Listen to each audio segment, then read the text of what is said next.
D? They said, D.DERELL, you need to get some goddamn bunk beds right now, right now. I said, kiss my ass like right now, right now, right now, right now. Talk about black women all day and all night and all day and all night and all day. The bed of the topics like you lost and you don't know what else to say. You never need to just go on and on about the girls that they claim that they're with. Can't say the same about the black woman that they don't want to. You know they full of shit. They say they want to leave. Saying black man take heed. I'm like, nigga, you can go. I'm like, nigga, you can leave. I got them plane tickets. I got them plane tickets. Y'all feeling that? I got them Let plane tickets. Aha!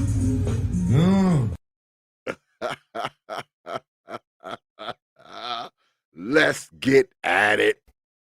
Open your mind, your mind, your mind, your mind.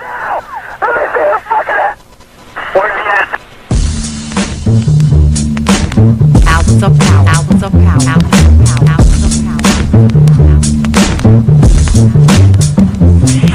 And so a community is where you control your police, you control your commerce, you control your education, you control your house. We don't control none of that. We live in a hood. Huh? Well, what about the Negroes that get out? Oh, well, see, my cousin, they say he's a multi-millionaire, almost at $1 billion. 3 PhDs, working on 2 more. Driving down the street in Chicago in his Rolls Royce, enjoying himself, and he hears these sirens and looks through the mirror and sees this cop car flashing lights. He squeezed the steering wheel, man. Heart beats fast. Because he knows the price of a Negro, what it could be. And then when that cop car passed him by, he said, thank God he wasn't after you in the first place, Paul. That Negro thing you can't get away from. It's universal. They wasn't coming after you with all your millions, with your Rolls Royce, with your PhD. Didn't help. That's the hood. Why do you think you never pick up the paper until you read over and over and see white families? You think it's thousands of black cops in America. Why don't you see white families crying as black cops shot my loved one 40 times in the back of the head? Why do you think black cops are that? You think they're more spiritual? Think they're better? No! They got enough sense to know that white folks ain't gonna tolerate it. And I will stop in our neighborhood when we decide we will not tolerate it. Now, if we was organized, which is hard to organize people who are just gonna run crazy and you don't know you're crazy. But if we were, with the money we have, and the many people who would come to our aid that don't know what it's like to be a Negro, and we said, if we said, look, we saying, if we don't get a federal law to deal with police brutality, that anytime a cop or anybody carry a gun, have to have a license just like you used to drive a car. And if you use it wrongly, you'll lose your license. And if it's upheld, you can never work again as a cop or a store guard or a private detective. How do you get Congress to push that through?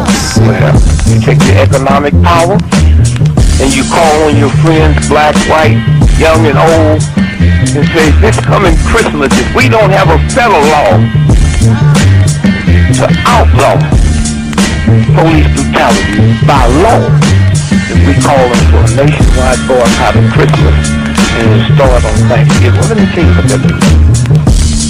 79% of all retail in America happens between Thanksgiving and Christmas. People stay in business all year, lose money just for Christmas, huh? Well, what happens now? Flagstaff Avenue, Toys R Us, Sears and Roebuck, Westinghouse. They will get the bill, and all they got to do is make one phone call and say, Harry, that's the senator, I want that bill pushed through in 3 days. Okay, it's an economic thing. It's that simple. But we have the power, but the system has wiped us out so bad. Hours of power. Hours of power. Hours of power. Copy. San Antonio, Lincoln 6. Go ahead. Clear suspect down, 10-4. That's 10-4. The officer is code 4. We have one suspect that's been shot. Open your mind, your mind, your mind, your mind. And peace, folks. Welcome back to another edition of the Proper Thought series right here on the old T.P.O.T YouTube page. I'm your host, X, of course, but you knew that already. That's why your black asses are here. Oh, you didn't? It should have. I don't know what the hell is going on. Well, send me an email, D.DERELL. I might have sent it to the wrong shit, man. Send me an email and I'll send it right to you, like, immediately. There's my email right here. properthought@yahoo.com. That's properthought, one word, no caps, at yahoo.com. Brother D.DERELL. Send me an email. I'll send you the link. I ain't putting it in the chat because Negroes are dumb. And they'll do something stupid, like try to come on here and make me cuss their black asses out. So, what's good with it, brother TVA? Brother Bitcoin in the house.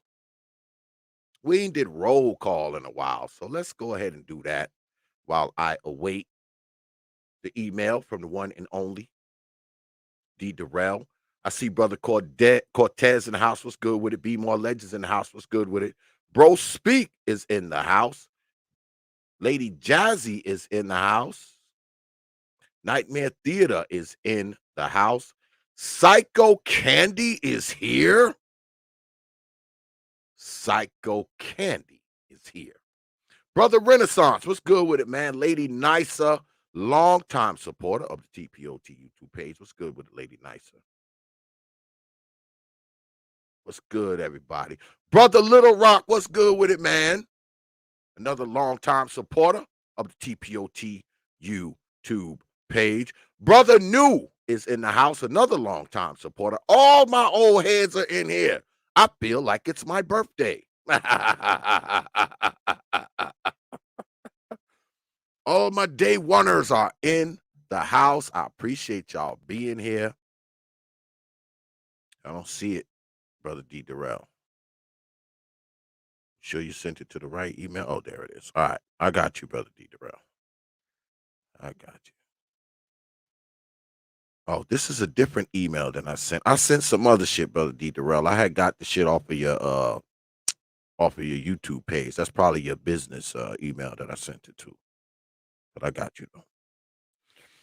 Yeah, so I'll bring brother D.DERELL on here tonight, man. And I know people clowned brother D.DERELL, man, on that plane ticket shit, but I like that shit.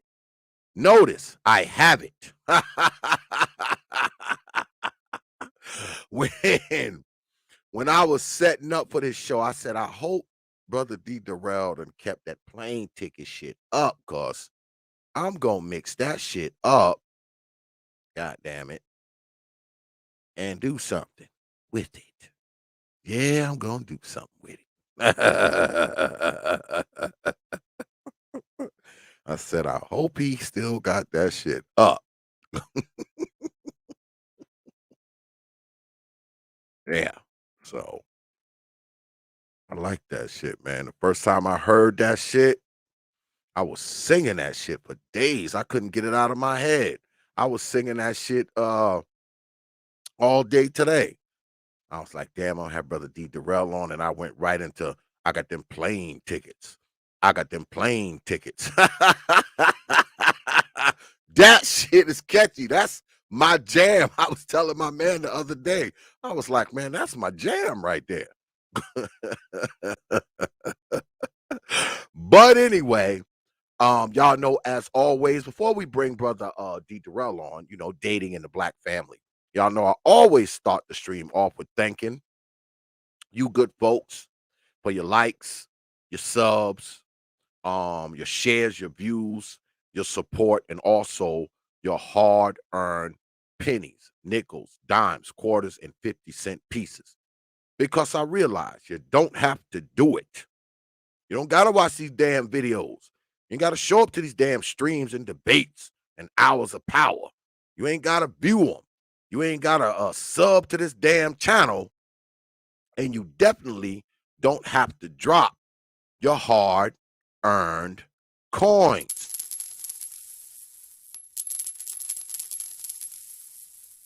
I appreciate you dropping your hard-earned coins on this platform. Yeah, I appreciate y'all, man.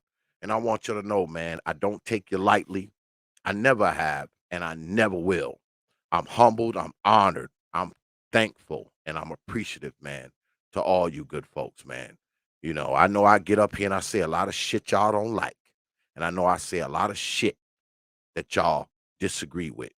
But one thing I don't do is take you lightly or disrespect you. And I want y'all to know, man, I'm thankful for all y'all do, man. The platform is growing. Organically, it's slowly catching up. All right. It's slowly moving up, man. More and more supporters. And I know that shit ain't just because of my black ass. I know it's because of the good people who hang out in there and the good people who hang out up in here. All right. All right. So let's get at it. Without further delay, let me bring in my folk, the one and only Brother D.DERELL. Brother D.DERELL, what's good with it, man? What's up, brother? How you doing today, man? Glad to be here. Oh, absolutely, absolutely, man. I was looking forward to this. I told you I've been singing. I got them plane tickets all goddamn day, man. That was over a year ago. I was singing that shit all day today. I know my wife was like, "What the hell is this Negro singing?" Yeah, man. Yeah, but that was a parody to SYSBL, man. I know. I remember when you did it, but I didn't have it. I said I'm gonna go through Brother D.DERELL shit, and I know he gotta have it up somewhere. And I fucked around and stumbled on it and found that shit. Found that shit. I was like, I'm doing something with this. I'm bringing this on in the beginning, goddamn it, because I need to get it played before Brother You know what? come Everybody on. was asking me. They was wondering if you was going to play one of my songs. Oh hell yeah! I was telling Brother Supreme the other day. I was like, I said, man, I got them plane tickets. It's my shit. I said, I'm playing that shit tomorrow. Brother Supreme, what's good with it, man? I see you up there, brother. Now you hit me up last week during the show, right? And you said you wanted a one-on-one to talk about dating and the black family. Now, yes, for those of you who don't know, Brother D.DERELL is a professional brother. He's a licensed therapist, I believe, right? Yes, that's correct. Practicing in the southern tiers of the United States. I believe he hails from Texas, I believe. Yes, that's correct. Houston, Texas. Yeah, he's down in Texas fixing you Negroes' minds down there. You know what I'm saying? He's fixing your Negro minds. So let's get right into it, man, because I know you probably, well, let me ask you this. Let me start here. Being that you are a professional therapist, I know you get all types coming through the doors of your office. Correct. Do you have people that come into your office specifically to talk to you about relationships? I know you can't, it's just a client. Yeah. I mean, ethically speaking, I can speak of the situations that I encounter from a clinical perspective, as long as I don't divulge any type of personal information that could tie what I'm saying to that person. So I can speak in detail to various amounts of clinical and field experience that I've had over the last 15 to 20 years as it relates to relationship counseling. My experience with it, and I'm gonna be honest with you, I have probably counseled every race of man on earth. I'm talking Hispanic, Asian, Indian, Hawaiian. I've counseled people from South Africa. I've counseled people from Germany. I mean, most European. I've counseled people from all over the world. in person and Zoom. Houston is an international city, and due to that, you're going to encompass upon a very, very diverse amount of people. I've dealt with all types of cultures and so forth. You name it. I've actually counseled. One of the reasons why I kind of go hard on some of the different factions and groups is because I've encountered people who have applied some of the things that they talk about in real life, and I've seen the failures of that, and so on. And I'm gonna kind of touch on some of those things as we kind of go into things, but primarily, I'm gonna be honest with you. Most of the couples that I have counseled, whether it's, I mean, I've counseled people who are just dating, pre-engagement, marriage, divorce, trying to get back together. You name this, I probably encountered every type of scenario that you can think of when it comes to relationships. And like I said, I have a lot of experience in it, even though that's not really the focal point of my practice in my agency. My agency really deals more with mental health, like strictly psychiatric disorders and mental health issues such as depression, anxiety, and so forth. But I get a great deal of relationship issues that I have to deal with. Actually, the state of Texas leads the country as far as the demand of marriage and family type therapy or dating therapy. So I'm actually in the best state between Texas and California as far as states that demand that type of therapy. Okay. So, do you believe that as far as, because the stuff that gets talked about on media and YouTube and Facebook and Twitter and everything alike, do you think there's a crisis when it comes to black men and black women getting together? Are we in crisis as a people as far as that goes? No, I wholeheartedly don't think that there's a crisis. The reason why we're not at crisis because overwhelmingly, the majority of black women and black men want to date each other. When it comes to black women, the statistically consistently show that black women overwhelmingly want to be with black men, despite the concerns and the gripes and all the different things that they complain about. The bottom line is that they're second on the list and next to white men as far as the least likely to date outside of their race. And to be honest with you, when it comes to black men, although black men, particularly those who are college educated, have a tendency to want to date outside of their race, the overwhelming majority of black men are going to want to date black women. When it comes to marriage, particularly that percentage that do date outside of their race, most of those, the overwhelming majority of those marriages usually end in divorce. There's a very, very high likely and probability that when black people date interracially, it's usually going to end in divorce. Those relationships are usually not long term. And so, if we want to talk about dating and as it relates to the black family, we have to in some way mesh those two things, because the dating is kind of a prerequisite to kind of entail how things will develop over time once a person meets the particular mate that they so choose, and the likelihood of that lasting. Now, when we look at the black family itself, we're not marrying each other. Now, it's a difference between, even though we're not marrying each other, we are still procreating with each other, and we're still dating with each other.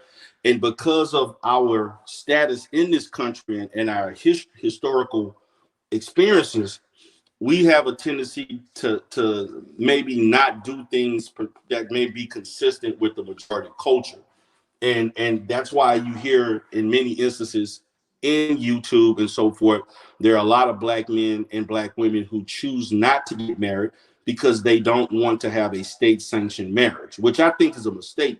However, there is a large percentage of black people that do not believe in state sanctioned marriage, but they want to have long-term relationships. Now, I think that, in my opinion, I think that that from a wealth building and legacy standpoint, that's a mistake, because I have seen, particularly in my field of work, the negative consequences that happen when someone gets sick. I've seen the negative consequences that happen when one person dies abruptly and the family is financially in flux and you have to go into succession and all these other different things in order um, to evaluate how that person's resources, particularly a man, their resources will be allocated among the family. And in the existence of marriage being a legal document, it pretty much bypasses those red herrings, so that those things immediately go to the family, the immediate family, particularly the wife, the children, or etc. if they have a will. And let's be honest, when you know, this a lot of what we're going to talk about today, as we talk about dating and the black family, has an economic influence. A lot of the issues that are linked to the problems that black men and black women happen is economically driven, is resource driven, and the and um, what typically happens, and this is just in American culture. There seems to be a correlation that when the economy is good, more people get married. When the economy is bad, less people get married, and there's more divorces. That has consistently been a decline or regression as it relates to marriage, no matter what race we're in. And particularly, you all know pretty much in any statistic, if it's bad for the country, it's usually a lot worse for black people. So when we look at dating, and we're looking at as far as black people interacting, black women and black men, is it at a crisis level? No, but it is as at a level of concern, because what's happening is that um, we have a large percentage, as you all know and as well documented, of single household led households that's led by women. We have a high percentage of men that are not involved in those relationships, and I know that a lot, as I have debated with people about that and why things are there. The bottom line is, regardless of what the cause of the issue is that we're not providing solutions. We tend to want to debate why it's happening and who's to blame, instead of identifying the causes and identifying the reasons things are happening and the psychological and social influences of that. Part of my job as a therapist is that's my job as a therapist, is to identify those mental health, psychological, social aspects of why these people, why black women and black men are not able to problem solve and resolve their issues to maintain a family unit. What is happening is that, as I consistently have seen throughout the years in therapy, is that when black men and black women are in relationships, we're fighting about who's right and who's wrong, and we're fighting for control instead of fighting about what are we doing for the family unit. And if the family unit is better, the black community is going to be better. Now, you spoke earlier in your response about how black folk, we don't often do things in the quote unquote traditional sense. Yes.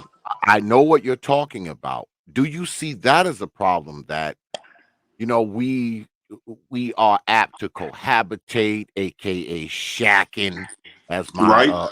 parents would call it? We Right. like to do a lot of shacking. Right. Should we be doing that? I mean, should we continue to shack for 5 and 10 I'm going and to 15 years? we should not continue to shack. And this is the reason why we should not.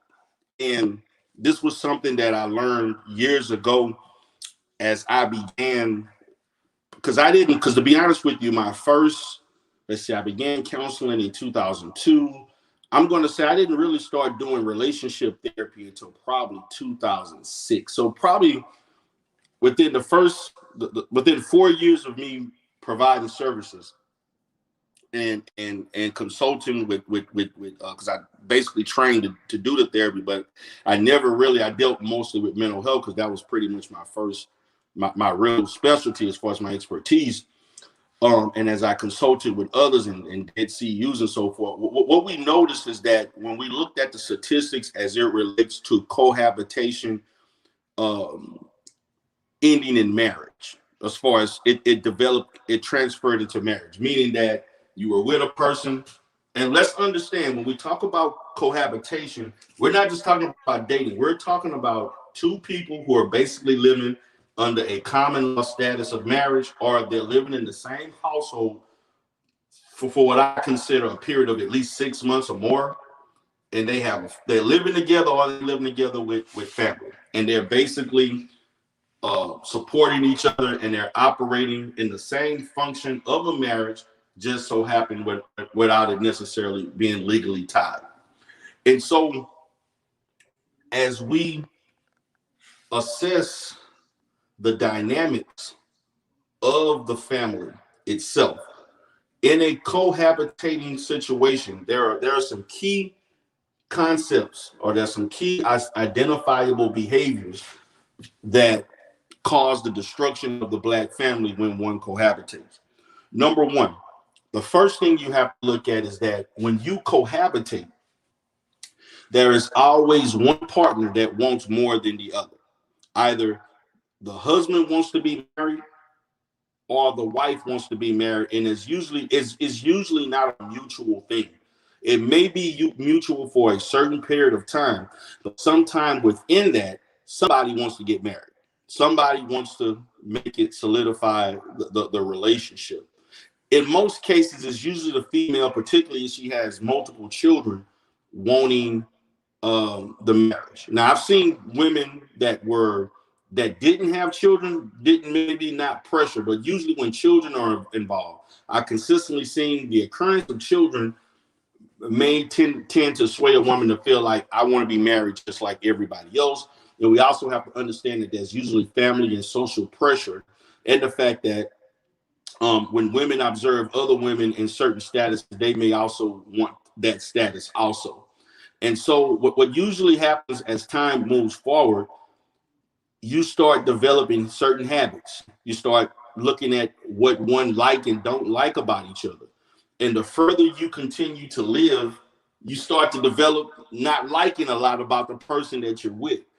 And usually you're setting yourself up for failure, because when you're under that condition, you're starting to look more towards the negative of why I'm in this relationship. And then once you get married, most couples are incapable of making a clean slate, and they bring the problem that occurred pre-marriage into the marriage. And so with that history subconsciously being available to tap into, if things go wrong and so forth, we tend to fall into the situation where we're bringing up the past.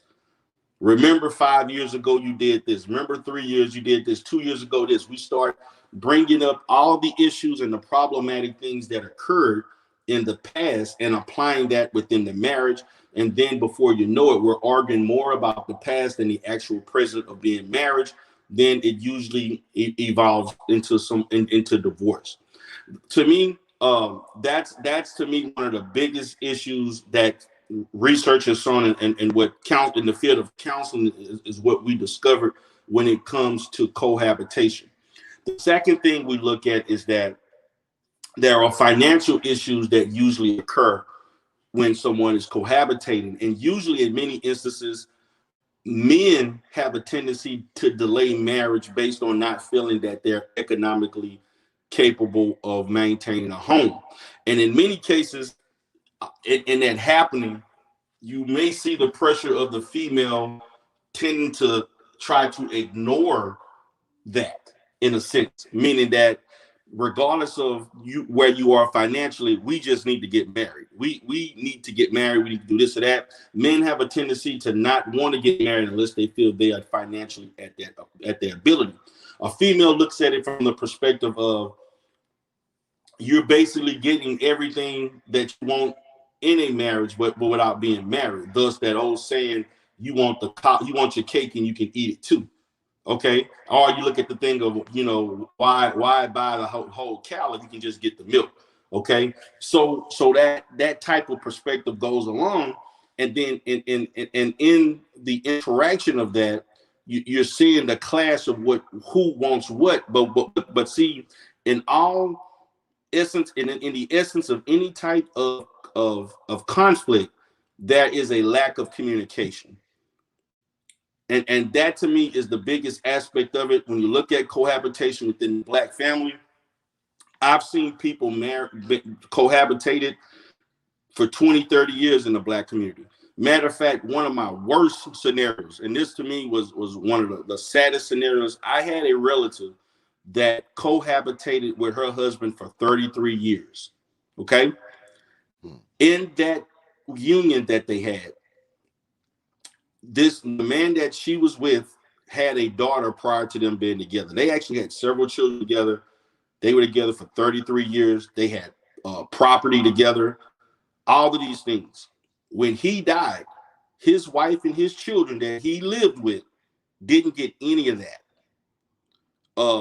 The first daughter that he got, because she was not married, ended up inheriting almost all of his assets.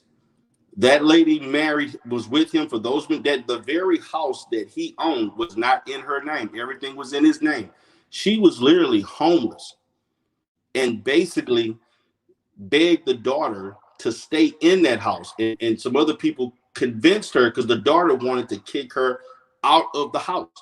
If she would have been married, that situation would have not occurred that way. She would have been entitled to things. And so the worst case scenarios that I've seen with cohabitation is when death comes and we're looking at assets, we're looking at things as far as money, assets, land, housing, property, businesses.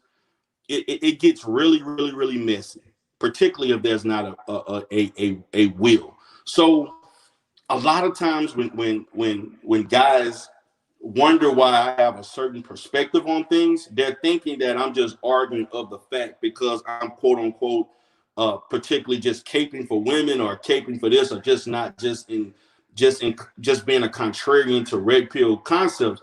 It's not that. It's that I see the outcomes of a lot of situations that you all don't necessarily see day in and day out. And I've been doing this for over 15, 20 years. And so when I take in my clinical experience on top of my expertise in research and so forth, I understand in totality what is in the best interest of Black people. What are all the dynamics that contribute to the failures of Black people?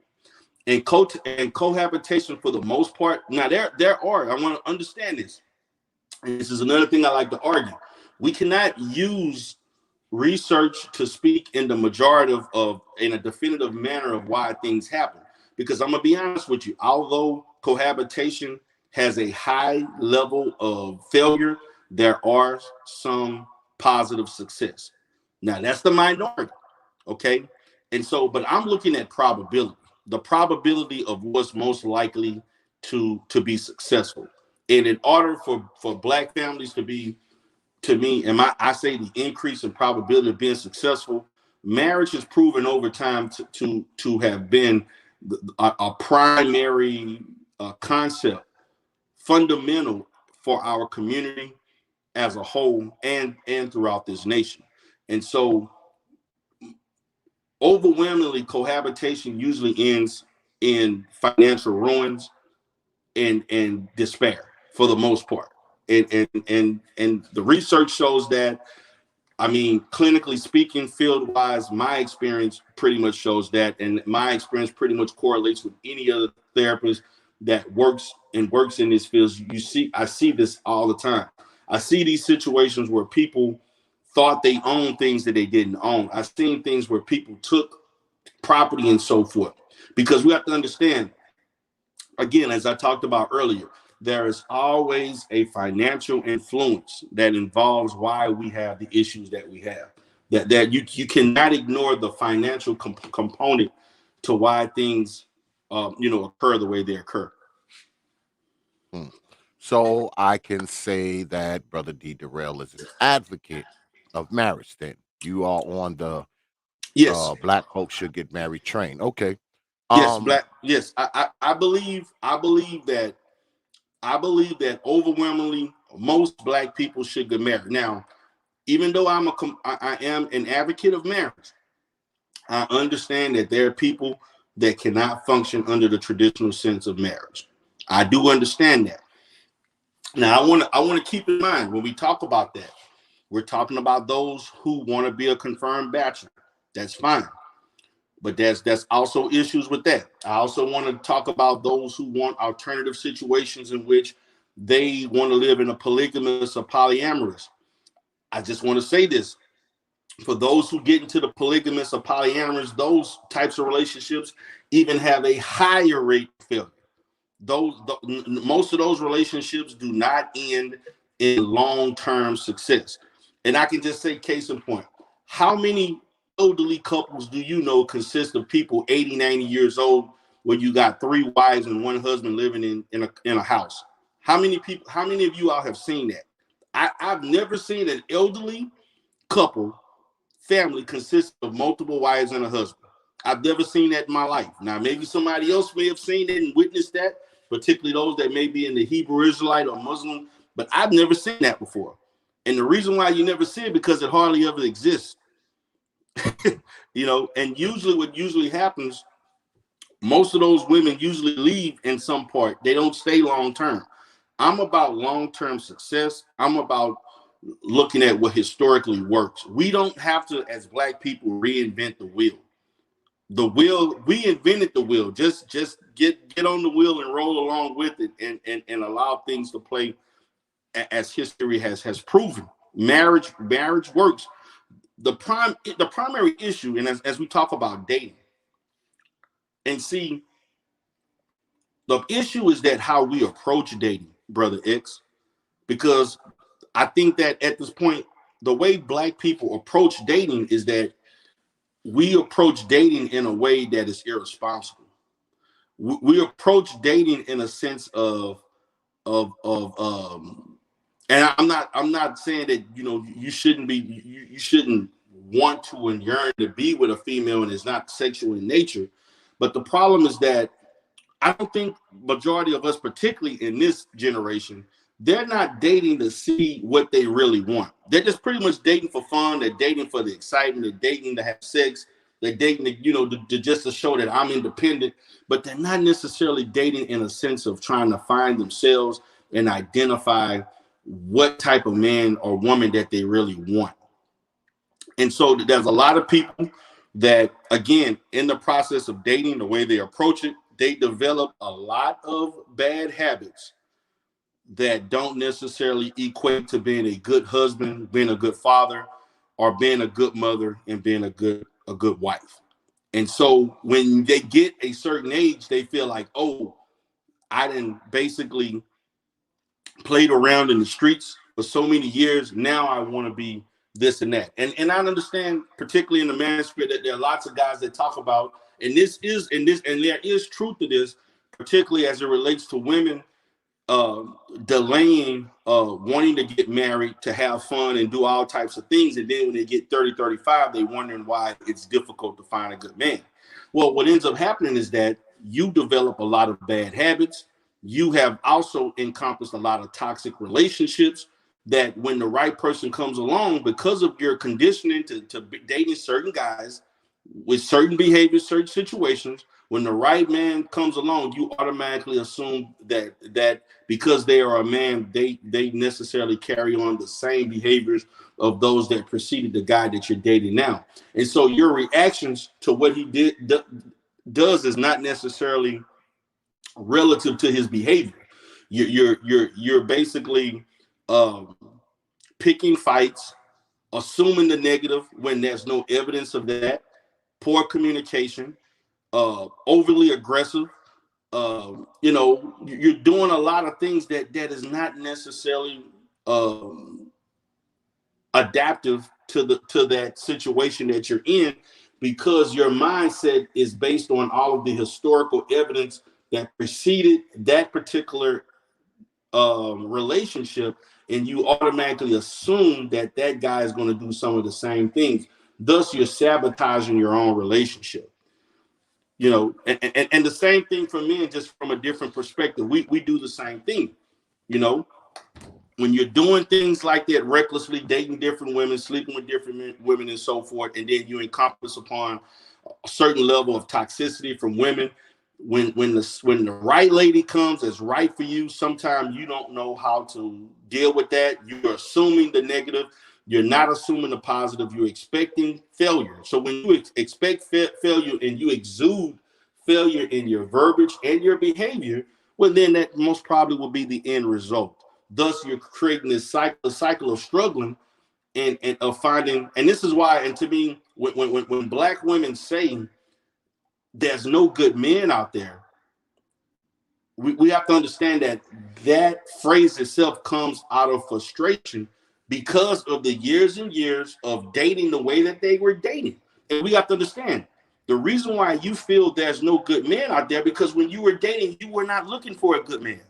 You was looking for guys that had certain behaviors that were outside of what you really wanted long term. So you have now bridged that to thinking that, okay, the terminology of, our guys are dogs, they're this and that and so forth.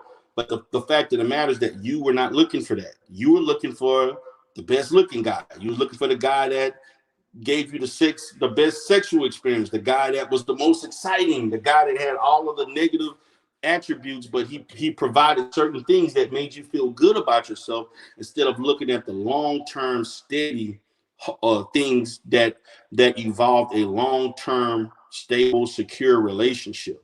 If you're looking for those things and you search for those things, and or even in the failures, you're steady looking at these are the attributes, the personality attributes that I'm looking for, then that's what you're going to attract, because that's what you're looking for. You're going to put yourself in the position to find what you're wanting. You're not going to clubs and parties looking for men. That's not the place where you find a good man. That's a place where you go to have a good time. And so you put yourself in an environment that is conducive to the type of man that you want. So if you're looking for successful men, you need to be in successful places. If Black men are looking for women who have a certain mindset, a certain behavior, where you need to be in those environments where those women exist. You don't go to the strip club looking for a wife. You don't go to parties and other different things looking for a wife. That to me is illogical when it comes to dating. But is it wrong, though, for brothers to just, especially brothers who don't have children, and Is it they wrong want to for get, what? for them to be out there, just dating or screwing women, No, for that matter? it's not wrong to do that. The problem is that if you condition yourself to do this, the problem comes when you change and feel like I've matured to a point that I want this and I want that now. Because what you're going to look at is that you're not going to forget the fact that Shaniqua scratched up your car. You're not going to forget that so-and-so was verbally abusive. You're not going to forget that so-and-so cheated on you multiple times. You're not going to forget. See, you just can't flip a switch and think you're going to forget about all the past experiences, nor should you. You should never forget about those experiences, because those experiences are learning experience. The problem is that when you go from doing that, there's nothing wrong with having fun and doing things, but you have to be at a point in time where you realize, like, okay, I'm maturing and I need to start changing up me as myself, and also looking at the fact that I'm consistently getting into these toxic relationships. These toxic relationships, if I want a good woman, are going to affect how I perceive the woman that is actually good. And so I'm gonna tell you, when I engage in relationship therapy, a lot of the issues that the couples have, particularly Black couples, is that the fact that their whole perception of what a relationship is highly affected by the failures of previous relationships that they bring into the relationship. I spend more time dealing with past relationships that this is why I hold a wall. This is why I'm not as difficult for me to love. This is I've been abused certain times. The guy talking about he dealt with this and that. I had to deal with this. This lady took all my money and all these other things. So we bring that into that relationship. So we have to be careful if we're going to do this. There's nothing wrong with that. But you have to be careful of how long you want to do that. Because the more you live recklessly like that, at the time you decide I want to settle down, you're going to bring that baggage into that relationship. Because you're not going to it's very difficult to departmentalize the fact that those relationships are impervious to the fact of what's going to occur in the current relationship. You're going to use experiences from that past relationship, negative and positive, and you're going to apply that to that person that you're wanting to be with, thus causing a resistance among what we call resistance among the female and the male as it relates to them struggling to get what they want. And usually it's about entitlement and power and control. And to me, to be honest with you, in a relationship should be about collectivism. Relationship should be about positive communication. It should be about reciprocity. It should be about empathy. It should be about people working together to benefit each other. But what ends up happening a lot of times is that, and this is a lot where I hear from women and sometimes men, but mostly women, is that, and this is something that they make a joke about sometime in the manosphere. You'll see a woman, and Kevin Samuels even made examples of this when some of the women come up there. These women come up here with positive, with poor relationships of the past, and they expect, oh, now I'm at a point now where I want the right guy. I want you to correct everything that I made a mistake about in the past. You have 3 children for 3 different men. None of them are there. But you want this man to basically come in and correct and be what the other 3 guys were unable to do so. Well, that's a tall task to ask any man to do. But the fact of the matter is that is kind of what happens a lot of times. Or lady may say, I was dating so many guys, the guys never worked, the guys never had a consistent. So the next guy that I date, he has to work, he has to have 150,000. He has to have, you see, you understand what I'm saying? So we're basically penalizing the person that you claim that you want to be with, that you're supposed to be with and supposed to want to, but you want him to be at this unreasonable level based on the failures of others, of things he had very little to do. And the same thing for men. Men do the same thing. We look at certain things. We want a woman to look like this and look like this, or be this and be that, based on the fact of what other women didn't do.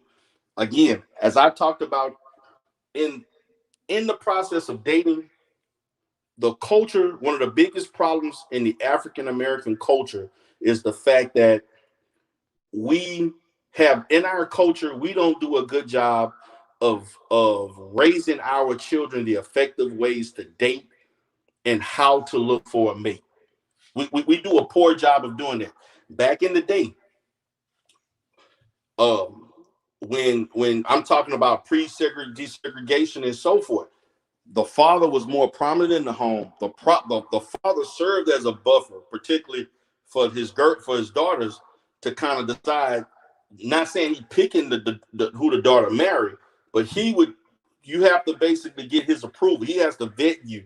See, now we have a situation because that father is not there. We have women recklessly trying to do this themselves, and it's proven to be a failure. Black women have shown a failure of being able to vet because they don't have the proper measuring stick and the proper guidance to pick the mate that they want. Black men are failing because we don't have the proper example to show to be a good man. So there's a duality in that, in which when it collides, it meets 2 people don't know what the hell they're doing, but they having sex, they doing this and doing that, And then when life comes, when the responsibilities come, we're both mad at each other. We're angry at each other. We hold fault and we call each other names. We do this and do that and say all types of things, and it leads to dysfunction. We tell other people. Thus, we have the type of community we have now, where there's a lot of bickering. Now, like I said, that don't mean we're not. There's not a decrease in us interacting, sexually cohabitating, but there's an increase in the complaints. There's an increase in the frustration. There's an increase in the irritability on both ends of the spectrum, and that's the issue. And what happens is that high level of disdainment and so forth leads to us just being in one dysfunctional relationship at another, in which marriage is never brought up or even discussed or not even expected. And so thus we have a community that has like a 30 to 28 to 30% marital rate, which is to me very, very low. Now, as it relates to those that talk about they don't want to do the state marriage, okay, that's fine. Okay, you don't want to do the state marriage. You can have a legal binding partnership contract. They're not even doing that. So and see, my thing is that I don't believe in the spiritual marriages. I don't believe in that unless you're going to do something that to me is a binding contract. It still has to go through the state. You cannot ignore the state. My thing is that marriage is one of the best ways to build wealth. Okay, marriage has its tax benefits. Marriage provides a shelter in which you provide an example for your children, to understand this is how family goes. So there's more benefits. Yes, there's an ugly side of marriage if it doesn't work and so forth, in which if particularly if you're the male, the courts do go more into the female's side. Okay, and I understand those concerns, but you can bypass that if you want to get a prenuptial and things like that, and protect your assets and so forth. You're welcome to do that. If a female don't want to accept that, then that's not the female that's for you. But but the thing about it is, when you look at the top 1%, majority of the top 1% is married. Mm-hmm. That's just a fact. When you're Yeah. looking at men that are millionaires, and to be honest with you, most millionaires and billionaires, they were married very young. These were not guys that waited till they were 30, 40 years. These guys married when they saw that lady in college, and particularly within the majority culture, some of them get married right out of high school. That's just facts. So the thing about it is that as a people, although we do a lot of untraditional things, we have to look at those untraditional things equate to failure. I'm not saying we have to follow what everybody else is doing, but what we're currently not doing is not working for us. It's not working. And that's what we have to look at as a people. It's not working. It's not working that we're not getting married. It's not working that we want to constantly replicate failure one generation after another and say, well, I can't do this and I don't want to do that and so forth. We have to look at, to me, I think that what we decide to do as a people should be elusive to what other people are doing, but we're doing it just because of us, not in comparison because the white man is doing this or the Asian man. No, we're doing this because this needs to happen for us, regardless of what they're doing and so forth. So if it reflects what they're doing, so be it. But we have to do and problem solve for what is in the best interest of us. Well, don't you think, Brother D.DERELL? Now, when it comes to men and women, we all know that it's more women than there are men. Right. And in black society, that's no different. Okay. Right. And that's not even counting the brothers who in jail, the brothers who homosexual, the ones that's on dope, and the ones living under the train trestle. So there are lots and lots of women for men to choose from, because Right. I believe that men control marriages. Men control who get married for the most part. So Correct. when men have so many different women that they could possibly choose from to get married to, build a family with, have children, so on and so forth. There has to be something beyond just the culture of black folks, economics, and all that other kind of stuff. Could it be that there just aren't that many marriageable women? And I'll tell you why. We have a plethora of fat ass women.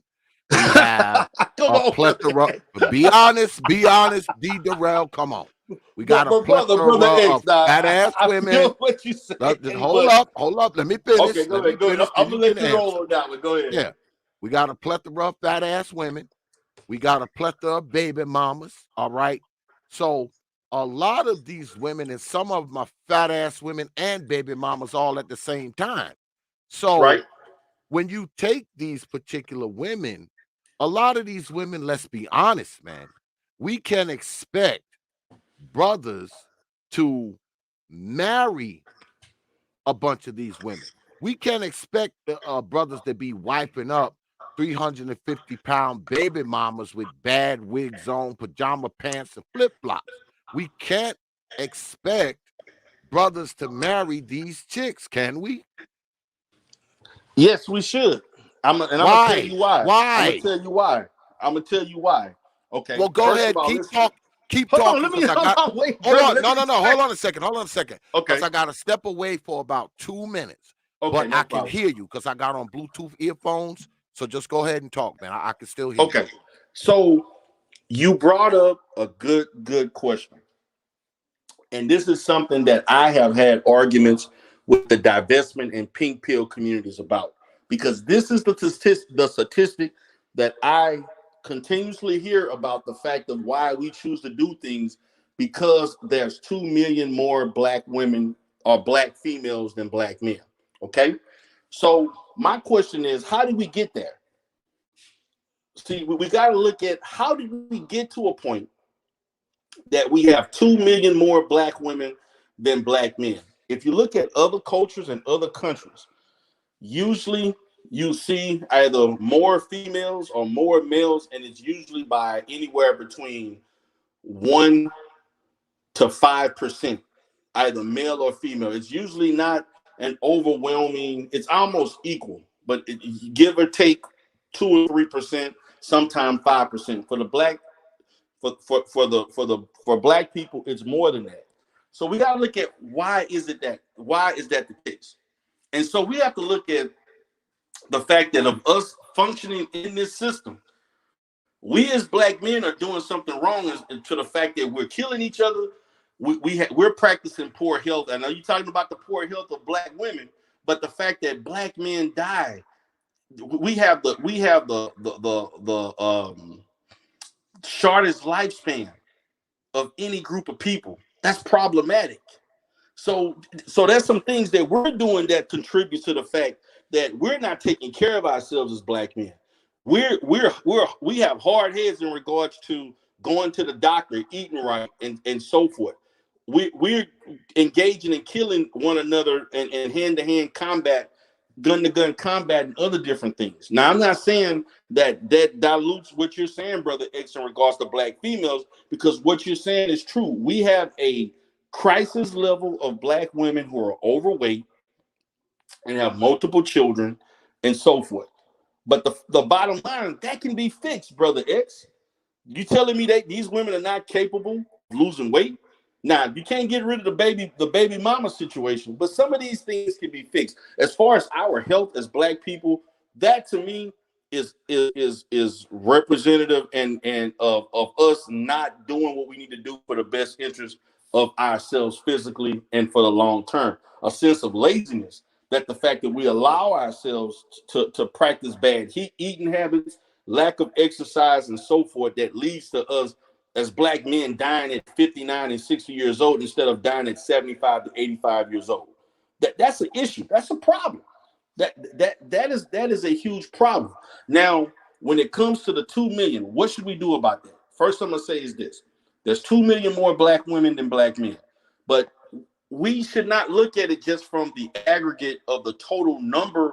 We got to look at who we have to look at the age range of available mates, not necessarily how many more females, because that number itself can be more indicative of the fact that there are probably a lot more of those females probably are 17 years of age or less. So I don't know the breakdown of how many of that 2 million is actually adults or at an age that is actually marriageable. And I think when you look at the numbers, of adult age African American women ratio to African American men, it's a little bit more equal than what that number is given. That's what I'm speculating, because it makes no sense to assume that all 2 million of those, the excess of 2 million are available for marriage. Because let's be honest, brother X, you're not seeing 65, 70-year-old African American women getting married. They should not even be in the picture. Anybody over 50, I'm gonna say 60 plus, the chances of these women getting married 55, 60 years old. So I'm looking at 18 to 50. How many of these women from 18 to 50 as the ratio for women 18 to 50 to black men 18 to 50? That is the true number. That is the true score. That age range and population is more indicative of who's available and who's not available, because black women live longer than black men. Okay. And the fact of the matter, there are probably more African American women, African American females that are under the age of 17, that as far as 17 and younger, that consist of that particular number. I'm not saying that the number is not correct, but we cannot assume that all 2 million of those women are eligible for marriage. They're not. let's just be real about that. Now, solutions, because we want to talk about solutions. Okay. I'll say this, brother X. I do think when we talk about the situation. Hold on a second. Go ahead. Okay, you say not all of those females are available for marriage. I get that. Right. But what about the ones that are? Yeah. Are they marriageable? Is what I'm saying. Are these women even marriageable? I mean, yes, the majority of those women are marriageable, but that is subjective. The baby mamas are marriageable. So okay. Let me ask you this. So you telling me a baby mama is not marriageable? You telling me black? Are you telling me black men are not black? They're never. We're saying that we have to be careful when we speak in definitive language like that, brother X. Well, let me ask you this. Hold on a second. There's no black baby mothers being married, and that's just not true. Let me ask you this. But they're being married at small numbers. Come on now. Yes, they are. They are being married at small numbers. They're being married at they're being married at infinitesimal numbers, brother. But black women are you're an educated man. You know that's the case. But let me ask you this. Hold on, brother X. But black women are being married at a borderline infantile level too. But what I'm saying is this: there's not, when you think, okay, there are more black women than there are men, right? Right. So, I mean, if we subtract the brothers that's in prison, if we subtract the brothers that's homosexuals, if we subtract the brothers who are living underneath the train tracks, it's the numbers probably, the gap is a little bigger. That being said, a lot of black men don't have children. So why should a black man who doesn't have children marry these baby mamas with 2 and 3 and 4 and 5 kids? Why should they do it if they don't have children of their own? But brother X, a lot of black men do have children. I know that. But from what the studies say, the majority of black men don't. No, the study, when that study that you're speaking of actually mentioned teenagers from 14 years old and up. if you look at that particular study, the correct manner to assess and analyze that study is to look at black men 18 years and up. If you and to be honest with you, if you look at it from 18 years and up, that rate will go up. They encompass when they did that study. That study had teenagers in the sample. It did not consist 100% of black males or adults. That's facts. Come on, brother X. I'm a researcher. Okay. I'll give you that argument. I'm good at giving but hold on, but I'm gonna say I'll this. give you the argument. But I'm gonna say this. Argument. That still doesn't negate your argument. You still have a good argument because the misconception is that black men don't have all these children that we claim. We have children. Let's not put it like we having children at a low level. We have children, but it's not at the exaggerated rate that people perceive black men to have children. That's the issue, because what happens is that there's a small percentage of that 10, maybe 8 to 10% that have a lot of children, and the majority of black men ain't going around making 3, 4, 5 children. But there's that 8 to 10% that goes around irresponsibly doing that. Okay, but I'm gonna say this: the way I look at it, this is what we're seeing, man. As far as clinically, as it relates to not enough black women to go around for black men, I'm gonna say there's an issue on both sides. I have to look at it from an objective standpoint, from the standpoint of there are issues related to that on both sides. You brought up a very good point of the fact of the weight thing, because the weight thing is at a crisis. But I'm gonna ask you this question: Hispanic women have weight issues too, but they're getting married at a whole hell of a lot higher rate than black women. Why do you think that is? And matter of fact, the Hispanic.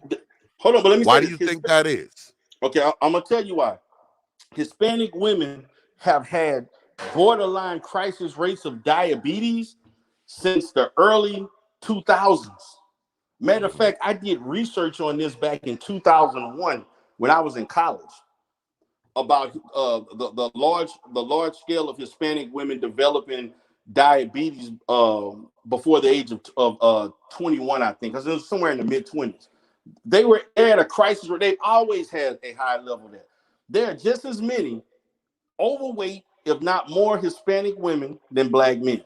And the reason why the Hispanic women are more likely to get married is because in their culture they promote marriage. That's the reason. Because they date marriage minded. The expectation of marriage is not a sense of who cooks and who's more feminine and stuff like that. Because I've seen some hooded out masculine ass Hispanic women in Houston and in Texas, especially those that live in our community, that live in the hood. They live in urban communities just like us. The issue is that marriage is something that is an expectation. Marriage is something that is driven in their culture. African American culture does not reinforce marriage. And until we put that in the mindset of young boys from the time they are at an age to start liking girls, that an expectation to get married, and to tell girls you have to start carrying yourselves as ladies and so forth, then you're going to start seeing their reaction to each other and to the dating dynamic differently. The problem is that in the last 30, 40 years, we've had issues in our community that we're telling people you don't have to get married. You shouldn't get married. I'm never getting married. I don't need a man. I'm gonna be a confirmed bachelor. I'm a pump and dump. I'm a pimp. I'm a player. Let's be honest. That's the vernacular in our culture when it relates to marriage, to being in relationships. And it's psychological, because if you speak it, you will do it. We have to change perception. Now, yes, notice when I'm saying this, I'm not negating what you're saying about the weight. I'm not negating about the baby mama. But let's be honest, black men still are dating, still having sex with baby mamas. It's not like they're not being with these baby mamas. If that's the fact, then if you want to kill the game, stop dealing with single mothers altogether. If that's the case, because black men are still fucking single mothers. so let's not act like they still see we're looking at they're not marrying them, but they still having sex with them. They still courting them.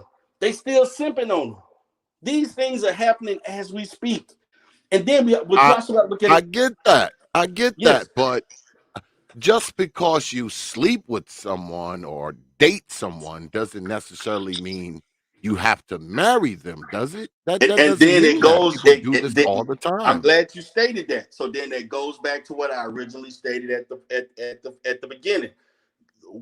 We as men and women in our community are going around dating with no purpose. Okay. It goes back And, to dating with no purpose. You just stated. but So just because I'm dating them don't mean I gotta marry them. Well, why are you wasting your time? How old are you gonna be? You're gonna be 30 years old. You know, that's cute when you 18, 20, 21, 20. When you getting in your late 20s, something you have to reassess something. You know what I'm saying? Because what's going to happen again, mainly when you, okay, let me say this. When you see women on TV complaining about black men, what age are they usually? Be honest. What age are they? The average, when you see women really all mad and angry and upset, what's usually the age range they usually? you're young. They're more No, youthful. no, brother. No, they not young. Stop that shit. Come on, dog. You know what? Well, okay, fine. I'm just fucking with you, D.DERELL. No, I know what you're saying, But but they usually, and to be honest with you, for many of those women, it was their fault. okay. It's their fault. But see, notice when you hear women, and this is something I had to deal with a lot, man. I'm gonna say on average, brother X, I probably deal with anywhere between 8 to 15 black couples a month. A month, okay? And the problem in our community is because of the position of where the black woman is at. We have a tendency to think that we're, because they're doing all of these things and this stuff about this strong black woman and stuff, we tend to turn a blind eye or be hypersensitive to her grievances with not understanding the context of her putting herself in that situation and not being accountable for the mistakes that she contributed. You can't come in my office and sit here and talk about, I'm 40 years old. I've been in 5 long-term relationships. I've been proposed 3 times, and it's all the man's fault. You can't do that with me. That's a lie. And see, the problem is that when you look at social media, main, the main media, media, and as far as the media in itself, and women are allowed to say this, and people agree with it with no pushback, but they're not giving the true story of why they're not there. If the minute somebody tell me that it didn't work out, and all they talk about is the fact that it was the other person's fault, that lets me know that they had a large influence on why that relationship didn't last. Because when a relationship doesn't last, it involves issues on both sides.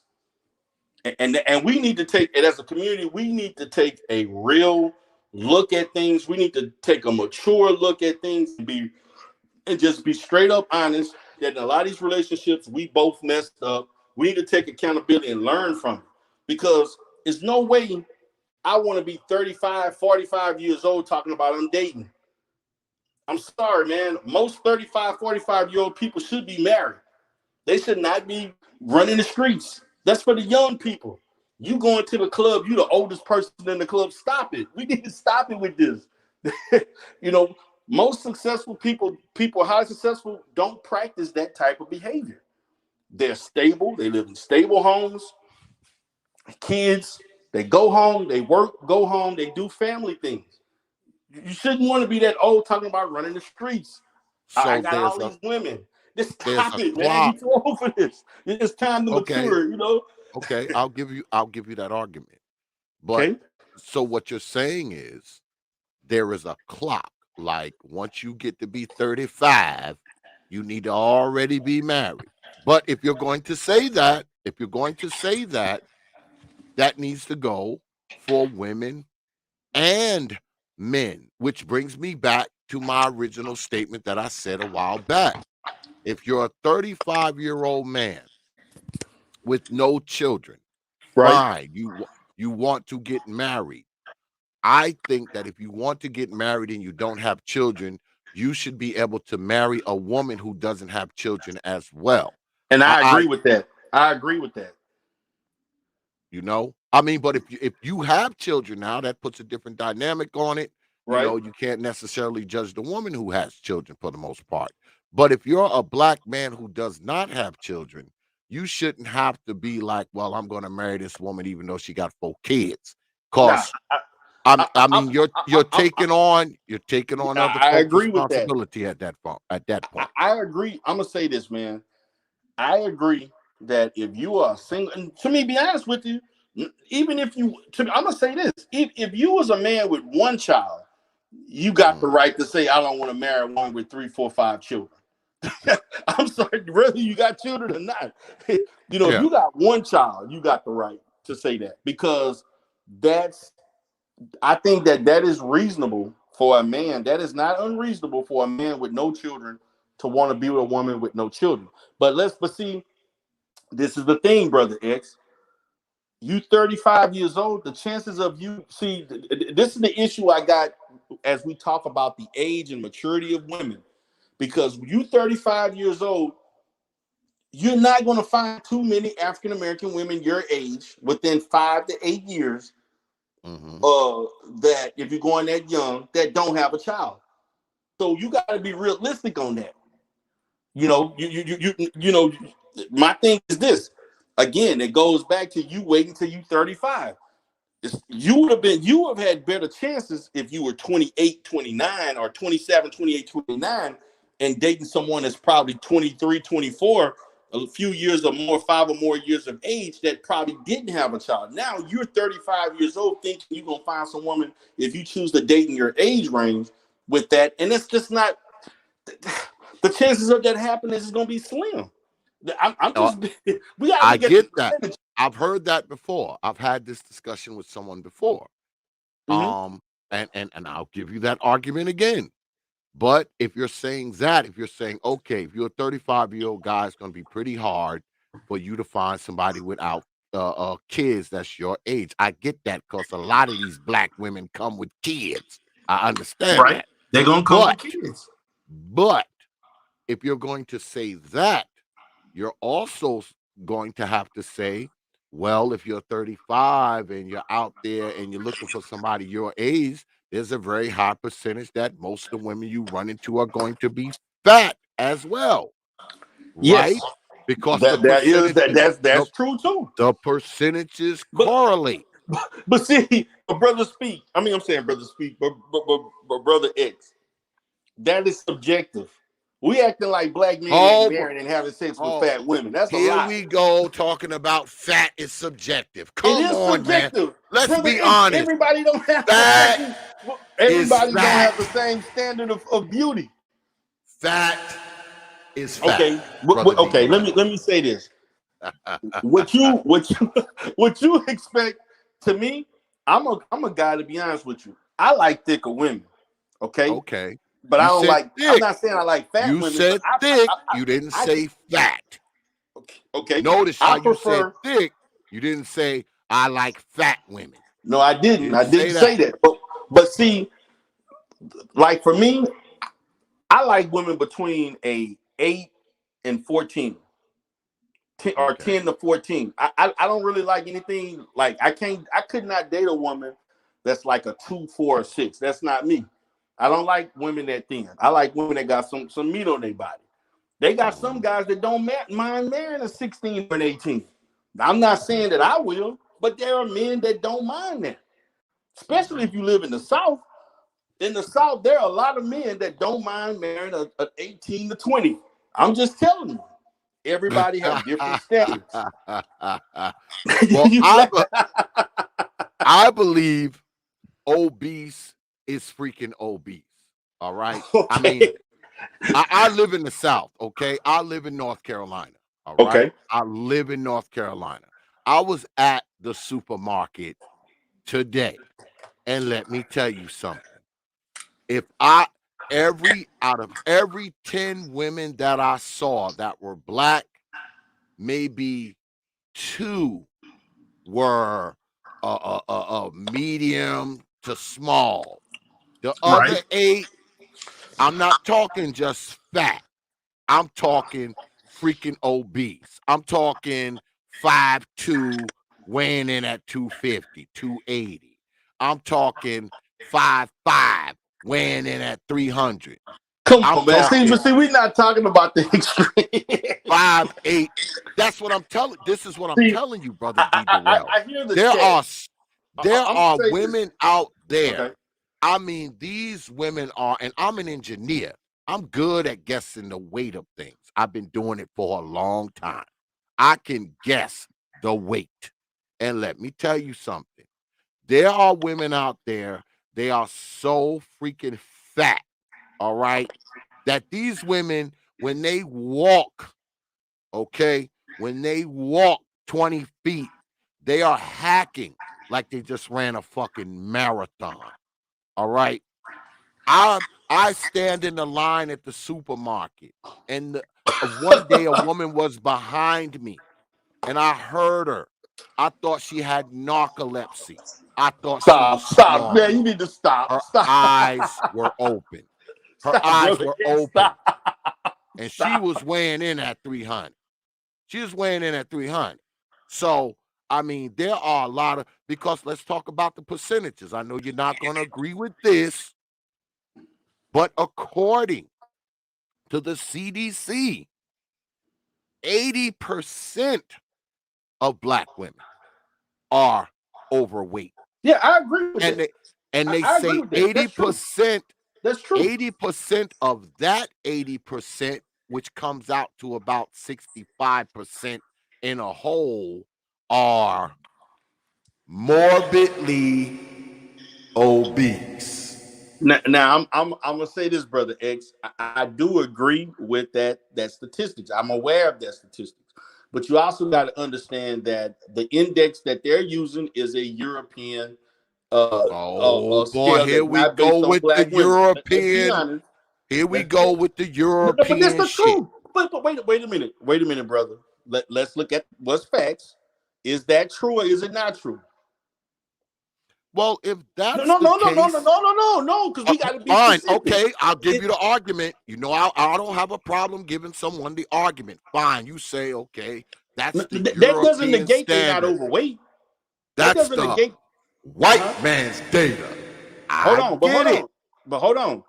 I'm not saying that it's still not a problem. I'm just saying that they're using a scale that was not made and intended for black women. That scale was made and designed for white women. Now, I'm not saying the black women still not overweight and obese. That's a Okay, fact.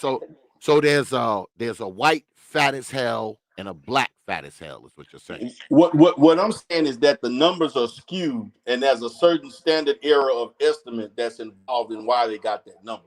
That number is a bit inflated. It still doesn't mean it's good or not. That number is inflated.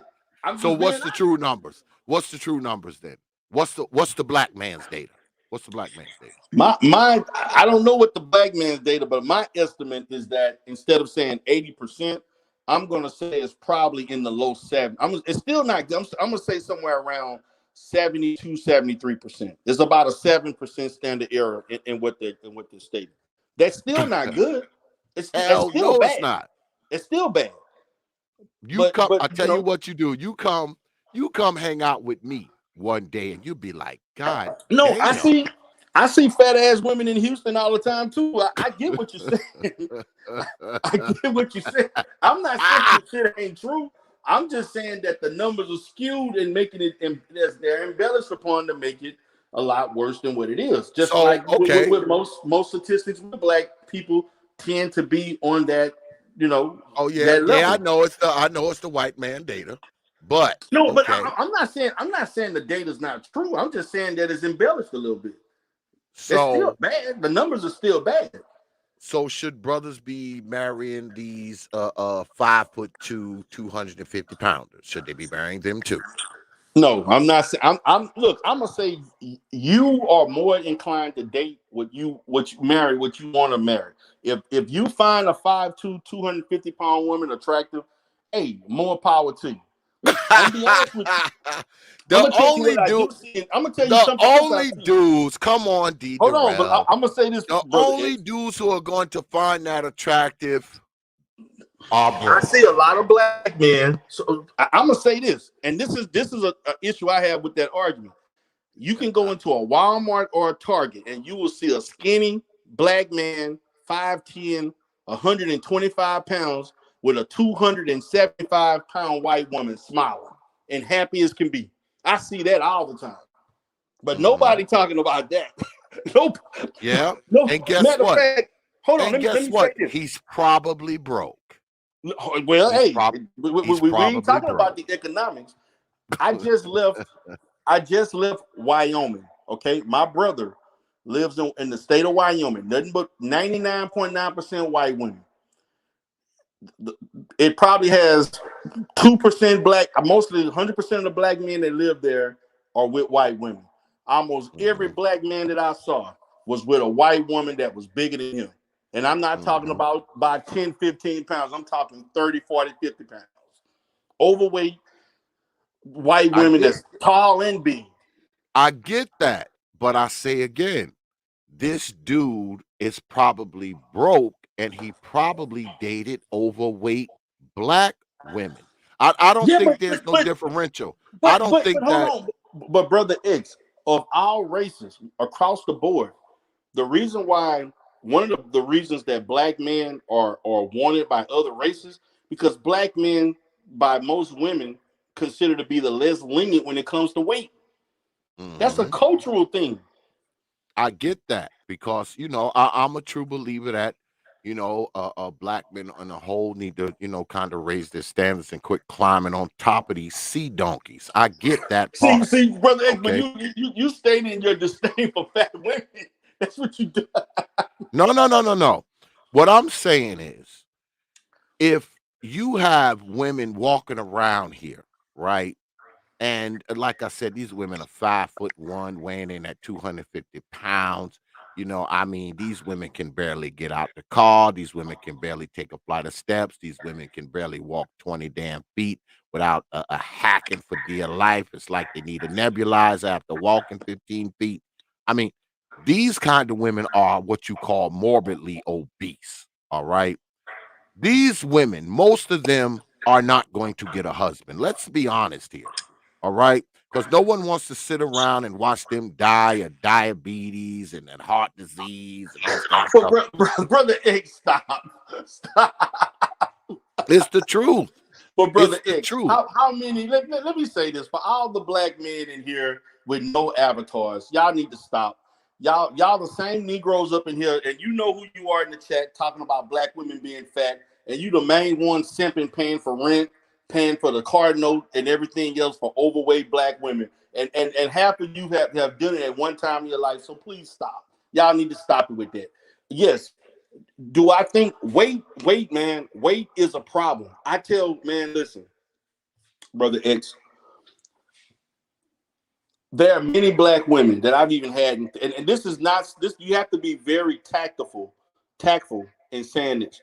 There have been black women that I've had in therapy Hmm. that, and I'm gonna paint this picture because I think you can kind of get where I'm going with this. This woman can be an African American woman. Resume is immaculate. 3 master's degrees, a PhD, making 89, making 150, $250,000 a year. She 5'5", 235 pounds, and saying, "I got all this and all that. I did this, all of this. Why can't I find a man?" Now, as a therapist, I'm looking at this woman, and I know why she don't have a man. Now, I can't straight out tell her why she can't. She don't. She's articulate. All these good things. Okay, got the house. She all of this stuff. Okay. I can't tell this woman. I have to build rapport with this woman for her Well, to trust me but therapeutically. you're a professional. You're a Yes, professional. I'm a fucking mechanical engineer. I can call people fat. All right. You're a therapist. You gotta be tactful and polite and do it professionally. I'm a gearhead. All right, a but straight up grease monkey. I can call your ass fat. I can say you ugly. but I can say whatever the hell I want. but I hold don't have on. to be professional. But see, but listen to this, brother. But see, y'all talking about these fat women. But when Big Mama was in the kitchen cooking up the chicken and greens and everything else, y'all wasn't tripping about Big Mama had to produce children from somewhere. Y'all wasn't tripping about Big Mama. But isn't that the problem though? Yes, That it we is the that problem. that And, we have this thing in black society where, oh, he want a woman just like his mama. Only freaking black ass people say that. No one else says that. I'm gonna say this, man. The reason why, see, in black culture, we don't practice a good diet.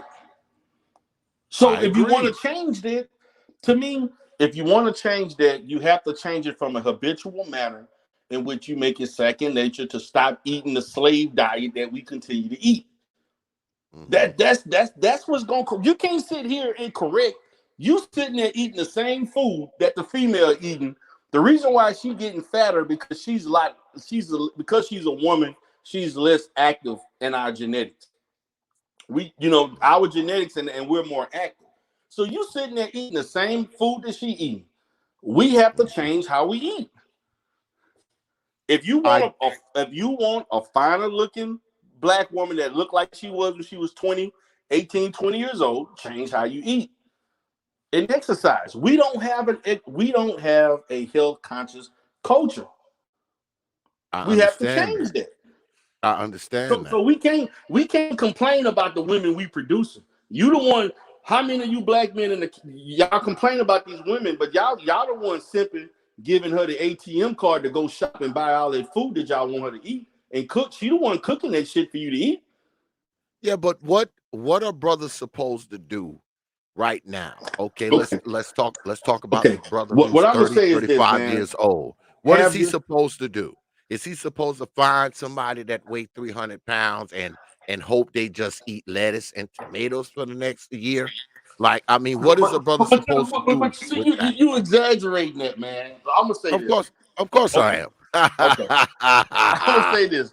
Okay, look, man. I'm gonna say this. If you a guy that like thin women, I'm gonna tell you to Not look in black society.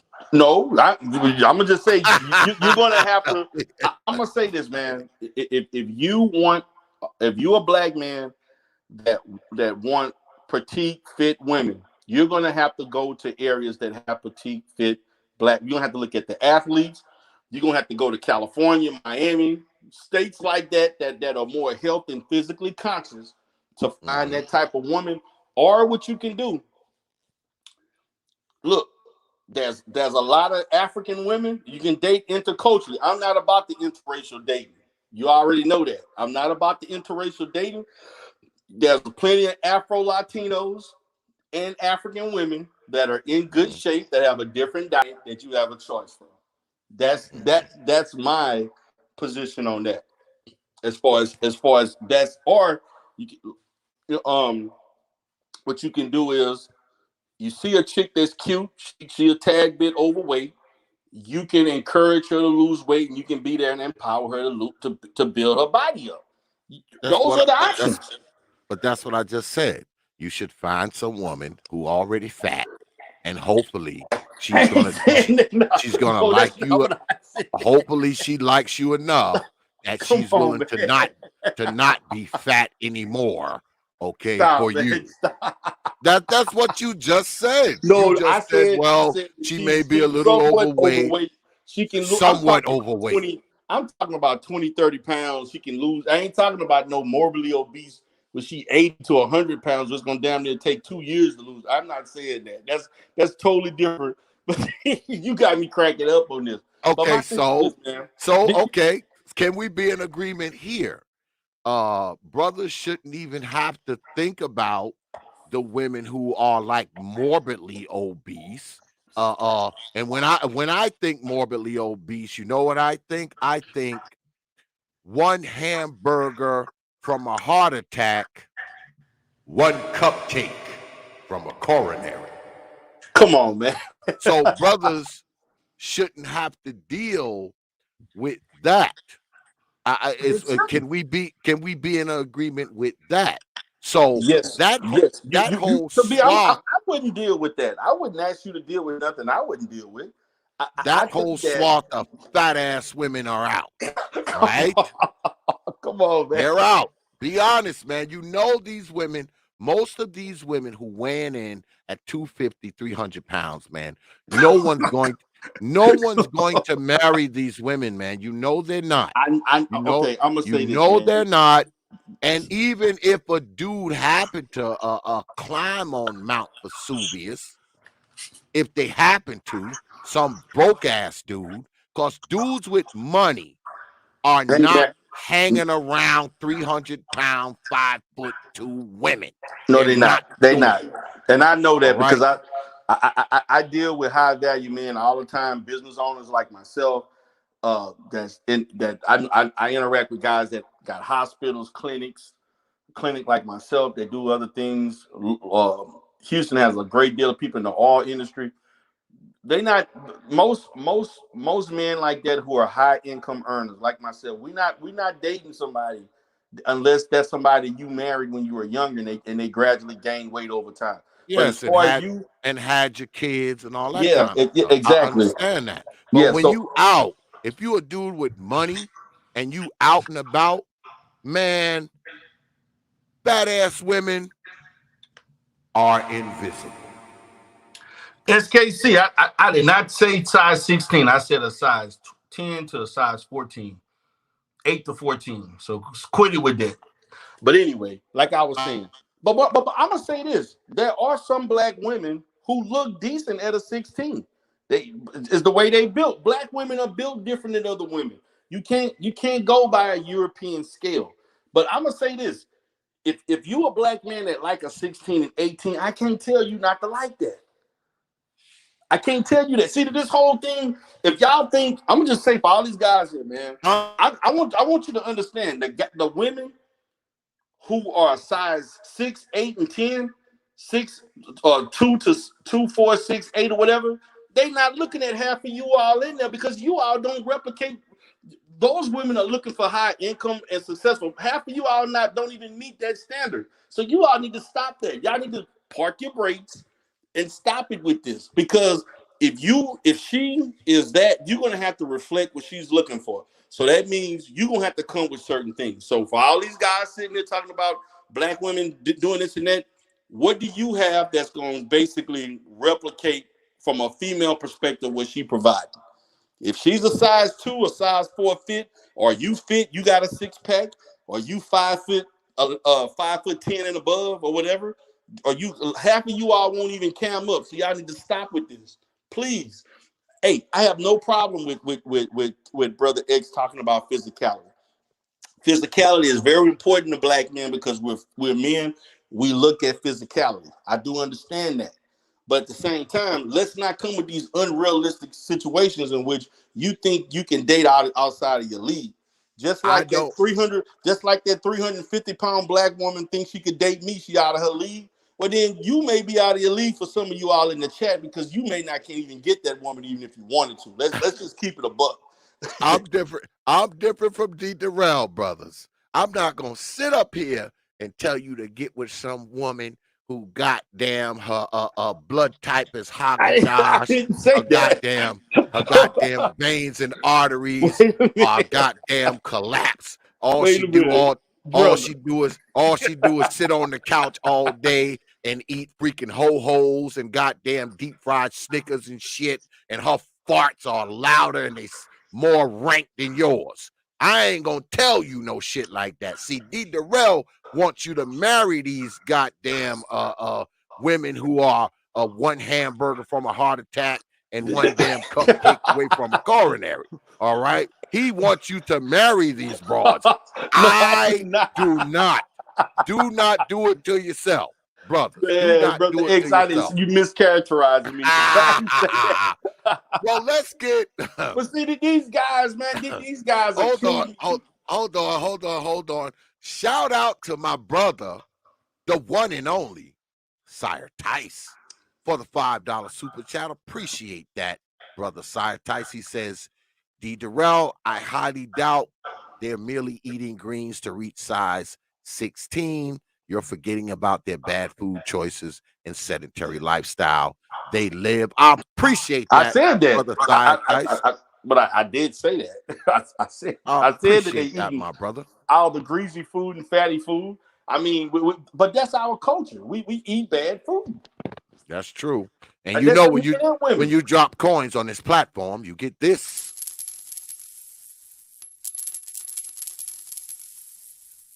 I appreciate you dropping your hard-earned coins on this platform. Okay, so let's get into the family aspect of this, because I guess successful dating, according to Brother D.DERELL, eventually leads to marriage and hopefully family. But this is the thing.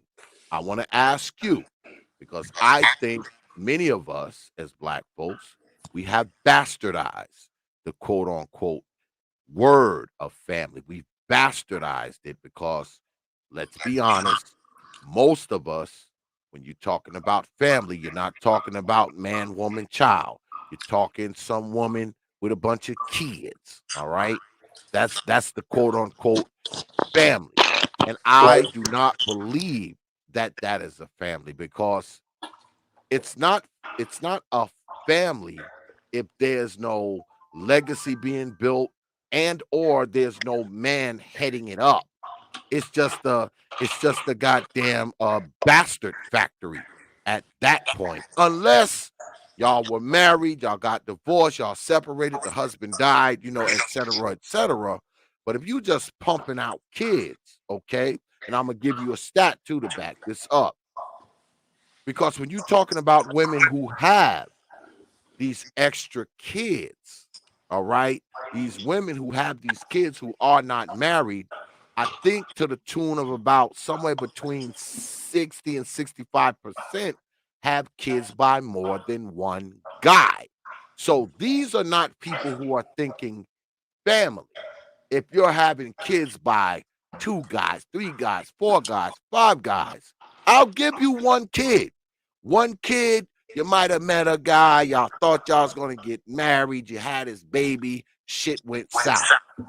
But if you done did it 2 times, 3 times, 4 times, 5 times, 10 times, now we're entering to the realm of extreme irresponsibility Right. with the funk box at this I point. agree. All right.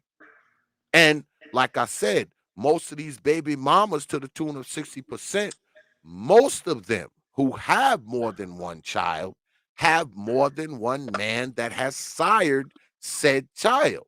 So if you're doing this, isn't that anti-family? No, that's not anti-family. If that's your standard, I'm gonna be honest with you. I'm not gonna tell black men to do something I wouldn't do. See, my thing is this: if you are a person who had got 2, 3 more children for 2 or 3 different men, I'm not going to advise any black man to wipe a woman like that up. Okay, I'm not trying to say that you're a bad person. You just shown to have made bad choices. And in those bad choices, I'm not going to go in there and have to deal with 2 other men, 2 or multiple different men raising their children in that environment. I don't think that that's a winning environment to put yourself in. But the same fact, brother, we gotta be honest. There are black men doing the same thing. You can't sit up there and say, I can't date a woman with 2 or 3 more kids, and you got 5 children for 5 different men. I mean, this happens in our community on both. Yeah, but isn't that, but brother This is not D.DERELL, something that's just but brother relegated. D.DERELL, This is not just fine. relegated to black I'm gonna women. give you, This is I'm gonna black give you men that doing the argument. same shit too. I'm gonna give you that argument, but even you said yourself, because you're the professional, I'm not. I'm a Right. gearhead. You're the professional therapist here. Right. You said yourself that the number of men who do that is a minority. It is a That's a minority. That's small true. That number is of true. us. That's true. There's a very large number of women to the tune of 60% of them Right. who have these kids out of wedlock. 60% of them are having children with more than one guy. Okay. And that's a So, bad number. so That, they're doing it more than the men are. yes, Can we they agree are. But on hold that? on. But Okay. see, again, Go ahead. You got it.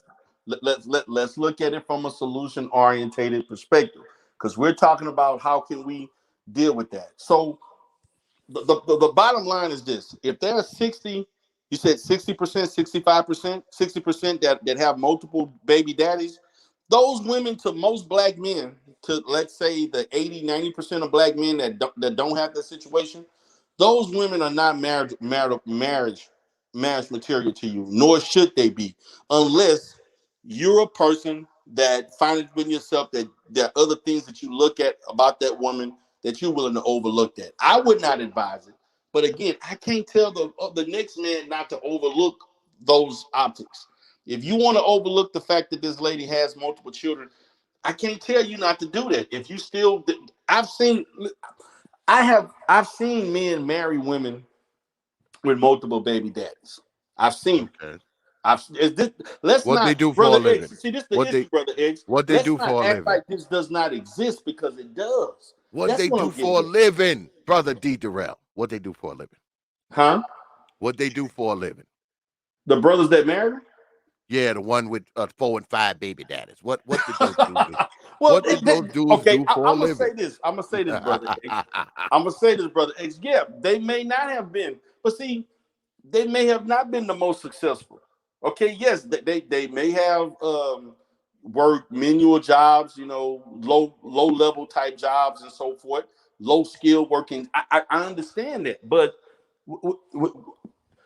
my thing is that you have to understand where you're at. If you put yourself in a position where you're in, you can't expect more than a position. You can't expect high quality and you at a low level. So if you broke, marry a baby mama with 3 and 4 No, baby daddies. I'm saying that if you broke, those gonna be your options. You can't expect to have realistic options higher than that.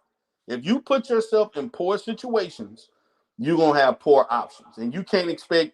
That's just like no different than you saying the 350-pound woman don't think she gonna deserve to marry a man that makes 150 to 200 plus $1,000 a year. You can't expect it, because that's not gonna happen. So the same thing for a black man. You can't be at this position and you think you're gonna marry something other than what you put yourself in a position to marry to attract.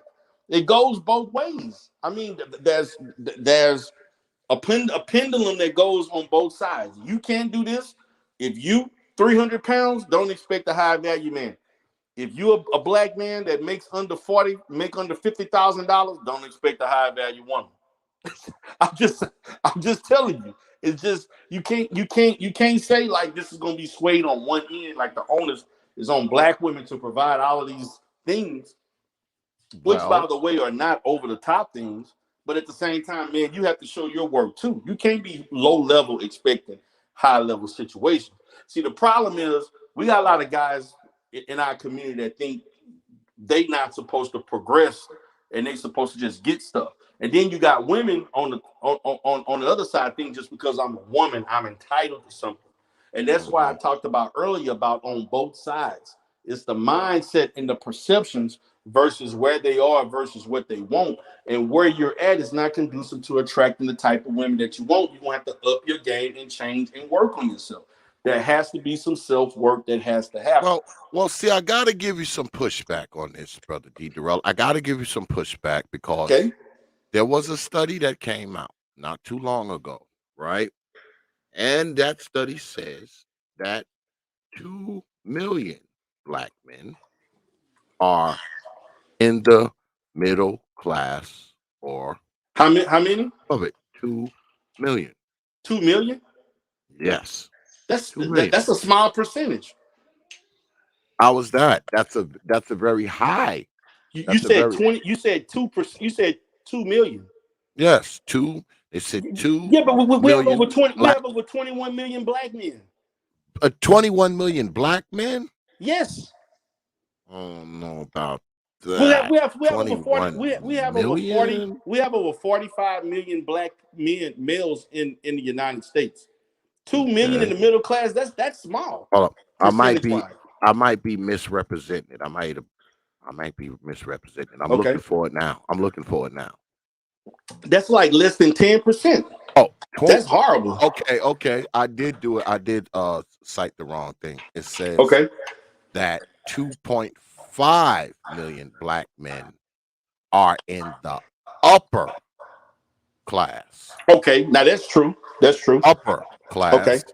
okay. And it says also, let me scan down here.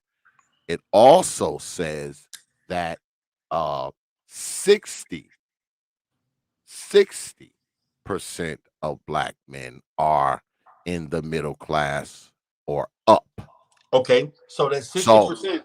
that leaves 40% of black men, I guess, who are in the goddamn lower class. lower class, if you That's will. high. I That's guess rank and file. I guess you would consider rank and file black working men. class below. Yes, yeah, That's a high number, man. That's regular high. guys. But what's the percentage of black women? Now think there's more women than men, and then there's a lot of brothers in jail. They own drugs. They homosexuals. They Right. living underneath the train trestle. So that drops the numbers dramatically compared to the black women. Because let's be honest, most black people that are in poverty are who? Women with children.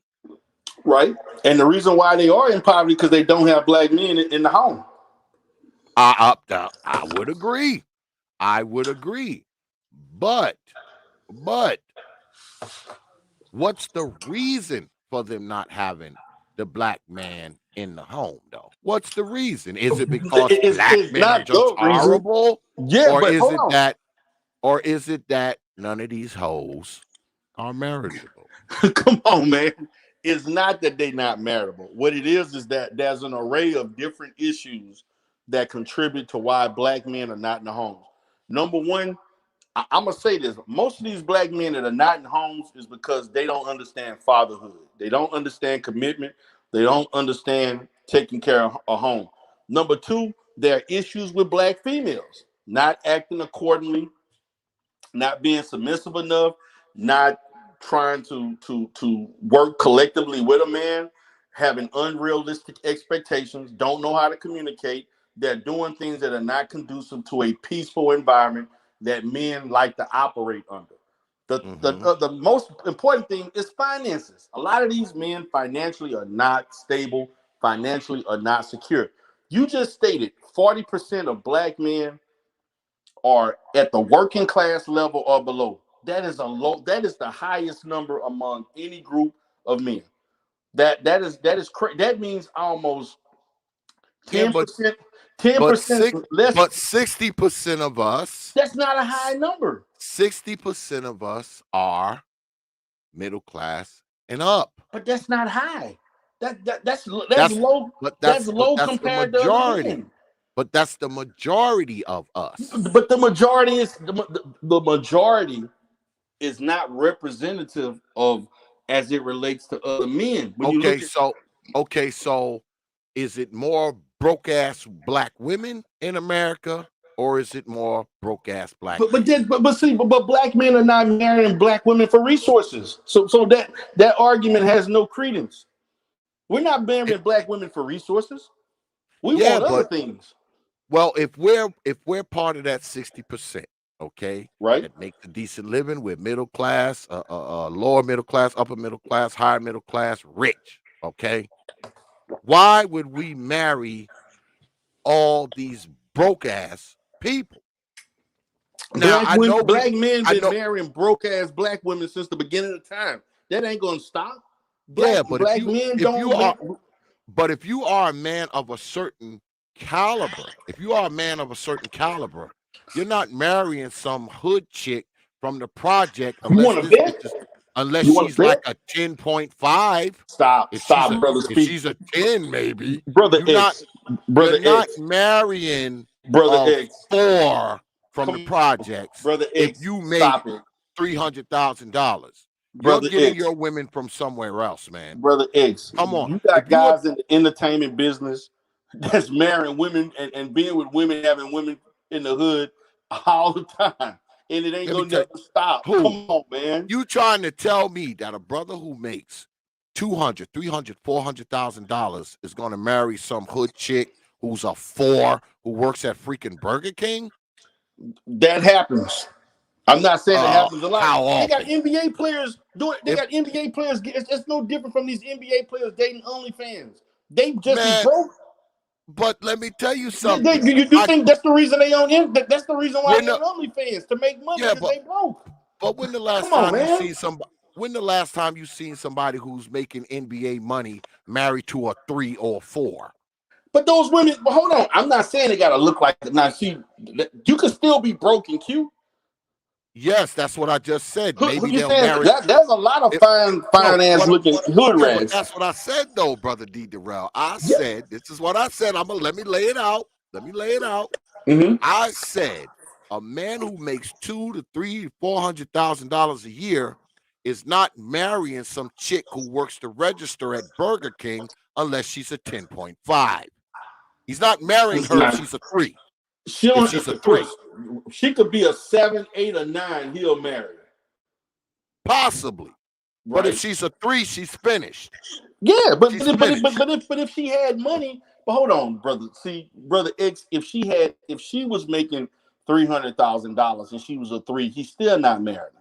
Absolutely. So, That's what but see, the that's question my is not about point. how much money she make. The fact that she a 3 is the I reason why she ain't getting married. I know that, but what I'm saying is there are more broke black women than there are broke men just But by the that sheer doesn't, number. Hold on a brother. second. Speak. Hold on a second. Hold Okay. on a second. Just by the sheer numbers. That being said, the brothers who have a little something, they're not marrying these broke ass women unless these broke ass women are good looking broke women. They're not marrying the 300 pounders.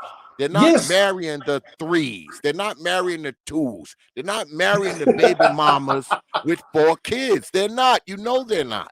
But brother X, if these 3s and 4s made $1 million, they still not marrying them. That's my point. The point is not about how much money they make. The point matters that they physically are not at a level where these men want to marry them. That's the That issue. And it could be exactly. because of weight and looks. And it has nothing to But do. Men are not marrying women for resources.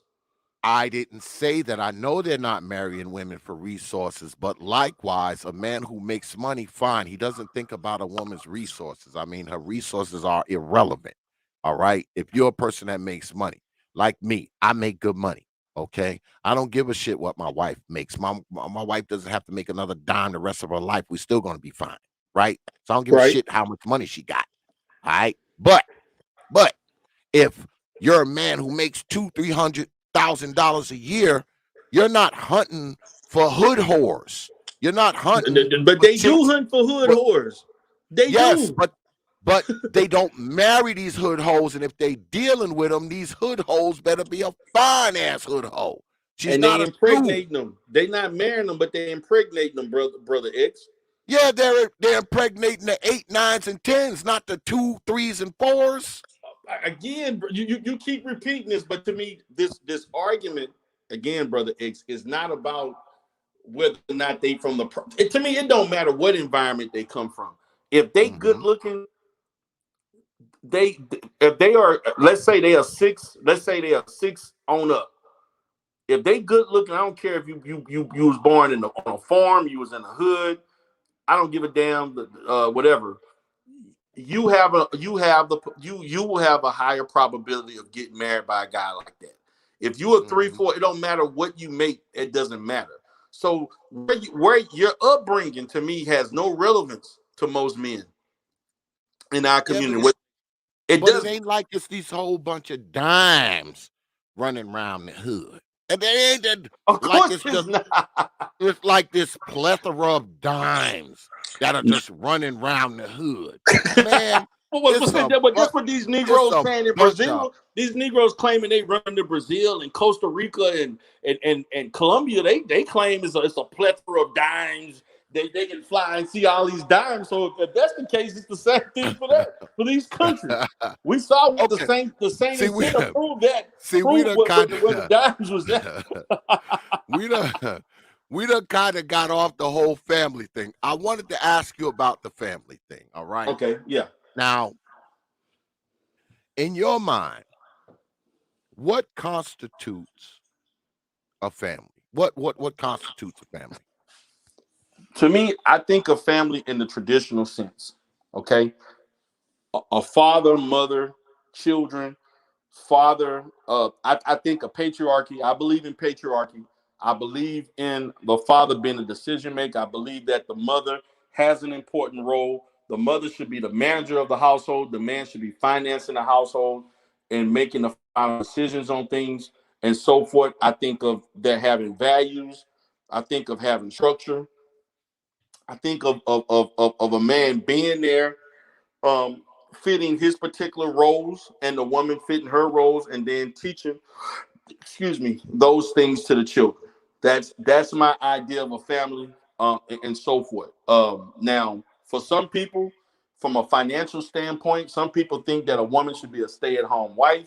Some people Mm-hmm. think that their wife should work, and then we look at the fact that can this man pay all the bills, majority of the bills. Every couple is flexible on the percentage based on their lifestyle, how they want to live. Okay.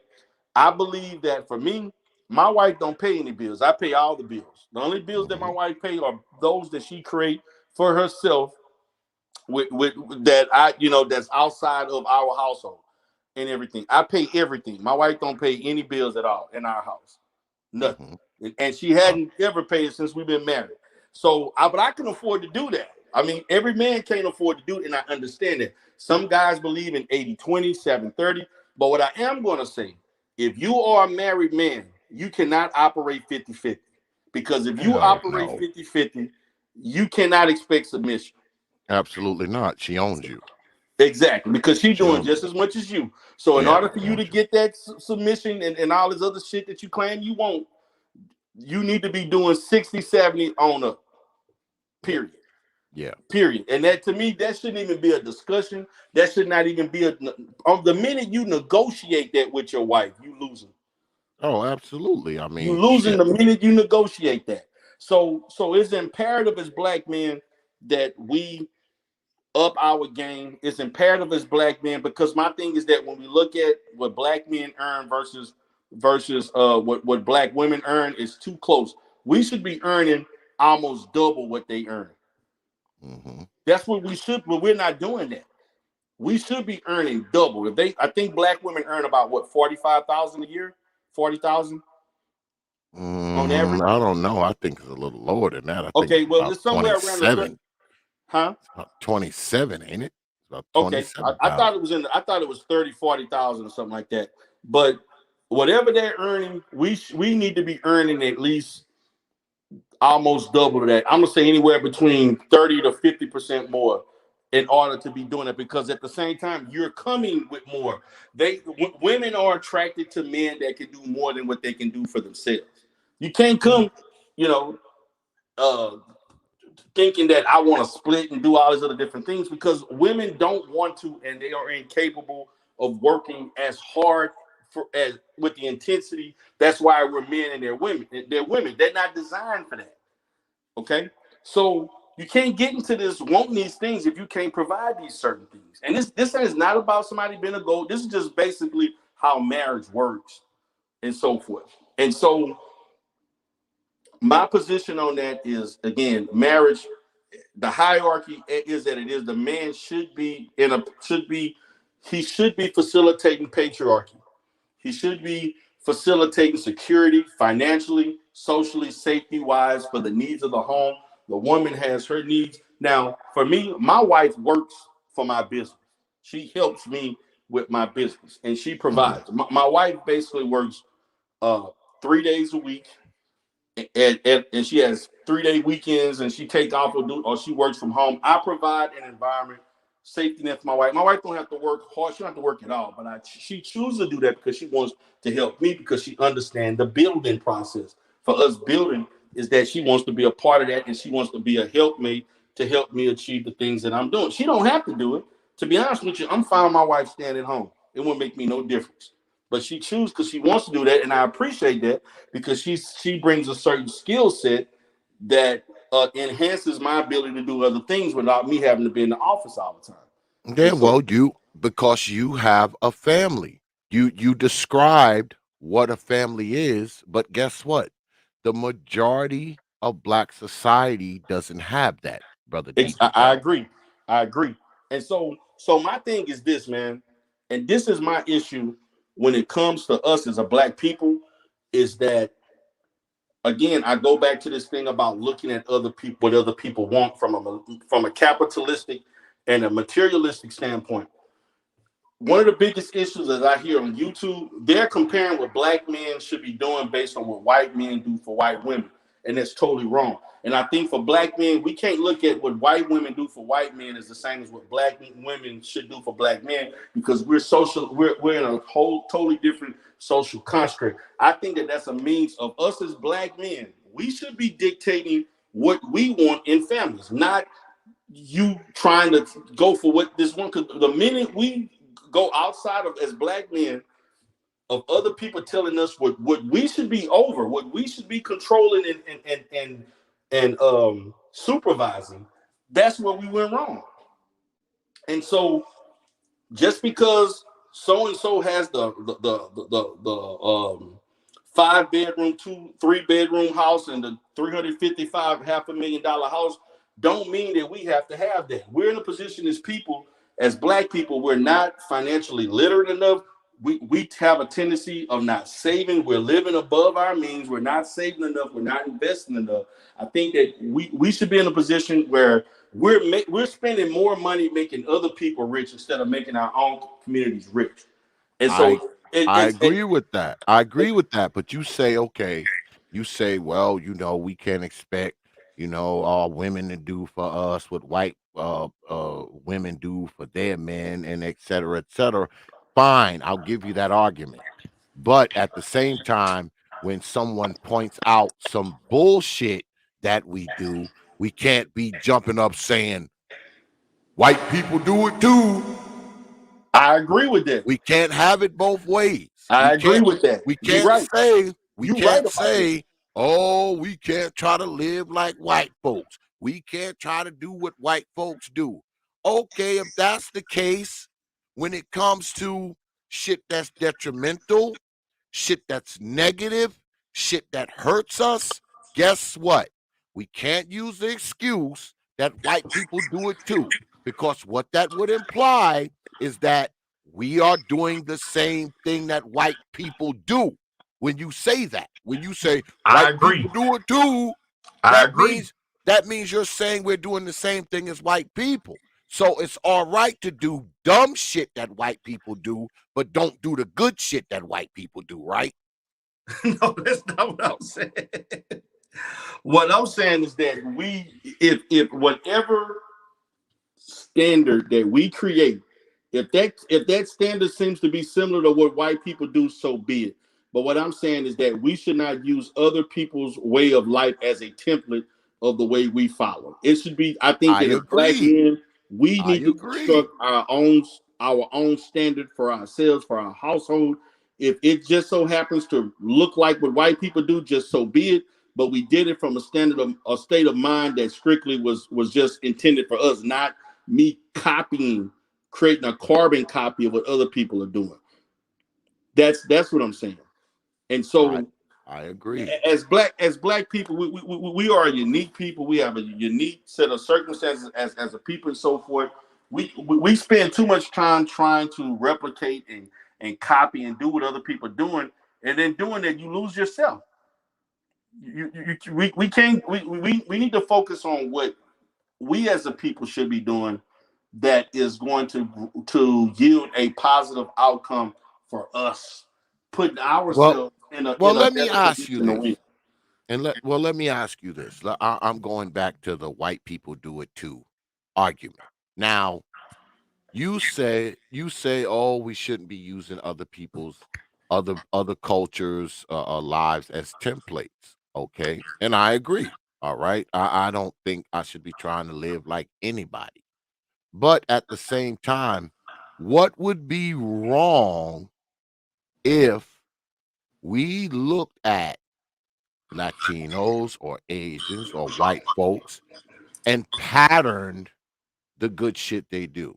What if we pattern family building? What if we pattern the knowledge of finances? What if we patterned uh, our devotion to education? What if we patterned, you know, marrying before the women start carrying? What if we patterned ourselves after the Asians or the white folks or whatever? Would that necessarily be a bad thing? Because I don't think things would be different just because it's us doing it. Because results are results. All right. If I take a hatchet and swing it at a tree, a white man can take that same hatchet and swing it at a tree. So if black people were more quote unquote family oriented, if black people were a little more focused on education, if black people were a little more focused on building families, don't you think the outcomes of black society would be better than they are now? Okay, I'm gonna say this. You brought up other people, but you know what? We could copy what African cultures are doing. We can copy what Africans that come here that outpace us in what we're doing. We don't have to copy other people. We can copy other black people before we copy other cultures. Yeah, So but we have other options well, that don't have this to be the this ones that takes me people back know. to the I hear this shit so much. White people do it too. So we're already copying them. It's And we're just that losing, and we're it's just losing copying them. because we're copying the worst shit. No, You we're trying to you copy the good shit too and still oh, losing. the only time you hear somebody say white people do it too, the only time you hear people say that is when you criticize some bullshit that black folks are But white doing, people could and, control and it's you different know when it, you control and the you know system. it, and It's you know it, different, brother D.DERELL. but it's different when you control the system and change When the rules. We when can't we don't control the system and can change the rules.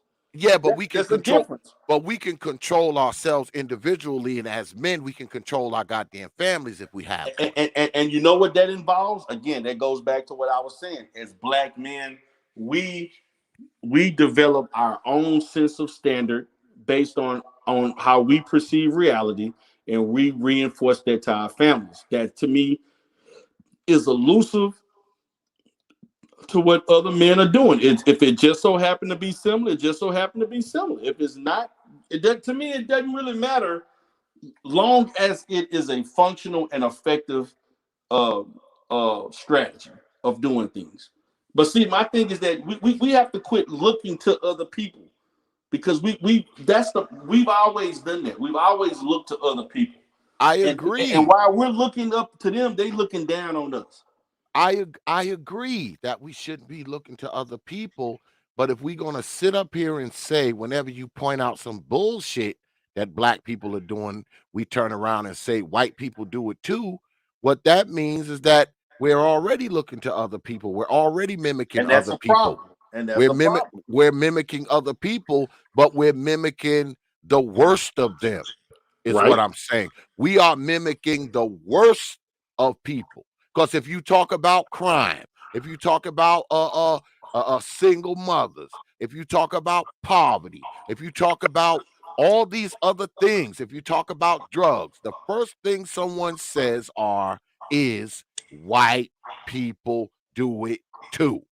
That's the first thing come out of a person's mouth. They don't even say Asians do it too or Latinos do it too. Nope, they jump right to white folks and say white people do it too. Yeah, but So see, but brother X, that comes from social conditioning. no, that comes from worship of white folks. But Yes, that's let that, me and that's let me through social. You didn't come. That's social conditioning, brother X. hold on. You Hold on a didn't come second. in the world worshiping white people. Hold on. You basically developed that over. Black people developed that over time by as a means of operating under these conditions. You didn't come. You did not develop this. You were socialized to think that. We were programmed through education, through media, and etc. In religion.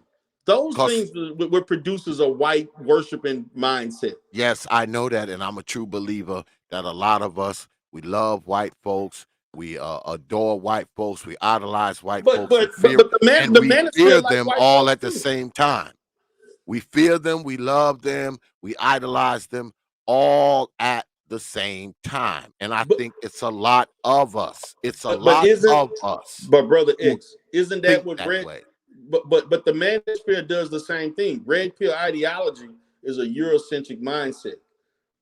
That's white worship in itself. I don't know about That is that hold one. on, wait. I don't know No. about that one. We can't backpedal from this.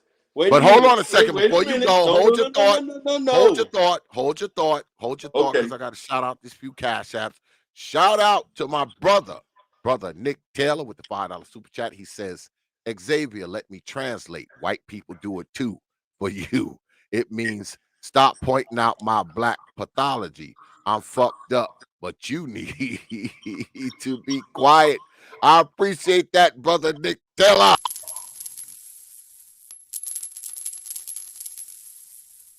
I appreciate you dropping your hard-earned coins on this platform. So, brother Supreme with the $5 super chat. Appreciate that, brother. He says there is no solution to changing black dysfunctional culture. Black culture is anti-family. Most black kids have no template for intact family building. I appreciate that, brother Supreme.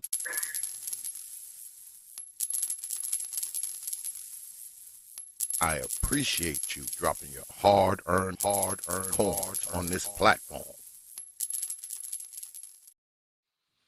All right, go ahead, brother D.DERELL, and So say some shit. so Say some shit that I know I'm gonna disagree with. Go ahead. so my thing is that to have a defeatist attitude is supposed to yield solutions. So you're gonna tell us black community has no solutions, but your solution is to date out and go with other cultures of men and women that don't like you and don't want you and deem you as less than a human being. That's supposed to be a logical solution for black men. That makes no sense. That just doesn't make any sense. But okay. So, if we talking about the black family, right, and we can agree that a majority of us don't really have the quote unquote black family, if you will. So, how is it ever? How are we ever going to get to a point where, you know, black people actually have a position in this country and quote unquote power in this country when we can't even have power over the shit that's in our own four walls, because that's where it ultimately begins. I mean, you always hear about this unification and togetherness and kumbaya and all this kind of stuff, but a lot of us, shout out to a good friend of mine, Sister Ali. She says all the time, a lot of us we can't even get along with the people that we live with. So how is this mass unification going to take place with all these other 40 some odd black folks? Well, it starts with black men. When So are it's our black fault. men going to step up and be leaders like they supposed to be? See this is the problem. As I'm listening to some of these people in the chat as they're stating all their misguided statements and they don't understand what science is. They don't understand. Some of these guys don't even understand red pill ideology. But at the same time, It starts just like any foundation of any culture, any foundation of any civilization starts with men. So if we're gonna do this, it has to be up to men to inject this and create it, not women, not this and that, or looking for other people.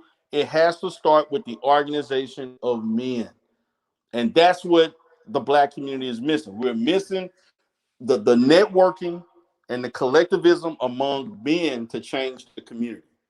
That's Okay, the problem. We're I'll too give you we're I'll too individualistic. We're I'll too give you that argument. individualistic, and we're not looking at collective as it relates to other black men. I And will until give we you do that, we're gonna have I what we're gonna have is a percentage of black men at the top, a bunch in the middle, and a whole bunch of them at the bottom. And we're okay. all doing our own thing and not looking at the collective. And that's why other groups are beating us because we're not thinking collective. Okay. You say that it's black men. I will give you the argument. My question to you is who's raising these black men that you speak of? Who's raising them?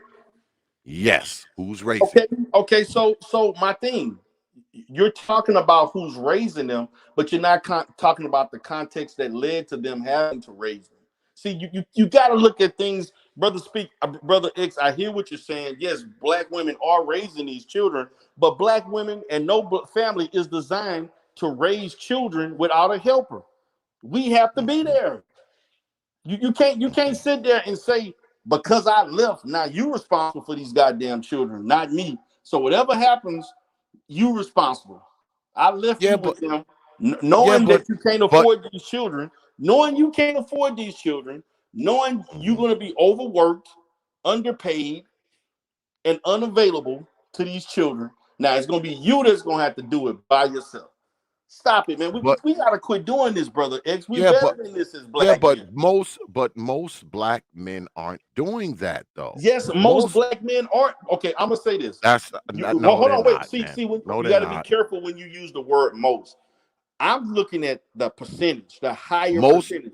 We most is have any an unhealthy percentage most is black. anything over 50%.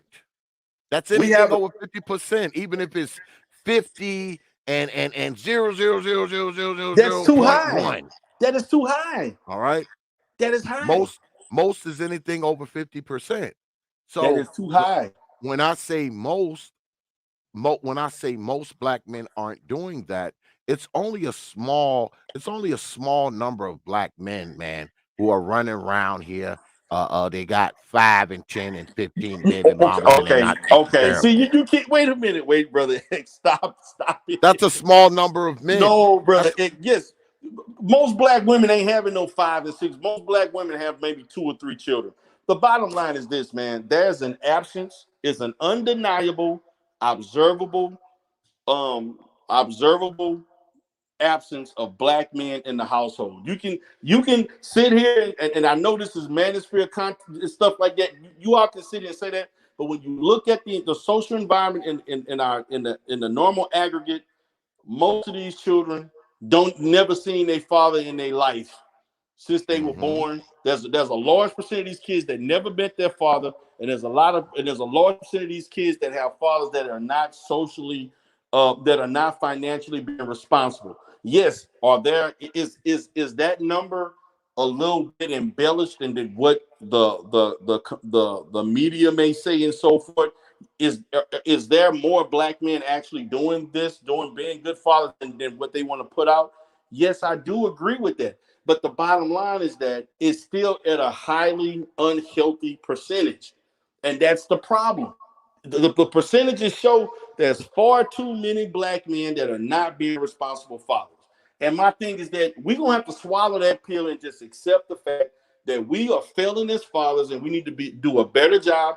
I'm not in no way disparaging guys that are doing the right thing, okay? But the bottom line is that in the community, particularly when I work community mental health, 80% of those kids that I worked with, I'm asking them where the father is. Oh, he not here. We ain't seen him. He in jail. He on drugs. They're not there. Black men are not being responsible enough as being fathers and being loyal and responsible for the families they create and the children they create. You could spend the research all you want, but but when you look in the community, I can go to any hood right now, go into those projects, and I guarantee you, in those projects, 80 to 70 to 80% of those households are headed by black women, and no black man is being involved. And that's not her fault. That's his fault, because he chose to make kids he couldn't afford. And she chose to, and Yeah, she but chose yes, to let you're him right. make them. She then chose. But hold on, we're men. We're supposed no woman should get in the way, regardless of her mistakes, should not immune you from being a father. I'm I not take no saying that. excuse because the woman, no, you said yes, she let you in, and you did what you did. So once you did that, you need to take responsibility for what you created. There's no excuse for a man not taking care of his children. It's not. We got to quit making excuses as if the woman created an environment that I can't take care of my children. Last time I checked, nothing's stopping you from getting a job. Nothing is stopping you from financially investing in your children.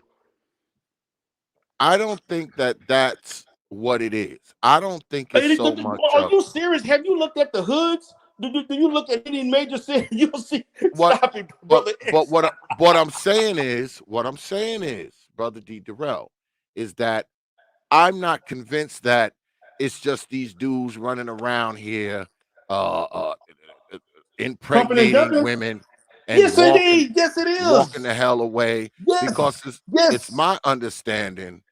What my understanding is, and damn, I was looking for this chart. This is the wrong chart, because I got a chart I want to show you, man. Okay. Because shit, see, because you said some shit that I don't believe. Because I got a chart that proves you're wrong, and I'm gonna pull it up. And I But want to know the source and when that research was compiled.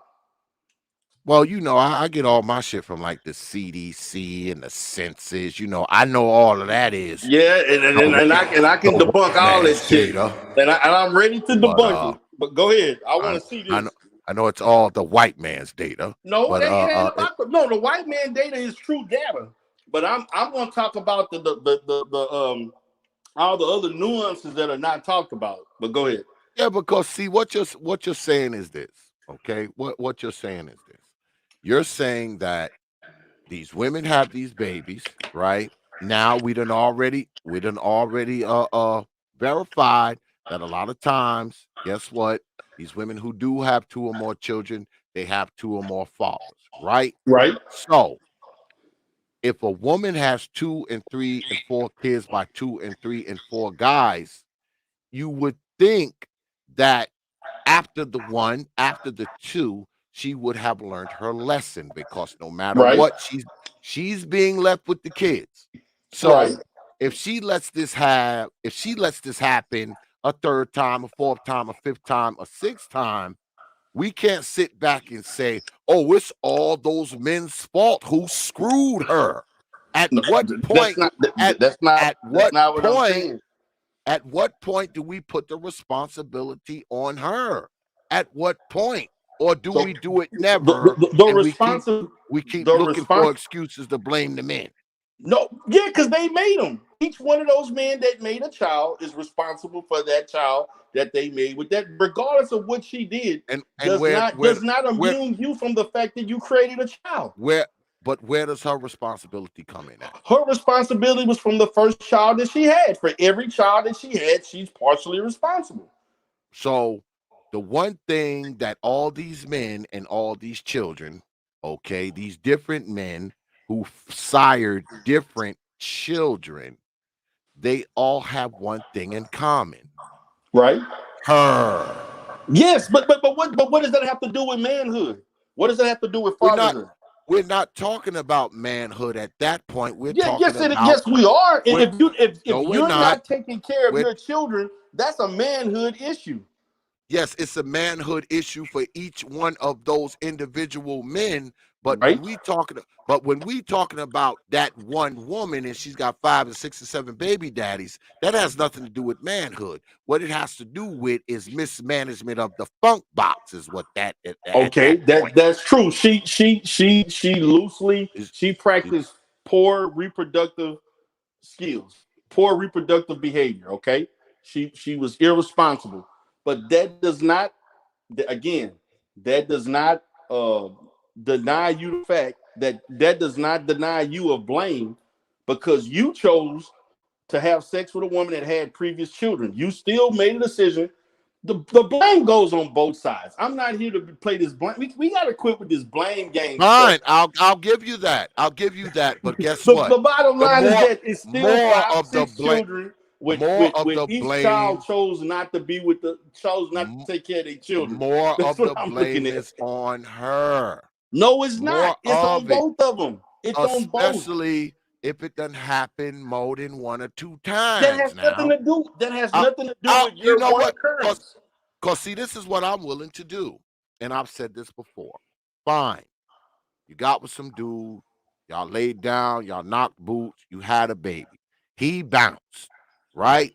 You get with another dude, y'all laid down, y'all knocked boots, you have a baby. He bounced. Now here come dude number 3. Right. Here come dude number 3. Do you now continue to lay down, have baby? You've already seen 2 men bounce. So you lay down, you knock boots, you have baby, he bounces. So now you had baby 3 now. So at what point do we say, hey, woman, what are you doing? Because see, all the guys that are coming through the door are different at this point. So we can't sit back and say, well, she's got all these kids because all 5, 6 of these dudes. Fine, these dudes were Brother. irresponsible, See, but this each, is a but problem each, with the but space, brother. each, but You, you, each you, one of you, these dudes are different. brother, She's the same fucking brother, person. brother X. She is the same person, but the still. Why didn't these men show discernment? Why are you having sex with a woman that had all these goddamn children? See, again, I'm not unlike some of the simps up in here that are in the chat right now saying this and that. Saying all these different things because they're not in agreement. I'm coming from a position of objectivity. It is not about a blame game about the regardless of who you think is more responsible for what, when, and what. They got people in here that drove 16 hours to go see people with nothing in return, got the Oh audacity to boy, talk here about we go. somebody else Hold or on, not. But what I'm hold saying on. is that, Brother X, you got to understand, brother, it's not about who is more wrong than the other. The bottom line is that the children are here, the mistakes were made. Okay, we have to take care of these children. We have to be responsible. If let's okay, let's play devil's. Let's say you're right. She's wrong. It's her fault, right? Let's go your route, right? Let's play that. She's wrong. She had all them children. She had no business having children she couldn't afford. I agree with that. But you know what? Those children are there, and all those different men. Each one of those men are responsible for what they created. That is not an excuse not to take care of your responsibility. I That's what I'm I looking at. agree. I'm looking I at the agree with economics that. of it, and I'm looking at the responsibility of I what you've done, regardless of what she did. Black well men need to one stop having kids and stop having sex with women like this. Why are we I continuing to I have get sex with that. these type of men? I get that. And then I'm gonna go to the super chats. I get that. I agree with you. All right. All 6 of these dudes she had sex with, these Negroes should have been more responsible. But they have one kid with her. She has 6 with 6 different men. Oh, Therefore, now hold on, hold come on, on, we've been through hold this on. already. No, hold on, hold on. She has 6 kids to each one of those people's one. Each one of those men's one, which would make her the more responsible because she has more children. In that instance, each one of those 6 men, one child per guy. Her 6 children. So she is more responsible.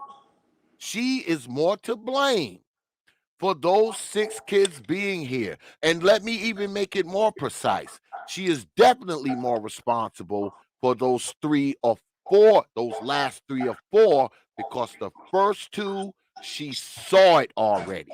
She saw the dude squirt and bounce.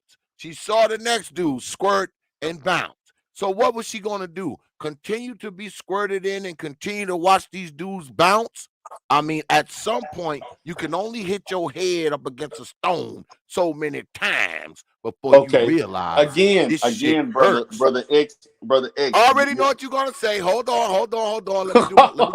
Let me do my super chats. Let me do my Go ahead, brother. Go ahead, brother. Falling behind.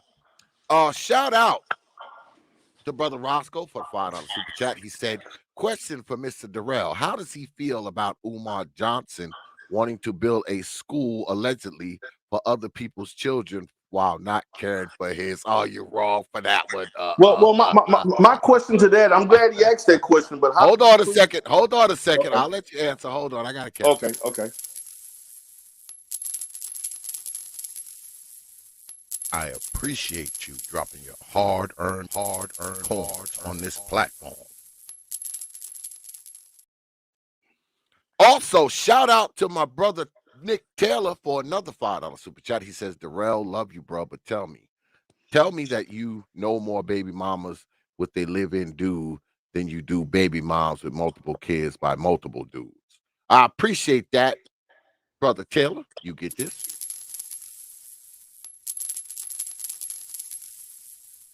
I appreciate you dropping your hard-earned coins on this platform. Shout out to brother Tim Howard for the $5 super chat. He says, T.P.O.T, you are very patient and calm for dealing with this fool like this clown. That's fucked up, man. Boy, the Simps are out here tonight, man. Hold on.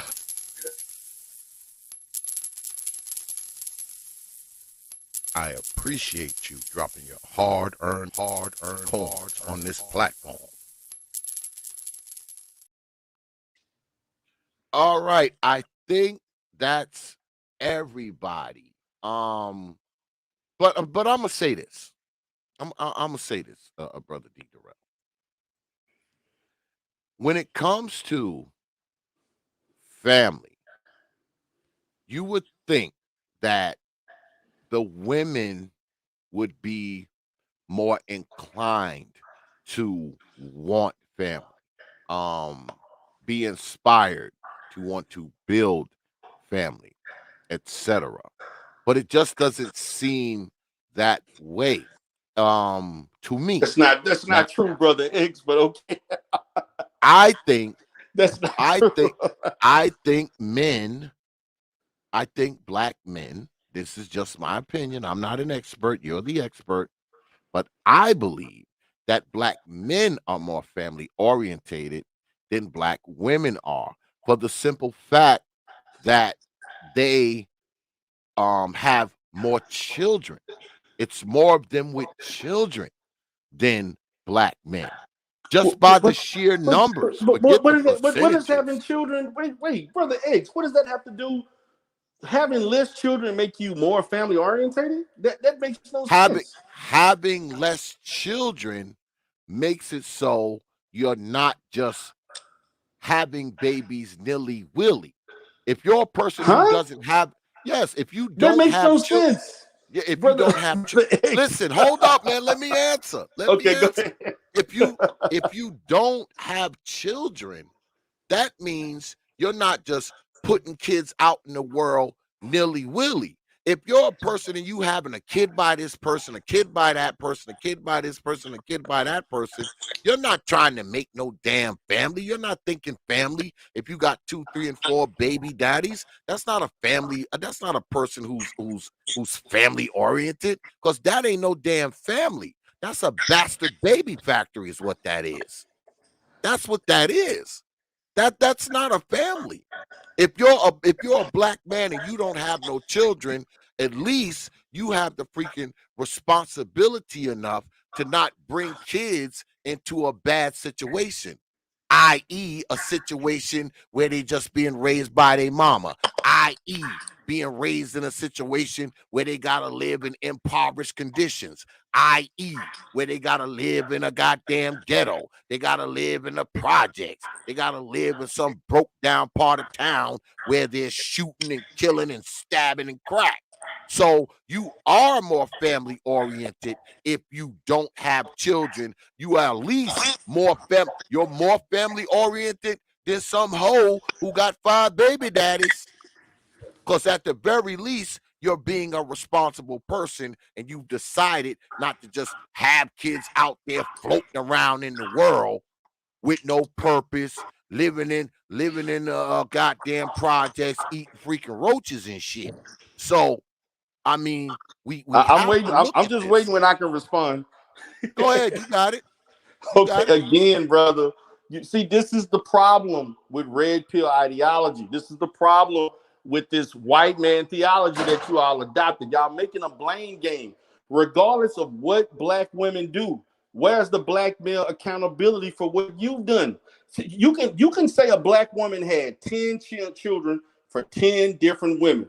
That does not mean that gives the right for all 10 of those men not to take care of their children regardless of what this woman did. You are still responsible for the seed that you created.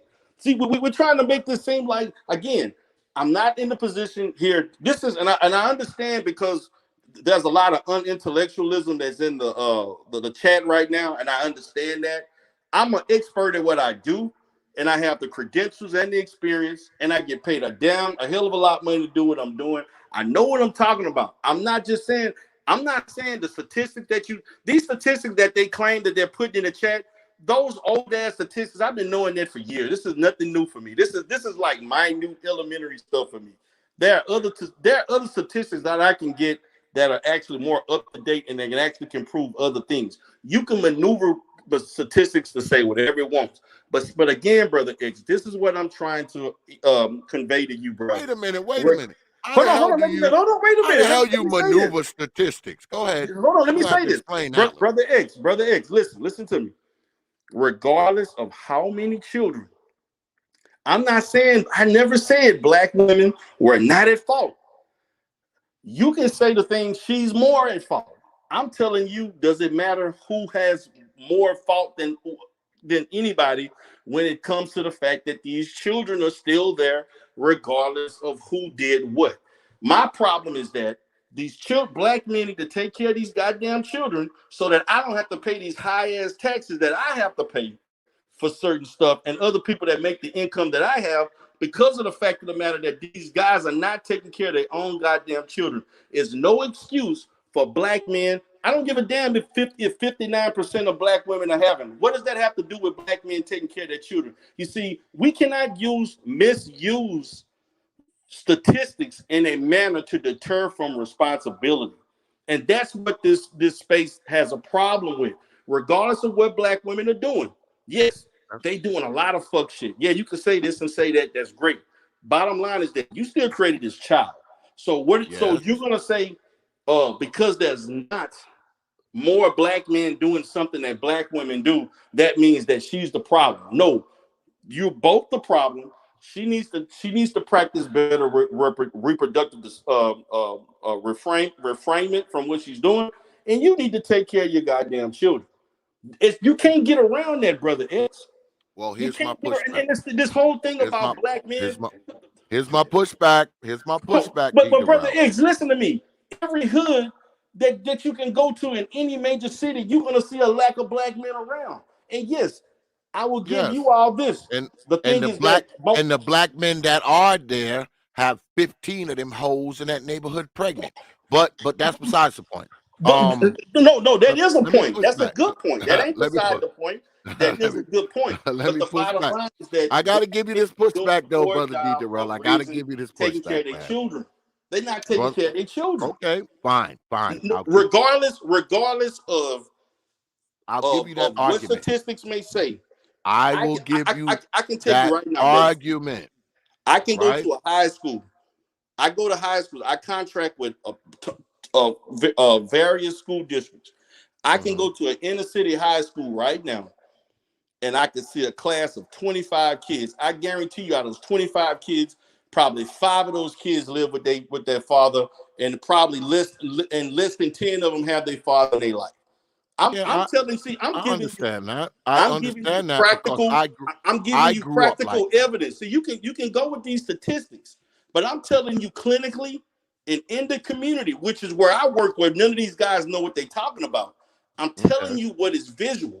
I'm not. And see, this is what business is so misconstrued because they're so blinded by ideology and they want an echo chamber. Is that the fact of the matter is, no matter how much blame you give black women for what they're doing, and yes, there is enough blame to go around, that still does not immune you from the fact of the shit that black men are not doing. And whether you think those statistics reflect black men are doing a better job, no, those statistics are embellished to show that black men are doing a decent job, but we're not doing a good enough job. Come on, D.DERELL. We're not doing enough, brother. We're not doing a good enough job, because if we were doing a good enough job, our community would look better. We would be a better people. We're failing as a people, and you want to sit, and these guys are sitting here wanting to say black women, and black. Oh, you just sit to the corner as if you're just allowing things to happen. We are failing as a people because we don't have enough black men that are willing to take responsibility for what they are doing. That's the problem. It starts with black men first. I thought this space was supposed to be a space for black men empowerment and black excellence. What I'm seeing in this this chat right now does not represent black excellence. It represents black. Well, hold on a second. Hold on a second. Now, we were talking about the production of children, and this is my pushback on that. My pushback on that is fine. Okay, you say that men need to do this and take care of the kids, and I agree. You got kids out there, you need to take care of them. I understand, right? That, okay, all right, but women control not only access to sex, they also have the power to decide whether or not they get pregnant, whether or not they have the baby. Men lose power right after ejaculation. After ejaculation, whatever power you have is gone. Okay. It's gone. Okay. Okay. So what does that mean? What it means is women have what, 30 some odd different types of birth control. Okay. And I say again, women control access to sex. Right. They control access to sex. Men control access to relationships and marriage. Okay. So if you have control to the access of sex, you know what you also have the control of? The access to childbirth. Okay. So if you are not preparing to freaking not have a baby, if you're deciding that I'm going to have sex without any birth control, without this brother wearing a condom, you get knocked up, you decide to have that baby, I believe the onus is still more on you because you have the most power in the decision making of whether or not that child comes to term. Brother X, you gotta see, we gotta It's quit the playing. truth. Brother X, you too intelligent for this, brother. I'm telling you, too intelligent for this. It's the truth, though. Brother, Is it not the truth? We again, brother, let's not be sophomoric about this. Why is it a big thing? This is the problem with manosphere talking points. Why is it an issue, a power struggle to determine who is more at fault? It's not a power. It's not a power struggle because one person has more decision-making power than the next. But it still takes two. Oh boy, it takes two to make a thing go right. I'm gonna say this to the brothers. I'm gonna say this to the brothers. Before you have sex with a woman, you need to understand her mindset, whether or not she believes in birth control, whether or not she wants children, and whether or not she get pregnant, whether or not she believes in abortion or not. I'm gonna continue to say this to you, brother X. We're too fixated on who has more blame. I mean, my thing is obviously a woman controls her body. We already know that. That's already determined. The bottom line is when you decide as a man to ejaculate into a woman, regardless if just because she lets you go in naked, don't mean you have to go in naked. You can choose to practice your own form of birth control. You can put on a condom. You don't have to go in raw. You chose to do that. You could say, no, I'm not going to do that. I don't know you like that. I don't want to have a child. Let's not play this game, brother X. You're too intelligent for this. This is it's almost like we're getting to some type of form of programming where we just regurgitating what somebody else says. No. Shit. What we're doing, Listen to me, brother. Listen to me. we're talking about is what really happens. Because I know what really happens, but brother, when it comes to the decision making of whether or not a child gets born, she can decide. She can decide to have the that's child. up to her. Yes, it's up to her. It's up to her, no matter what you say. Because and you it can was say, up to you. And no, it was up to you we, to put a condom on. Yes, Put a condom on. You lose all power after ejaculation. No, right? don't. Why are you ejaculating into it? But we're not. Why are you doing that, brother? We're not talking about ejaculation. What we're talking about now is whether or not that child gets born. Because you can say the child. Listen. You can say, you know what, girl, I want this baby. I want this child. And you know what she can do? Go right on down there and get a freaking abortion. Ain't a damn thing you can do about it. And likewise, you can say, I don't want this child, and her black ass can still have it no matter what you say. And you know what? So the dynamics are different. It's not the dynamics are different when it comes to the decision making of whether or not this girl goes through with this pregnancy. The decision is ultimately hers. Right. Once she's knocked up, the decision is ultimately hers. Okay. Not yours. Brother, you don't have any decision making power in that situation. You're right. And you know what? If she don't want it, she gets rid of it. If she does want it, she keeps it. She don't even have to tell you. She don't even have to tell your ass she was pregnant. Brother she can X. Just go down there and get rid of it. Brother X. Brother right? X. That's called nature. They're designed so that they can do that. They're the one having the child. Exactly. Hold on.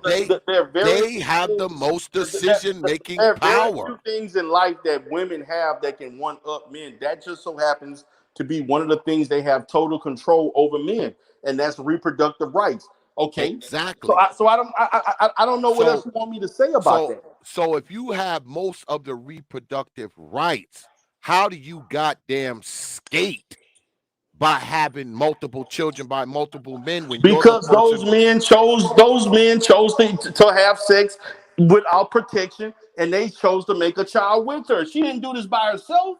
What do you mean they chose to make a child with her? They don't have any choice. Brother, stop. Brother. They don't have any choice. What do you mean they chose? Brother X, we got to stop this thing with trying to take away black male accountability. See, that's the reason why we got Negroes in the chat right now that still live with their mom in the basement. And they make under $30,000 a year. See, they're not accountable for their life. See, this is the reason why we got Negroes like this that don't like me, because they know I'm successful and they can never get where I'm at. Well, I understand, but they got the reason why they're not as successful as they can because they're not ambitious enough and they're not responsible. See, black male accountability is why we produce mediocrity and low levelness, and we make that seem like that's average. And that's good. So it's all black men' fault that no, I never see. We got to quit doing this in the space, brother X. This whole thing about who's all the blame when it's both sides that are the blame. We're both equally responsible. So it's 50% black men' fault and 50% black women fault that black society is in shambles in certain parts of it. It's both. Yes, it is both of our faults because we're both in control. We both have a hand. Believe that. We both have a hand in it. Brother D.DERELL, I don't. But we're still men. We're supposed to be the men, brother X. I think that black society is in tatters because the people who have control over most of the children, you would think that if these women were such great people, right? If they were such smart people, if they were such intelligent people, why are black children only 20% of black children reading on the 4th grade level? Why is it that black children, by only 15% of black children by the 8th grade are reading, writing, counting, and doing mathematics on a grade level? If mostly black women are controlling the children, and you got 80, 70, and 80% of the children are dumb as hell, what does that say about them? I'm a true believer. You know what it says? I'm a You know true what it says believer. about them? I'm a true believer that swans don't raise ducks and ducks don't raise swans. Wait a So minute. if these But you know children what? if these children are ducks, that Come means on, they're brother probably X. being raised Brother by a X. duck, Brother right? X. What you're saying is correct, but you're taking it out of context.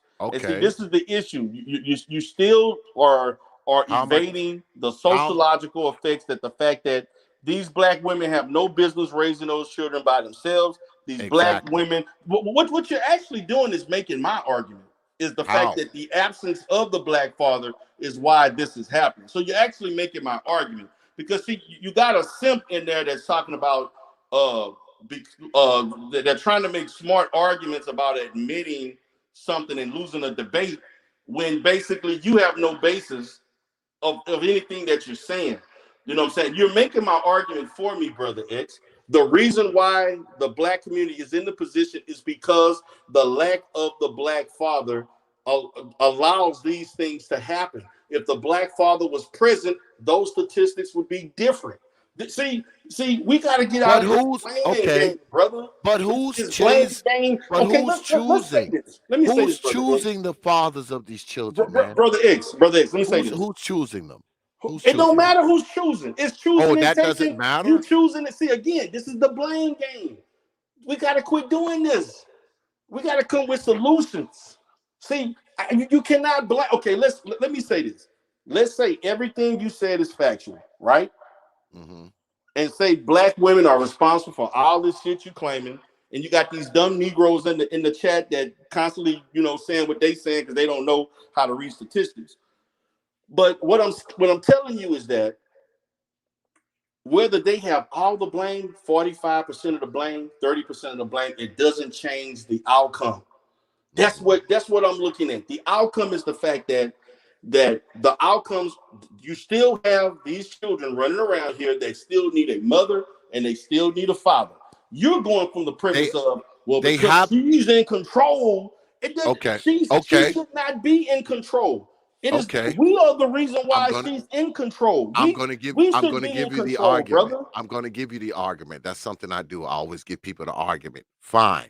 So why is it if you got these women who are raising these children by themselves, why is it Women that should not be raising children by themselves, brother. hold on. Okay. They're raising these children by themselves. So why is it when a man raises children by himself, the children are less likely to be on drugs? The girls are less likely to freaking end up on the stripper pole and be promiscuous when they like Okay. teenagers. They do better as far as education goes. They're less likely to be walking You the want to know street why? or go or the I sons go. already know Hold this. on, I ain't finished. I know because I've heard you do this before. I ain't But finished. go ahead. I ain't finished. Go ahead. Why is it that the sons are less likely to be on drugs, go to prison? The kids who are raised by single fathers, I know because I have some in my chat. All right. And every single one of the brothers that I know who raise their children by themselves, their children are doing stellar. Their daughters are not hoes. Their daughters are not baby mamas. Their sons go off to school. Their sons become professionals. Their sons have lives. They're not in the penitentiary. So I say again, if these women are so great, why nobody is it said they was so great? Hold on, I'm not finished. If they are so great and it's all the men's fault for not being there, how come when they're raising children by themselves, all their kids do is fill up the goddamn penitentiary and the cemeteries, usually in that order, but when they're raised by men, it's the exact opposite. You want me to answer that question? So is it that they need fathers, or should it be the men should be raising the children, period. How about that? Okay, you Without ready for my them. answer? You give Without them. long-winded questions, but I'm here to listen. Okay. I know you ain't talking about somebody being goddamn Yes, that's right. long-winded. You give long man. You talk for 5 minutes. I had to listen. What? Are you serious, brother Yes, D.DERELL? yes, I'm serious. Go ahead, But, man. Go okay, ahead. but listen, Go brother. ahead. This is the reason, brother. The reason why. See what you're looking at, and as we dissect this in its entirety, because what you're looking at is the outcome, but you're not looking at the attributes of those men that take it upon themselves to raise their own children. And probably the men themselves that take on to become single fathers are probably more financially able to do so. These men are probably have the personality and have the value system that instills them to be to become better parents. Also, you have to understand there's a far less sample size of black men doing this as opposed to a larger sample size of black women who are failing at being single mothers. You have to take that into account, brother. Also, within that, when you look at the aspects of men raising children versus women raising children, you have to look at the fact that men raise children with more structure, and they also have a fear component that women don't have, that men can basically initiate. That sense of masculinity poses a certain fear factor, a certain healthy fear that children are more inclined to listen to and respect, as opposed to women, as far as within their feminine selves and so forth. The nurturing doesn't necessarily evoke that type of fear. So therefore, you're going to have those outcomes in which that are going to tend to be better with that small sample size of black men who are single fathers and that are more effective at it. That's why you're still making the argument again that the fact that if the black man was in his home, in the household, that those children would get that also with the balance of their mother, that would produce better children. You're continuing to make my argument. No, better Of why children. black men need to be in home. You what? said you all are saying these things, but you're making my argument. The Well, argument is we all know that a mother and a father would be ideal. You know, right. statistically, that's ideal.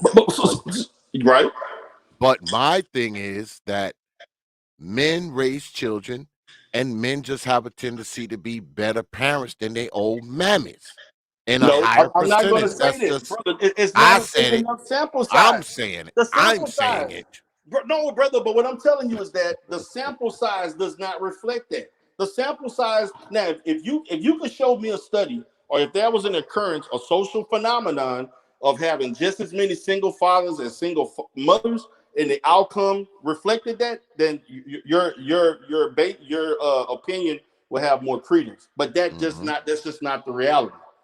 The reality is that I'm gonna there are dig it up and far have more it. there are far I'm gonna more have it single for you the next fathers. time you come back. God damn it. I'm gonna There are dig it up far and I'm more gonna find single fathers than single mothers. Therefore, the likelihood of that, and I'm not taking away from single fathers, but the fact of the matter is the numbers are not big enough to make a healthy enough uh, analysis, a valid enough analysis of who is the better. To me, to be honest with you, just making that analysis says the harmful, let's say the negative state that we are in as a people, that we even have to make an analysis of who's the better parent, single black mothers or single black fathers. That to me speaks the weakness of our people, that we have to even have this discussion. We're better together than we are apart. That's just logical. Yeah, There's no well, other it's way around that. We well, can spin that and say all these yeah, different but things, but there's no way around it, brother. yeah, but people say that. But if you was to take every eligible woman and put it with if you took every eligible black woman and put her with every eligible black man, some black women are still going to be out just by the sheer numbers. So it's We already revisited this. I right, told you we have to right. take when doing that, you have to take care of the eligible people, adults between 18 and 50. We're not talking about the Yes, total amount. yes.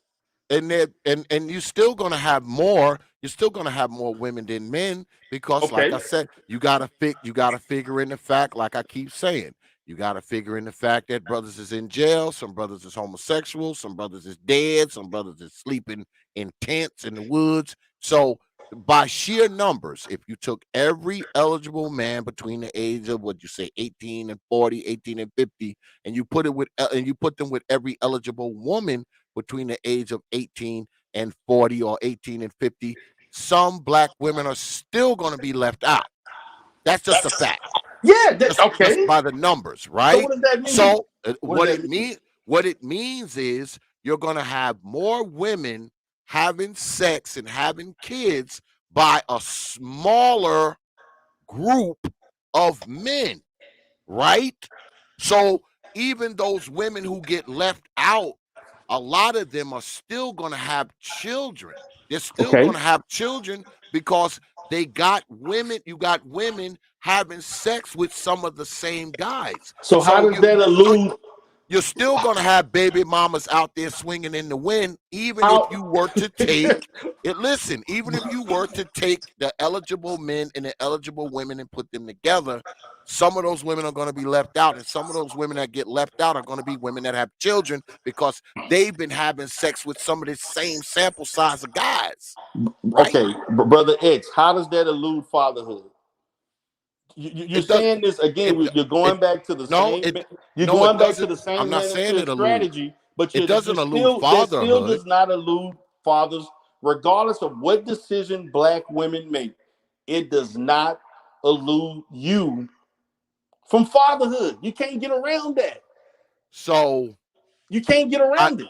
I know you're familiar with the story from Tennessee where I believe there was 3 or 4 guys and they had, I don't know, 80 children between the 3 of them. Right. They had 80 children with 40 some odd women.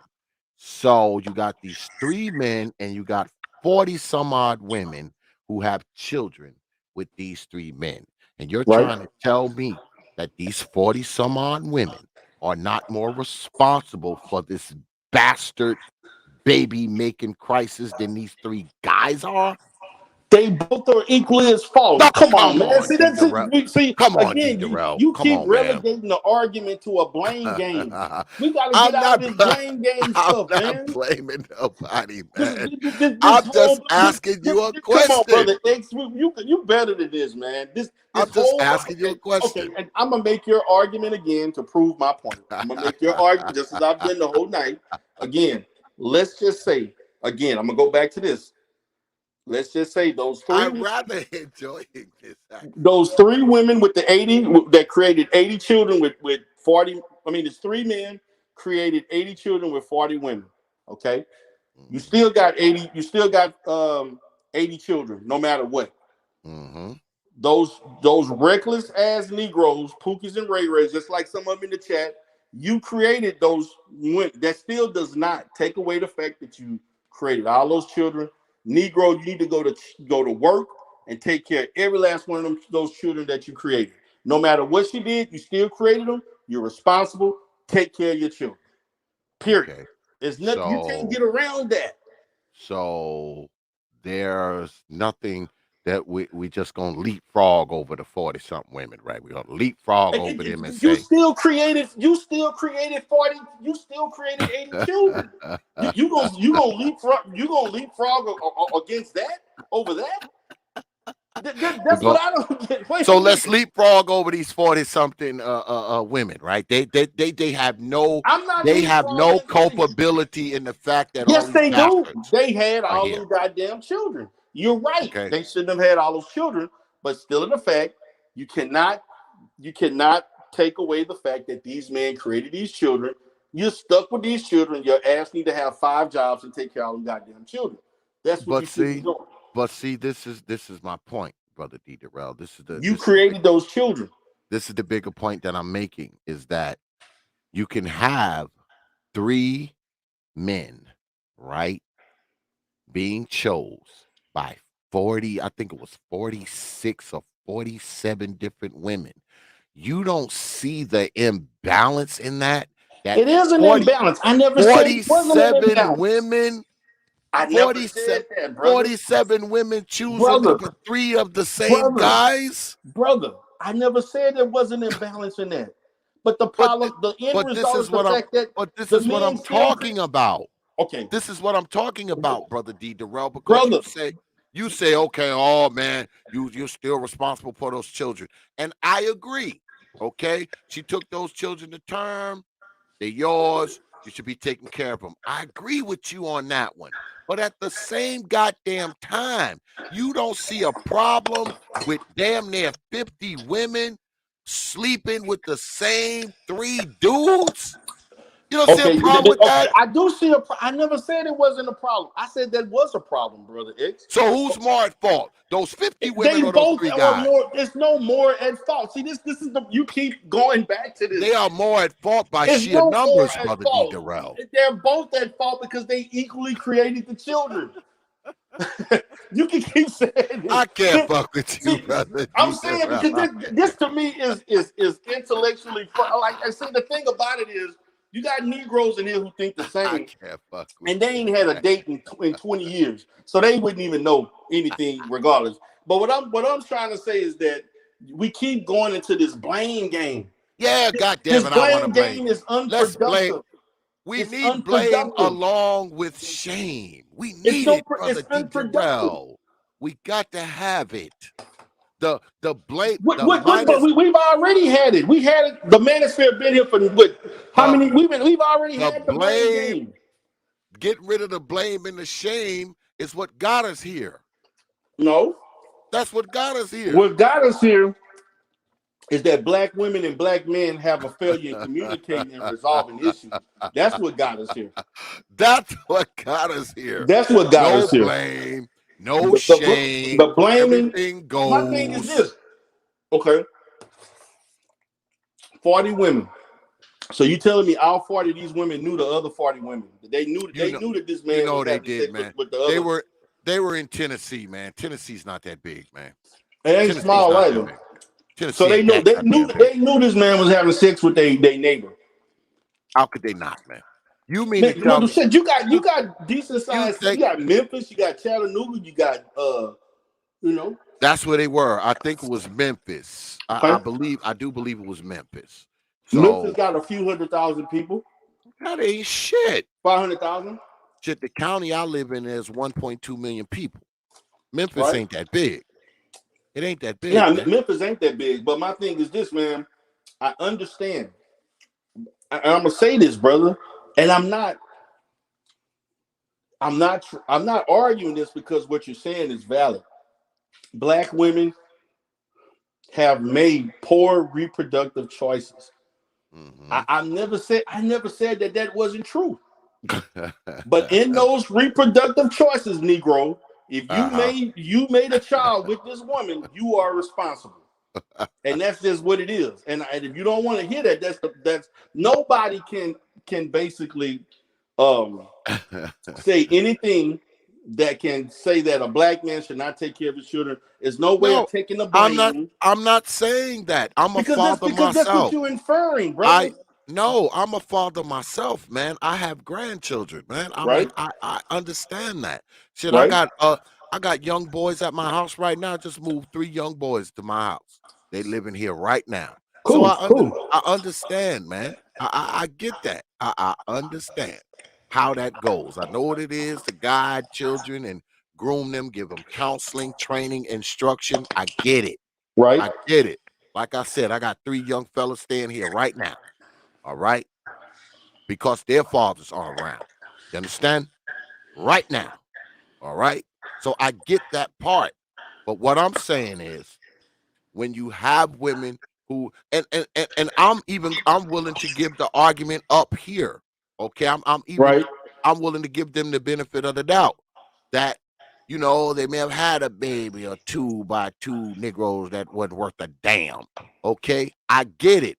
But at some point, you got to say to yourself that I keep meeting these dudes, I keep letting them squirt, I keep having these babies, these dudes are bouncing.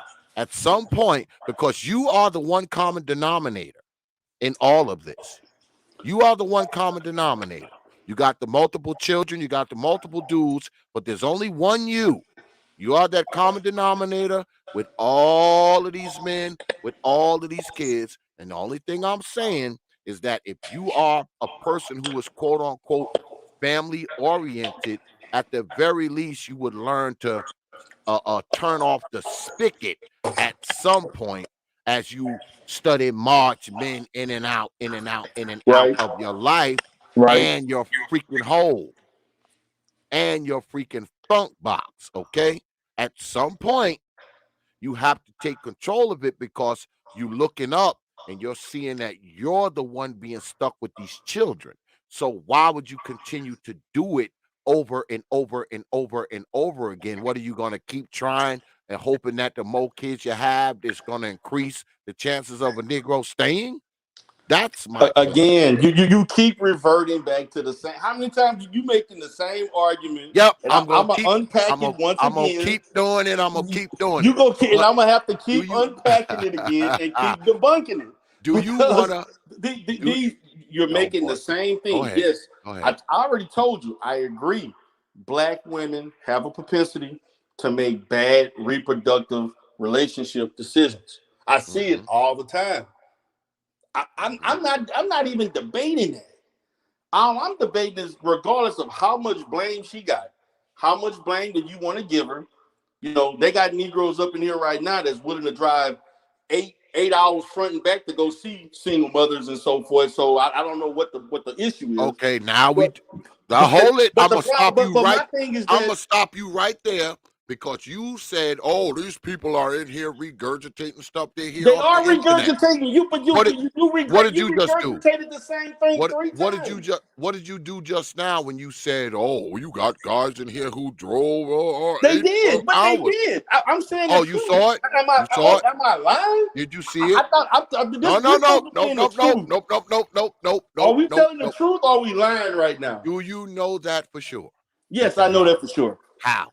Were you in the Because car? I know it for sure. So let's get back to the topic. Oh yeah, let's get back to the topic So now. Go so ahead. so so he know what he did. I nobody everybody know what he did. But the reality is this. Sound The like reality the regurgitation to reality me. is Sound this. like regurgitation to me. But The go ahead. reality is this, regardless of how many times you say she did this, she did that, whether she had 100 children, 50 children.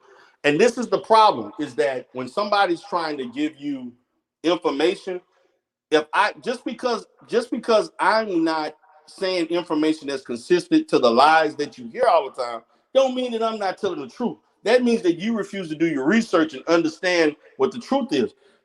Listen, I never stated. Let me ask you this, brother X. Did I state one time that black women were not at fault for anything? Did I ever say that? No, you said it's split down the middle is No. 50-50, and In I certain disagree. situations, certain I disagree. situations. Okay. Now, what I'm saying is that regardless, I'm looking at the end result. Mm-hmm. She had 40 children. She had 50 children. I don't give a damn how many men. The bottom line is that how many men were involved, each of those men are responsible for his children. Regardless of, and I'm saying her reckless situation, she has to deal with that. These men, you to take care of your children. That's all I'm getting at. Well, That what needs to well, happen. that's fine. But at the same time, brother, we got to understand this. As black men, as the simps that we have in the black community, why are we continuing to simp and go out and make rollers travels to go see women?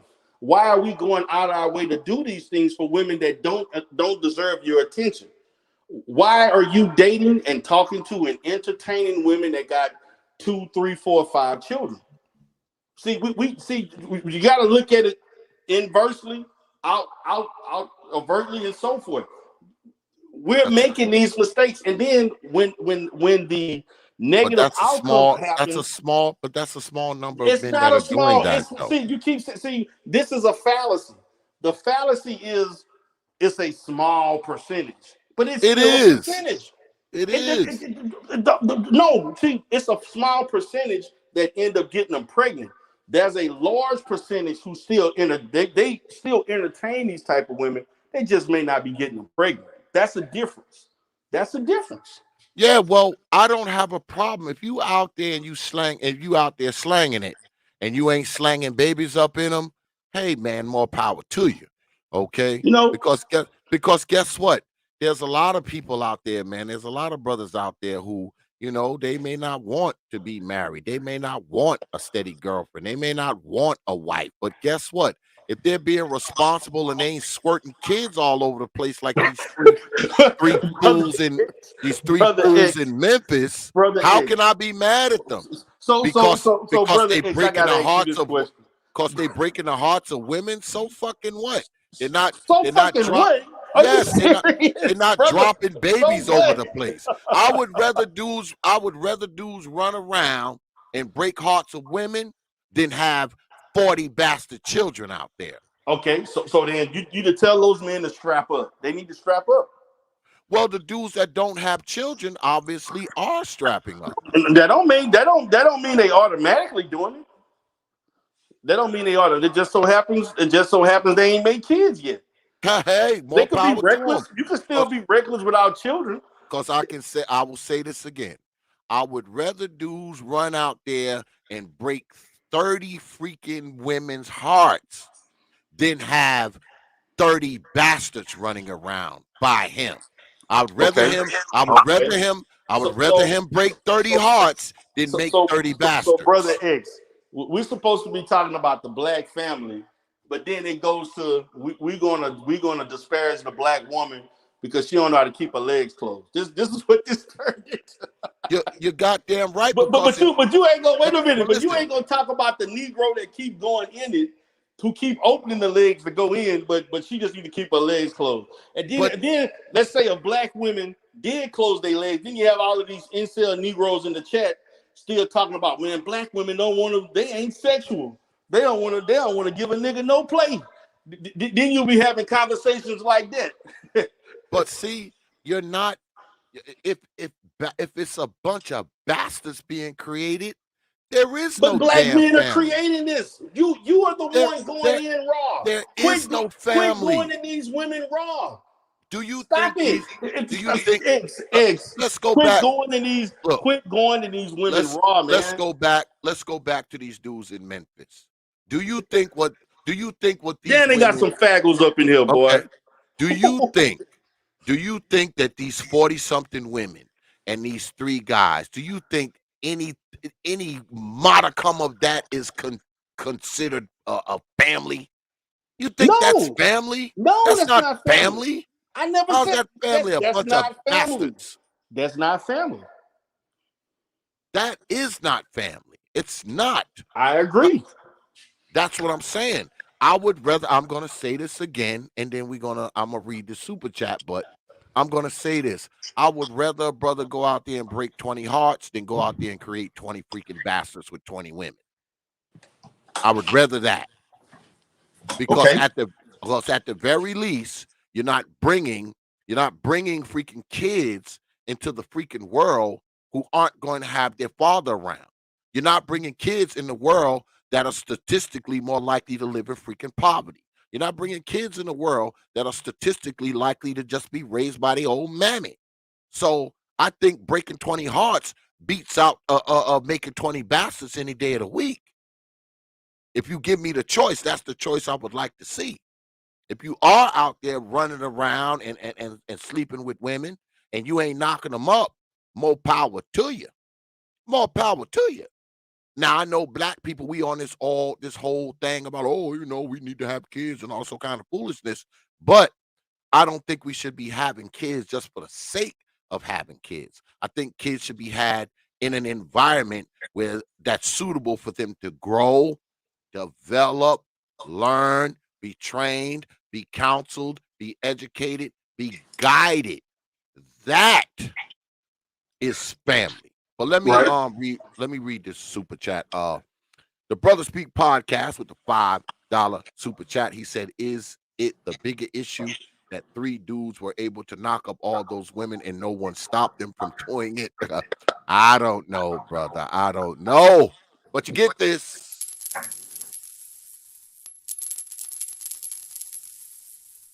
I appreciate you dropping your hard-earned coins on this platform.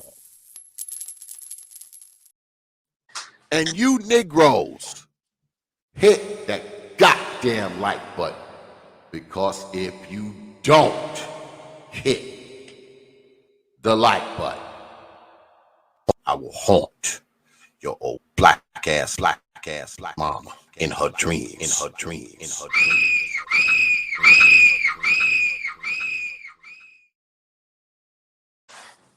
Don't make me do it, Negroes.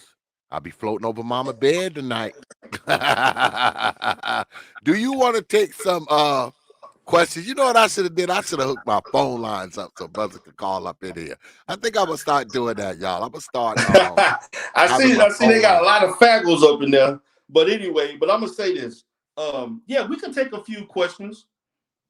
Okay, y'all got a few questions for D.DERELL. I know y'all do. But I gotta say this to you, brother D.DERELL. I know we done went back and forth and disagreed on pretty much every goddamn thing. But well, I gotta say this to you, brother.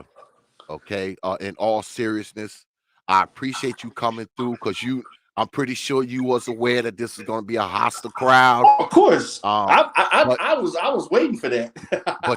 but you still came. You still came. Yeah. And I appreciate that, man. I do. I mean, I absolutely appreciate the fact that you came through knowing that you was walking into a hornet's nest, and Right. you still came anyway. So I appreciate that, brother. I just want you to know that. Appreciate it. Thanks. If y'all want to ask Brother D.DERELL a few questions, we got a little bit of time. Lucky you Negroes, I don't have nothing early to do in the morning, god damn it, because I'll be shutting this shit down right now. But all right. Shout out to Brother Stoic One, longtime supporter of the T.P.O.T YouTube page. He says there's no way to defend bastard making, and the issue is more in the woman. So that is where most of the criticism is aimed. Appreciate that, Brother Stoic. You know, when you drop coins on this platform,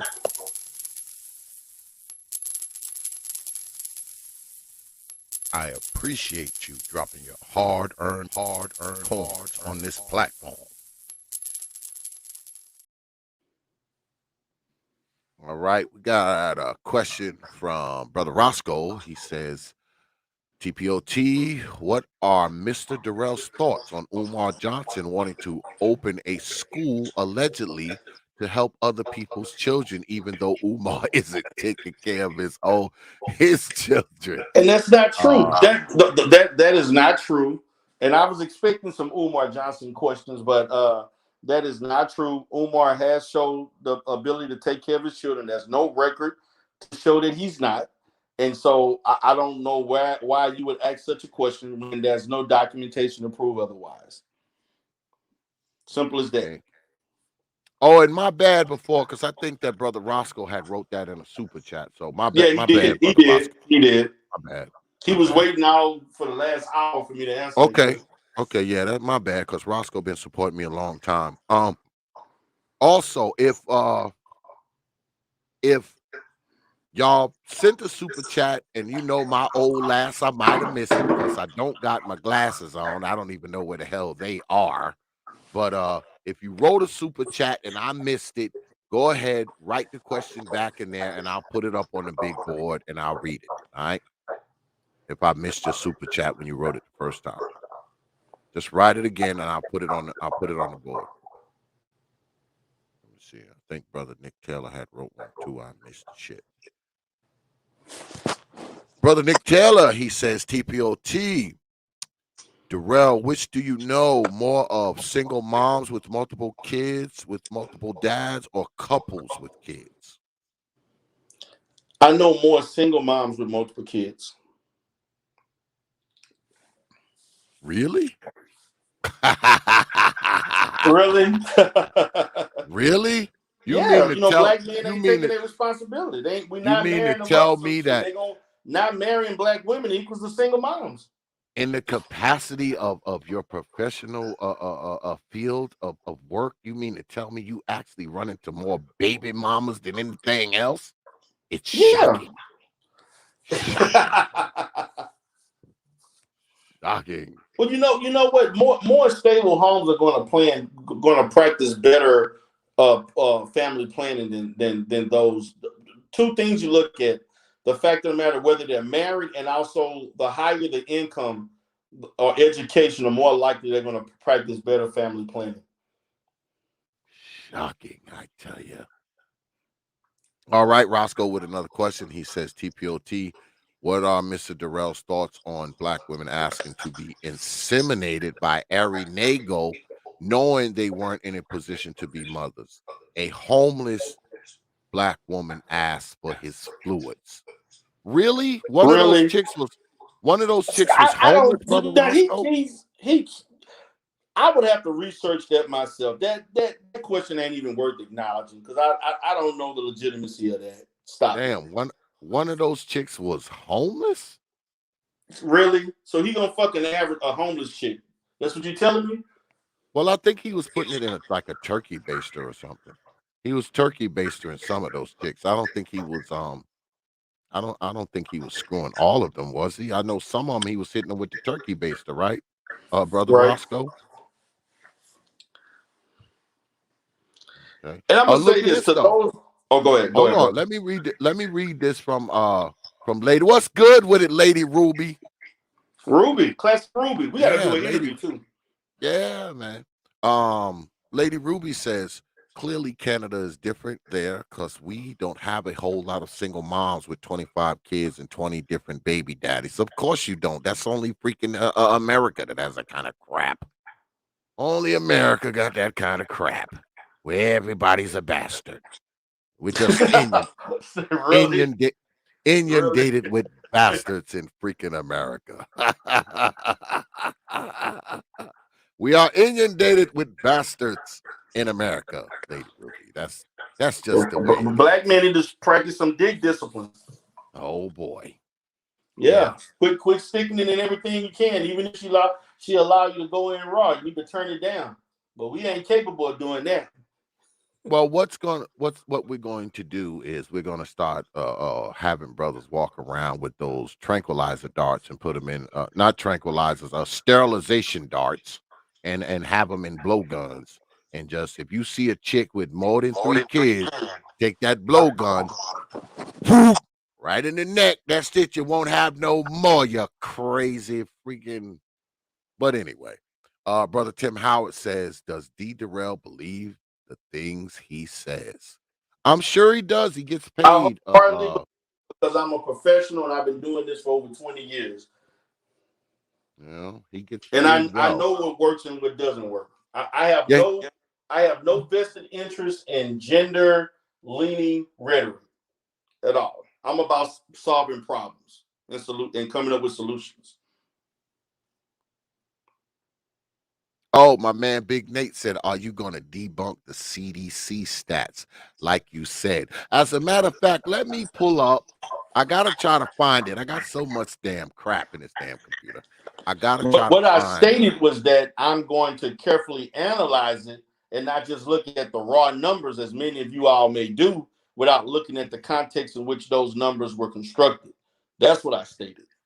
See, I was in here going back Raw and forth numbers with. can say a lot of things. It's the context in which it was the sample was constructed and the outcomes in that Mhm. setting that the data was complied that was compiled. I'm sorry.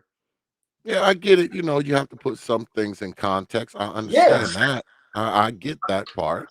Some things have to be put in context. I get up here and I talk a lot of No, shit, but I never said any statistic wasn't valid. I never stated that at all. I just said you have to look at the context in which they were computed. That's all yeah, I but was brother, stating. but yeah, brother D.DERELL, you was leaning towards that's the white man data. Because the first thing No, you do said, I never said you that. did say that. You said, well, The, you the, didn't say the the only white way man's I leave, data. You hold on, said European. You I did. alleviate when it came to the Yeah, BMI of the you women, did. the weight and shit like that. That's what I said. You did say European. You didn't say white man, but you did say European, brother D.DERELL. You did say that. You did say that. You did say that. You said it's a European model, is what you said. Now, you didn't say white man, but you did say European. Right? He said, "Why is Adrian Peterson on the Prophet of Thought series backdrop with a boy on his back. Oh, how you want me to switch it? I usually be switching it, but I've been up here talking shit to brother D.DERELL, so I ain't really been switching my backgrounds because y'all know me. I'll Little switch Big the Nate, background. little Big Nate wanna debate. I think Little Big Nate wanna debate me. You want to debate me on conservatism? You know that's what you want to talk. I'm not even really all that. I'm really a moderate, to be honest with you. I have actually conservative values, but you know, I guess if anything, if you're not as conservative as him, you think you're liberal. But he can't tell me one. He can't give. This is a thing about conservatives. You can't name me one bit of legislation that exclusively helped black men that conservatives put into law. But you want to be a conservative. But okay. Well, we ain't talking Nobody can about, name me one bit of but legislation or law for we're not black men. talking about conservatism tonight, man. We talking about dating in the I know, black family. but he was talking about that in the chat. I'm Yeah, challenging him to name me something. He can't do it. well, brother Big Nate has my phone number. So if he want to debate your ass, he can pick up the phone and hit me up and say, X, I want to debate that Negro named D.DERELL. And that's what he will do. He has my phone number. He will get on the phone and be like, X, tell He that he, Negro I want to he debate. calling me a Democrat and hollering, I'm not a Democrat. That's what brother Big Nate will do if he wants to debate. Trust me. And the rest of the Negroes that's caping for him, they the same. Caping Y'all need for to who? read, man. You know what They I'm don't gonna have tell to cape everybody in the for no chat. damn Nate, Y'all need to man. Why do read some y'all books, always man. say that? Why do y'all always say, "Oh, you're caping for him, you're protecting They him, you're are doing this caping and for doing him. that"? Listen to Come Twin on, man. Howard 5 and all these, and then Trey the NBD. Conservatives don't need legislation. Pussy or clowns need it. Really? See, what kind of ignorant, asinine ass answer was that, Trey? Do you want me to open this panel up, man? Y'all No, need to no, open no. Them Negroes, no, no, no. Not tonight. See, Not tonight. see, you see how I am. Notice how I asked you. You don't want Because nobody to come up. Them You Negroes be got it. chopping up at the bit. So I'm they not know they gonna. can't I'm handle me not one gonna on let no. one. So they all I'm not. we have 5 or 6 people trying to argue with me at the same Well, I time. was. Now we ain't Well, I. doing that. Well, I wasn't gonna let everybody up at once. I'll let one person up at a time. But if you don't want nobody to come up, we'll save this for another I time. tell you what. I'm willing to take 2 people that want to come up. I give them 5 minutes. All right. 5 to 10 minutes. Okay, y'all heard it. One at a time. Cause I always ask. That's kind of how I do it. If you want to come, if you want people to come through or not. If you say no, it's just done deal. But he said he's willing to have 2 people come through. Yeah, So tell them Big Nate straight. They can come up, come on, and give you same talking y'all, points. y'all know Stuff what I've to already do. heard before. Let's come with it again. I'm ready. Y'all know what to do.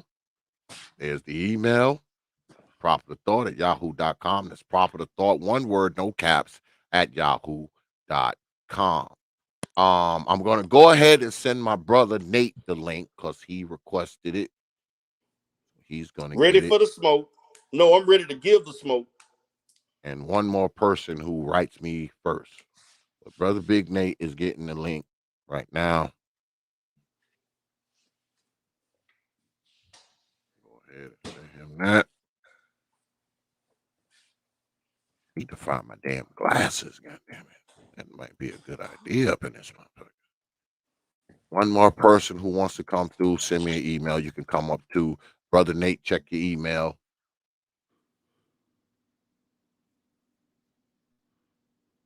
Brother Nate, check your email. I'm sitting here now trying to find this damn. I can't believe I can't find this goddamn thing. The one night that I need it, I don't have it. Because I need to show Brother D.DERELL this shit. He probably don't Right? believe it. I need to show it to Brother D.DERELL. I have it. I have it. I know I got it. I know I got it. I know I got it. I just gotta look through my shit. Too much shit in here, man. There's too much shit in here. Way too much. Way too much shit.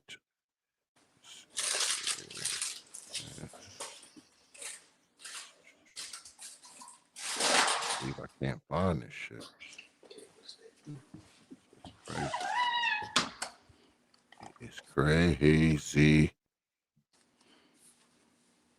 Oh, there's my brother, the one and only brother Big Nate. And before you say anything, brother Big Nate, I was watching your stuff the other day. Oh Well, wow! actually today, and I decided to do this. This is going to be my new answer for Negroes who get on my nerve. Brother Xavier, we know what he's gonna do. He's gonna ignore you. He's gonna ignore you. He's gonna ignore you. Say that today.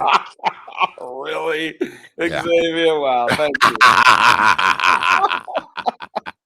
I said, you know what? I'm going to use that.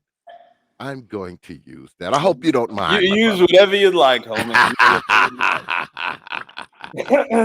And there's more too. There's more I'm working on. Oh, I bet there is. Oh, that's just a little taste of what there's more. Wow. There is more. But brother Big Nate is up here, so I'm gonna go. Let's get at it. I'm gonna go ahead and get me something to drink. I'm gonna step away. I'm gonna step away for a few minutes. I'll be able to hear you, brothers. I'll be back in like 5 minutes, though. All right. All right. Have at it. Hey, D.DERELL, how you doing, man? What's up, little Nate? So what's up? Give me your first. What's going on? Tell me what you got. Sure. Okay, I want to ask you a question. All right.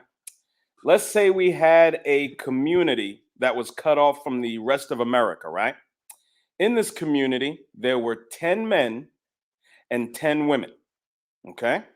Now, 9 of the women had sex and had babies with only 2 of the men, 2 of the 10. Okay. Those babies were all born and ended up destroying the community. Who is mostly at fault? The men, where only 2 of the men impregnated 9 of the women, or are the women more at fault where 9 of the women were impregnated by 2 of the men? Who's more at fault, the men or the women? Here we go again with this. Who has the most? Can you just answer the question? Hold on, wait. Let me answer the question. All right. It's very simple. The 9 women and the 2 men that created those children are both equally at fault. No, sir, they are not. No. I said the women or the men. That's a subjective. That's not the question, D.DERELL. You asked me a question. D.DERELL, that's not the question I asked you. A subjective question. That is not the question I asked you. You cannot answer it. You cannot answer. D.DERELL, that's not the question I asked you. You want to counter the answer. You can't. Gentlemen, do you see this? No, I asked him. You can't do that's that. not what I asked you, D.DERELL. I asked you. I asked you which group of people is more responsible. I told you that D.DERELL, will you answer the question, please? Are equally at fault. Oh, okay. So you won't answer that question. Okay. Fine. No, I did. I did. No, you didn't. I said which group of people is go more responsible, the men or the women? Okay. Who's the most responsible? Okay. The men or the women? Those are your only 2 answers. Let me answer the question. The men, the 9 women, and the 2 men are equally. That's not the answer. I said which group of people is more responsible. You won't answer my question. I just told you. You are admitting you cannot answer my question. I did answer the question. You did not. I said your only 2 choices are men or women. Your only 2 choices, D.DERELL. I gave you the choice. I gave you the No. I know. I'm asking the question, D.DERELL. They both equal. Okay. D.DERELL, I'm asking the question. So are you telling me, there's only 2 answers? D.DERELL, there's only 2 answers, male or female. Okay. Which is more responsible, D.DERELL? That is a flawed selection of answers. No, it's not a flawed selection. Okay. All right. No problem. D.DERELL, no problem. I got another. I got another issue.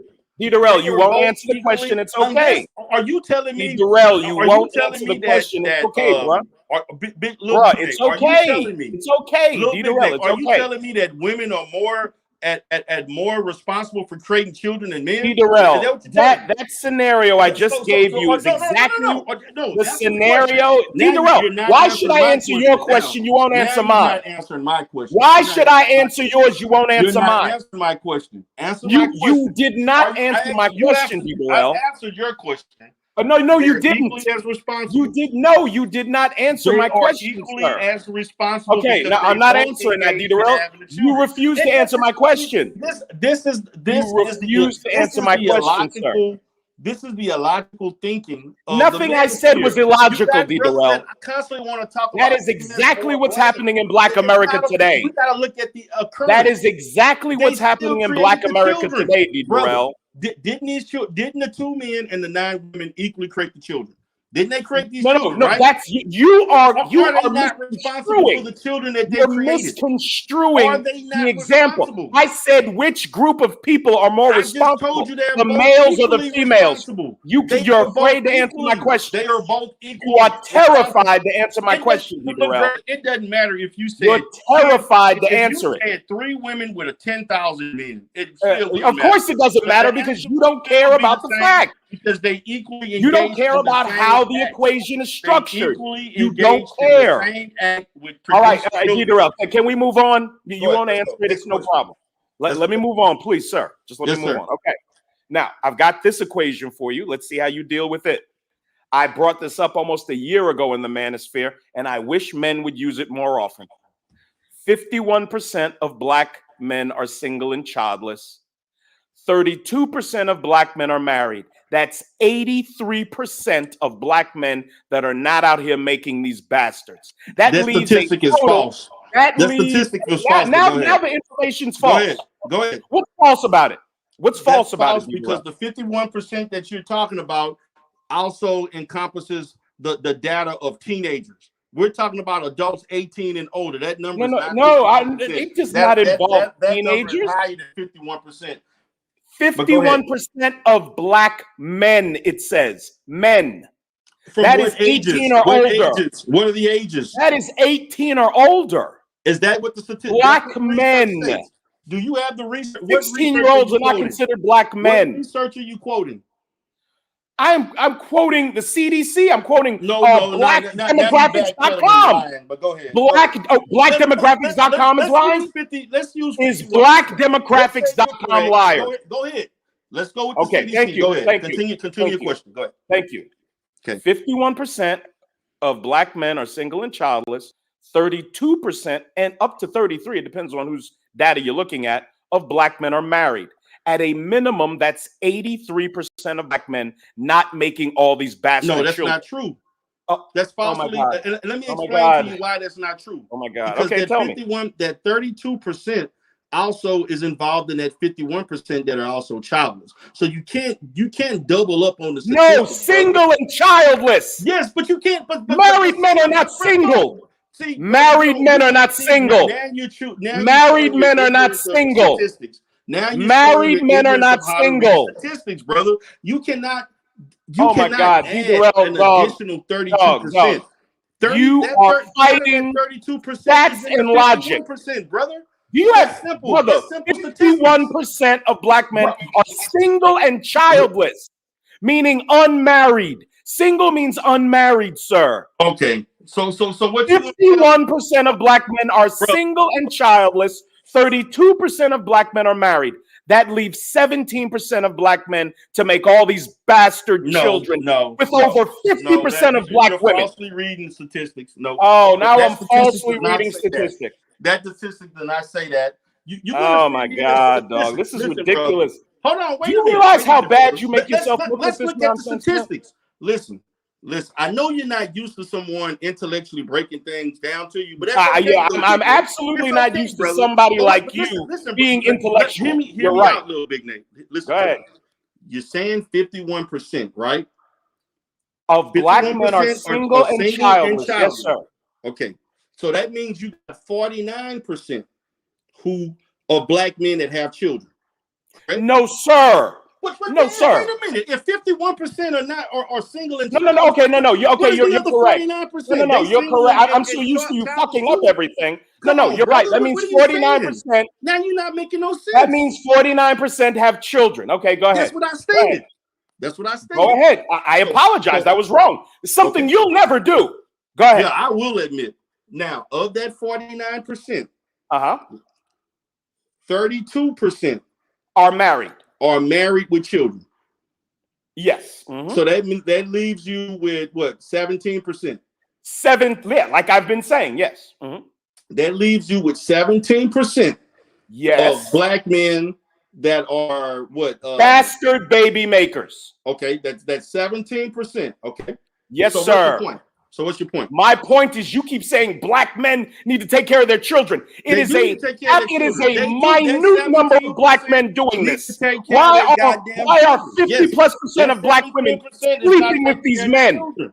Why are 50+% of black women sleeping with these losers? It doesn't, brother. Listen, see, this is where you play on. No, I'm not listening to your. I'm listening to your nonsense for 2 hours.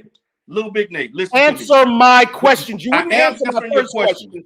Answer my statement now, sir. Brother, listen to me.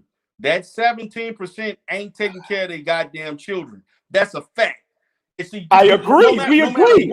That's a small, minute number of black men. That is a minute number of black men. 17% is not a minute. You keep saying black men aren't taking care of their children. That is a lie. That is a lie. 17% is nothing. Black out of 20 million. 17% is nothing. What are you talking about? 17% is nothing. No, it's not. That's a lot. And then if you compare that to other groups of people, that's oh the my highest. God, dude. What are you talking about, Little Big Nate? Bruh, this is insane. Look, Nate, since you want to talk about statistics, what you're saying is insane. Let me say this. My first example leads to this example. Most black women are choosing to be with this small, chaotic, dysfunctional group of black men. That is a fact. No, that's not a fact. That is not a fact. It is a fact. Because some of those married men, you're not accounting for the married men. I'll give you 2 or 3% of them. I'll give you 2 or 3%. There's a lot of still less than 20% of black men doing this. It's still less than 20% of black men doing this. That is a lot. No, everything you said almost is a lie, sir. That is a lot. Oh my God! I gave you the numbers. How is it a lie? Did you do the comparison with other groups of men? I don't need to. Yes. Oh, yes. Why do I need to compare us and other groups of men on this? If you want to. Oh my God! I haven't brought up other groups of men. Measure behavior. I haven't brought up other groups of men, D.DERELL. You have to look at the behavior of men in American culture. No, I know. We're talking about black people. This whole conversation is about black people. Now we need to switch it up, right? Now that I've come up here with the facts and crushed your argument, now we need to look at the white man and everybody else. This is nonsense, D.DERELL. This is nonsense, D.DERELL. D.DERELL, I dropped out of college. You're a therapist, and you are getting crushed. Can't give me the answers to. You're getting crushed, D.DERELL. Brother.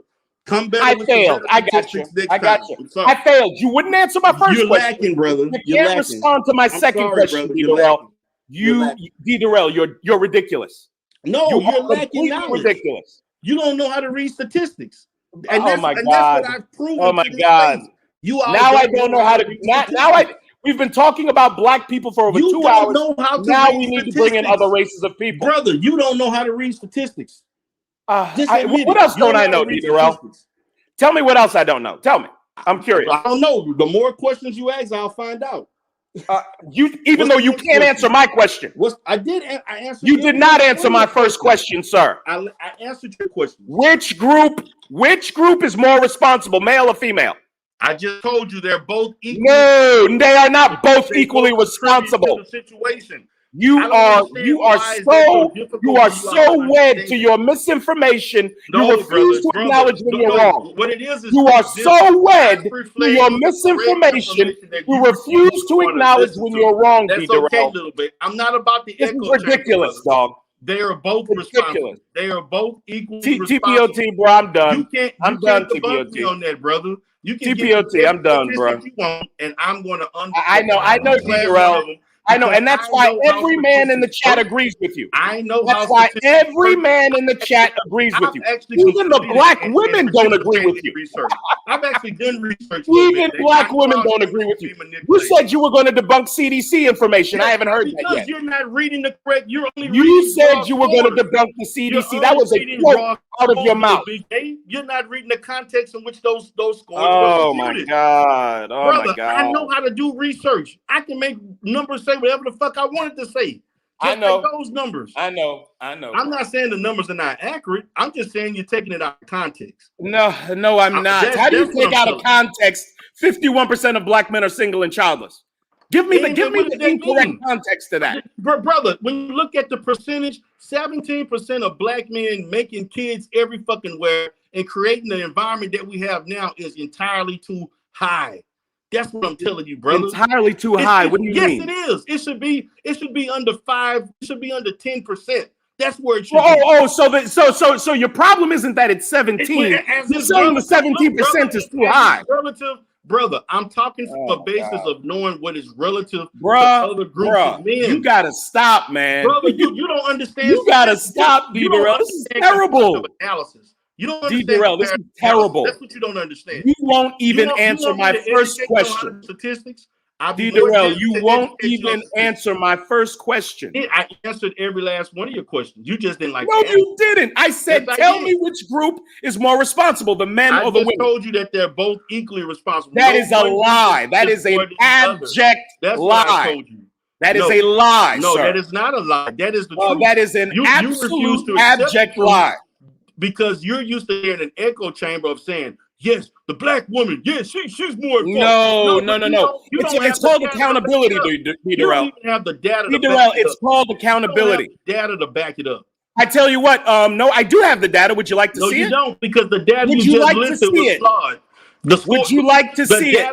The data that you listed is not reflective of the question that you asked. I have the data. Do you want to see it? Yes or no? No, I don't. I've heard it. You see? Now he doesn't want to see the data. I've already know the data. You think I don't know CDC statistics? Here we go. I'm gonna pull up the data for you. I do. I'm gonna pull it up for you, D.DERELL. Little Big Nate. I'm gonna pull it up for you, D.DERELL. You're a novice, brother. I'm an expert. Yes, I know. I'm a novice. You're a novice. I'm a college dropout that's whooping you in a debate. There's a difference. I'm a college dropout that's beating the living hell out of you in a debate. Give me some more statistics that I can debate. Come on, come up with something else. Why? You haven't debunked my stats. Give me something else. Debunk the stats I'm giving you. Give me something else. What else 56% of black women are clinically obese. Debunk that. Say what? 56% of black women are clinically obese. Debunk that. 56 is higher than that. What are you talking about? No. 80% are overweight. 56% are clinically obese. You don't even know the data. But again, that's true. Now it's That's true. But I thought it was. I thought it was just higher. I thought it was higher. But again, you still got to account for a standard error of estimate because there is error in those statistics. Oh my God. So I mean, I don't know what you want me to say. I've already had that to talk. You're basically regurgitating the same questions that Brother X stated earlier. What are you talking about? I know. Your screen is shared.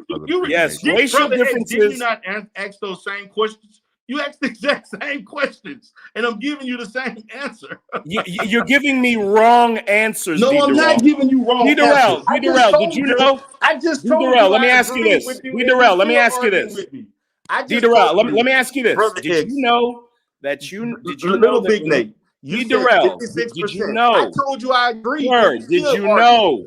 D.DERELL, did you know that when you remove right and you still arguing? D.DERELL, no, let me ask you a different question, sir. Sure, go ahead. Did you know that when you remove the variable of single motherhood from the black crime stats, did you know that black crime stats and white crime stats are almost identical? Did you know that? Yes. You did? Wow. Yeah.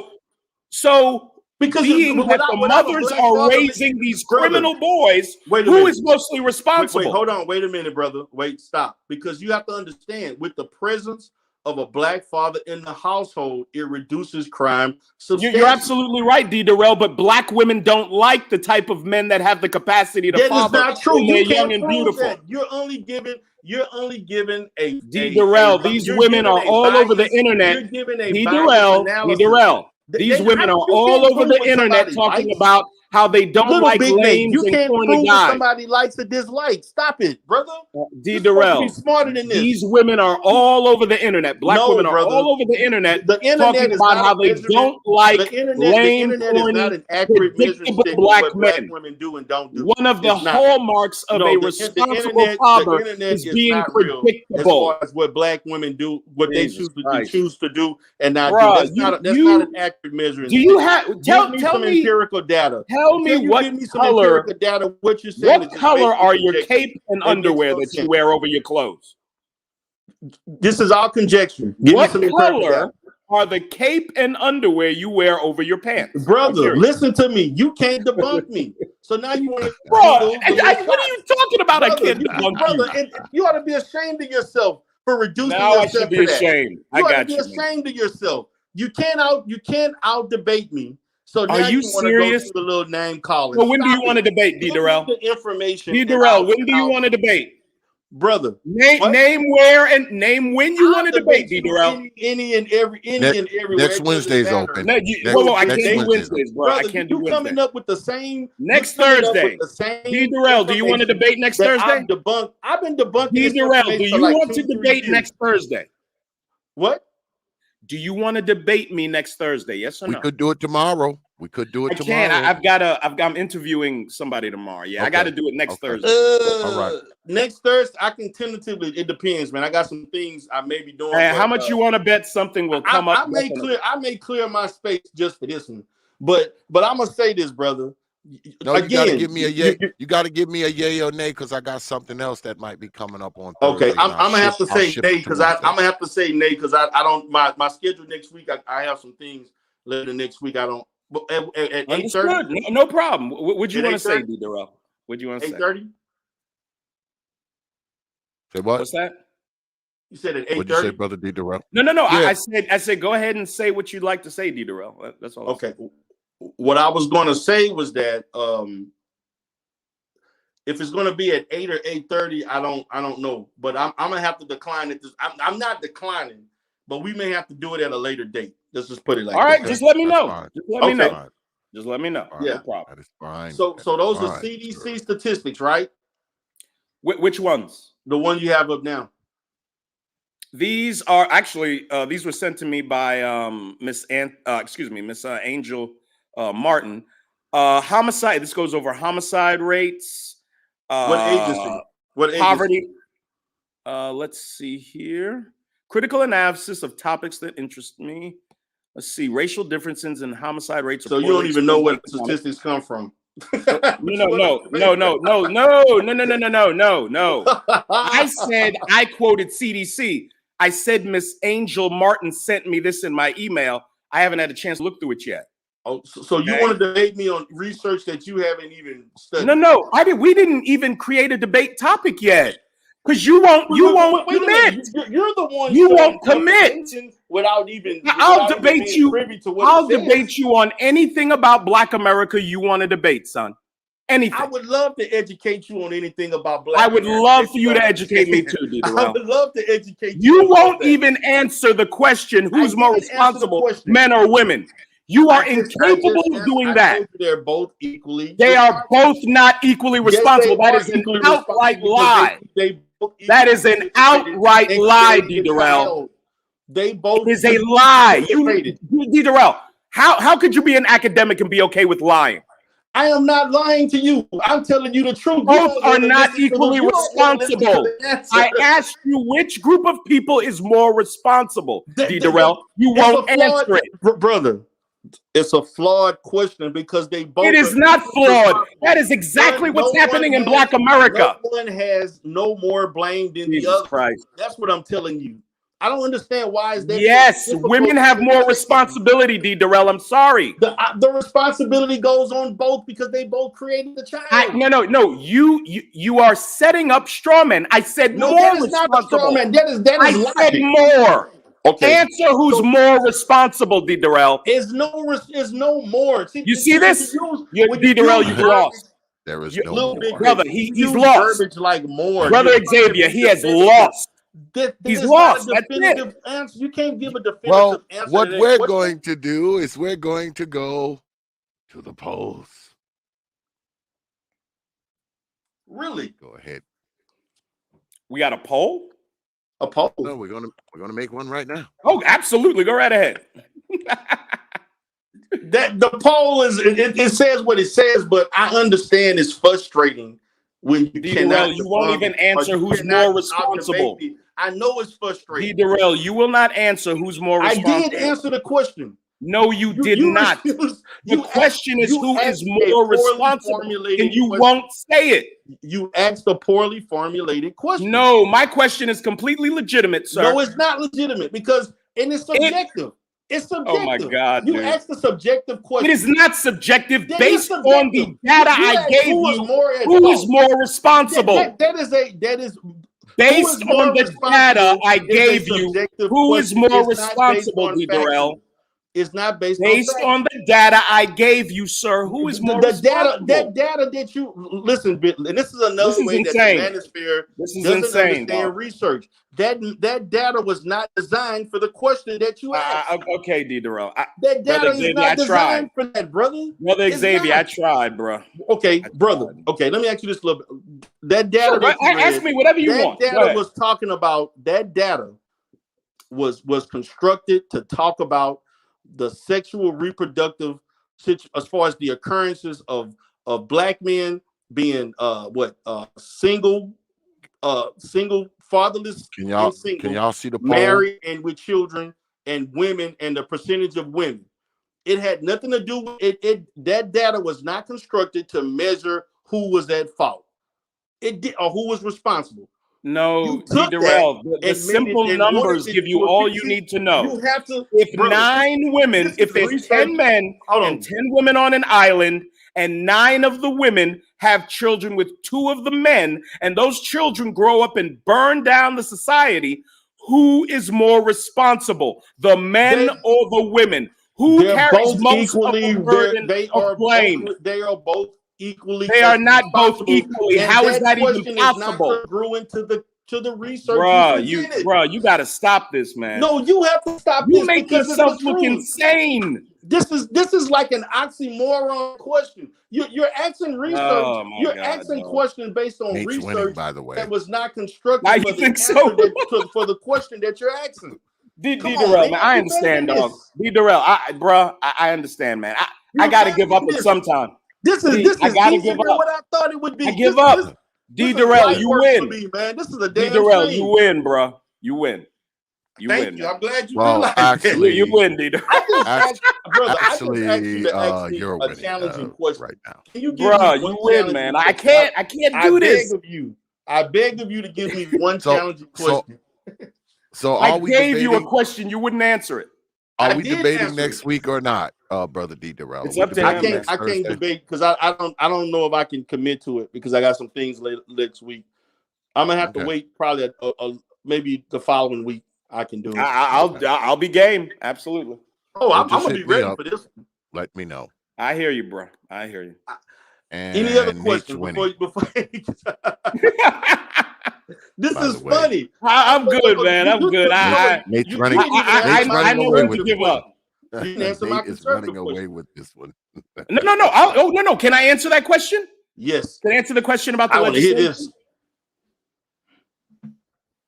this. Can I, brother Xavier? No, go ahead. Great. You got it. All right. So D.DERELL's question was, I believe it was, can you name one piece of legislation aimed I didn't say black men was passed by conservatives or Republicans? Was that the question? I said that. Could you name one piece of legislation that was passed into law that exclusively benefited black men? By Republicans, I would assume. Conservatives. Okay, sure.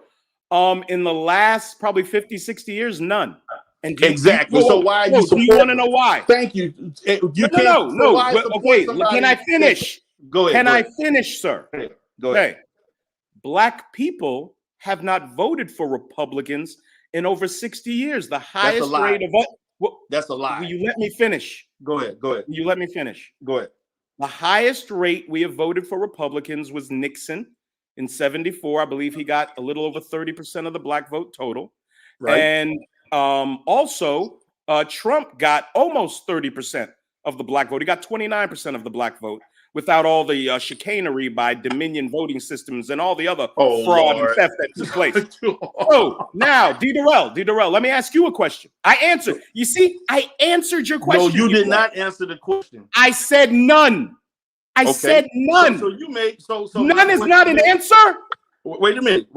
You did. None is not an answer. So I have a follow-up question. No. I get to ask mine now. Oh, okay. Go ahead. Ask your question. Okay. I want you to name a piece of legislation that the Democrats have passed that helped exclusively black men. Go. Okay. Exclusively black men. Okay.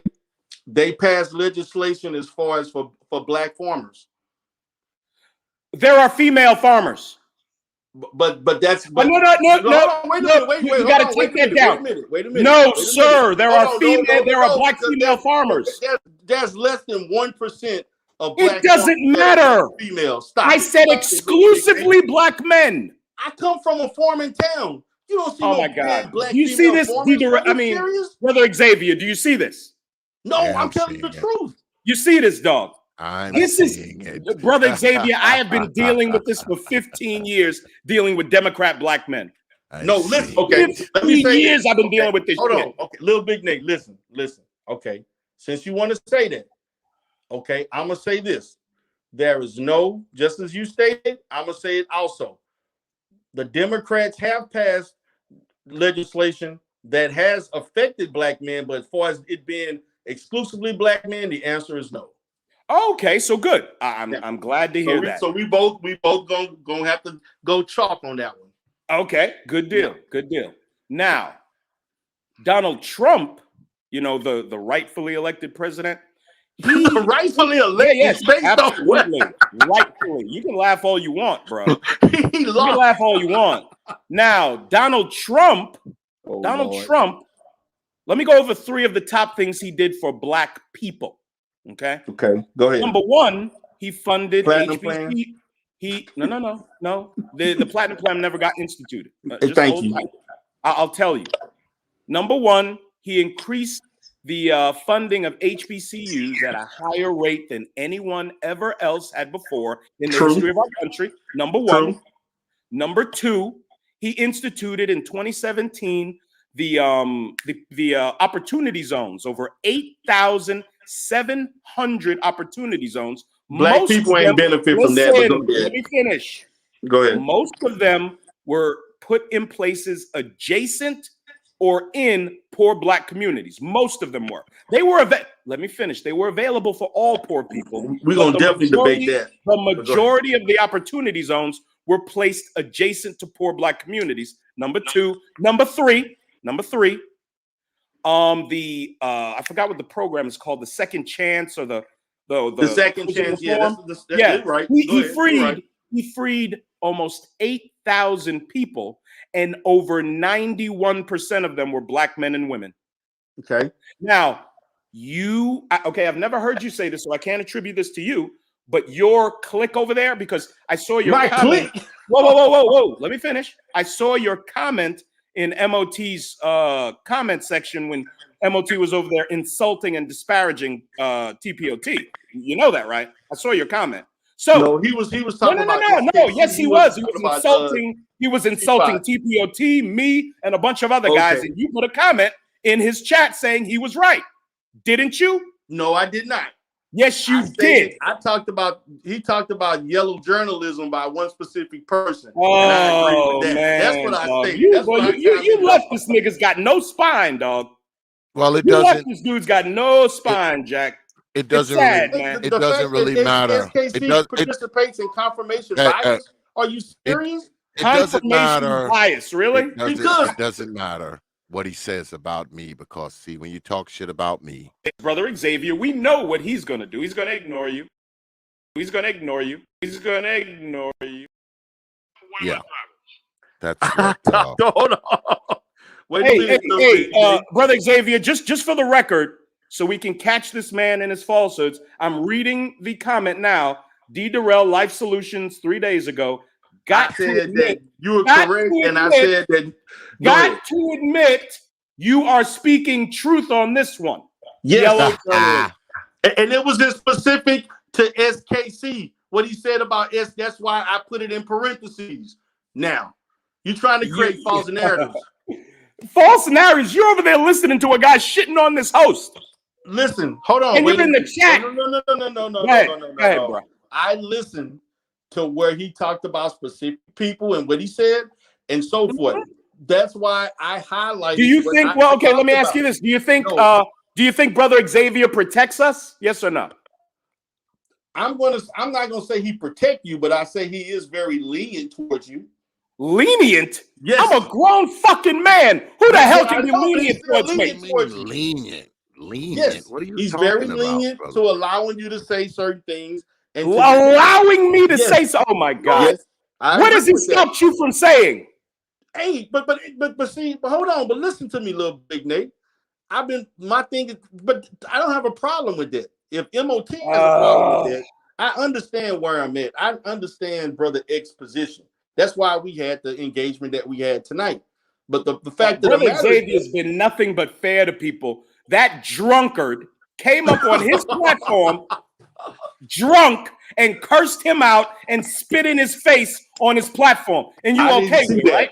I didn't see all of that, so I don't know what. Go look at the rod of God versus MOT, and you'll see it. And then you come back and we'll talk about it. How about that? Okay, we all know that MOT has a tendency to be unhinged at times, and that has been consistent in his time on YouTube. So I don't see why. And you think it's cool to go listen to a guy like that and big him up in the chat? But let's say this: Brother X has allowed a lot of people to say and do certain things. So he allows either sides to say and do what they want. What do you I don't censor know about that. I don't censor my guests, man. Come on, stop it, D.DERELL. You know better than that. I don't censor my guests. I'm gonna say this, Brother X. I'm gonna say this. I'm gonna say the topic at hand is based on who says certain things. I'm gonna say that you tend to see a certain type of content that is allowed to be shown on his platform than others.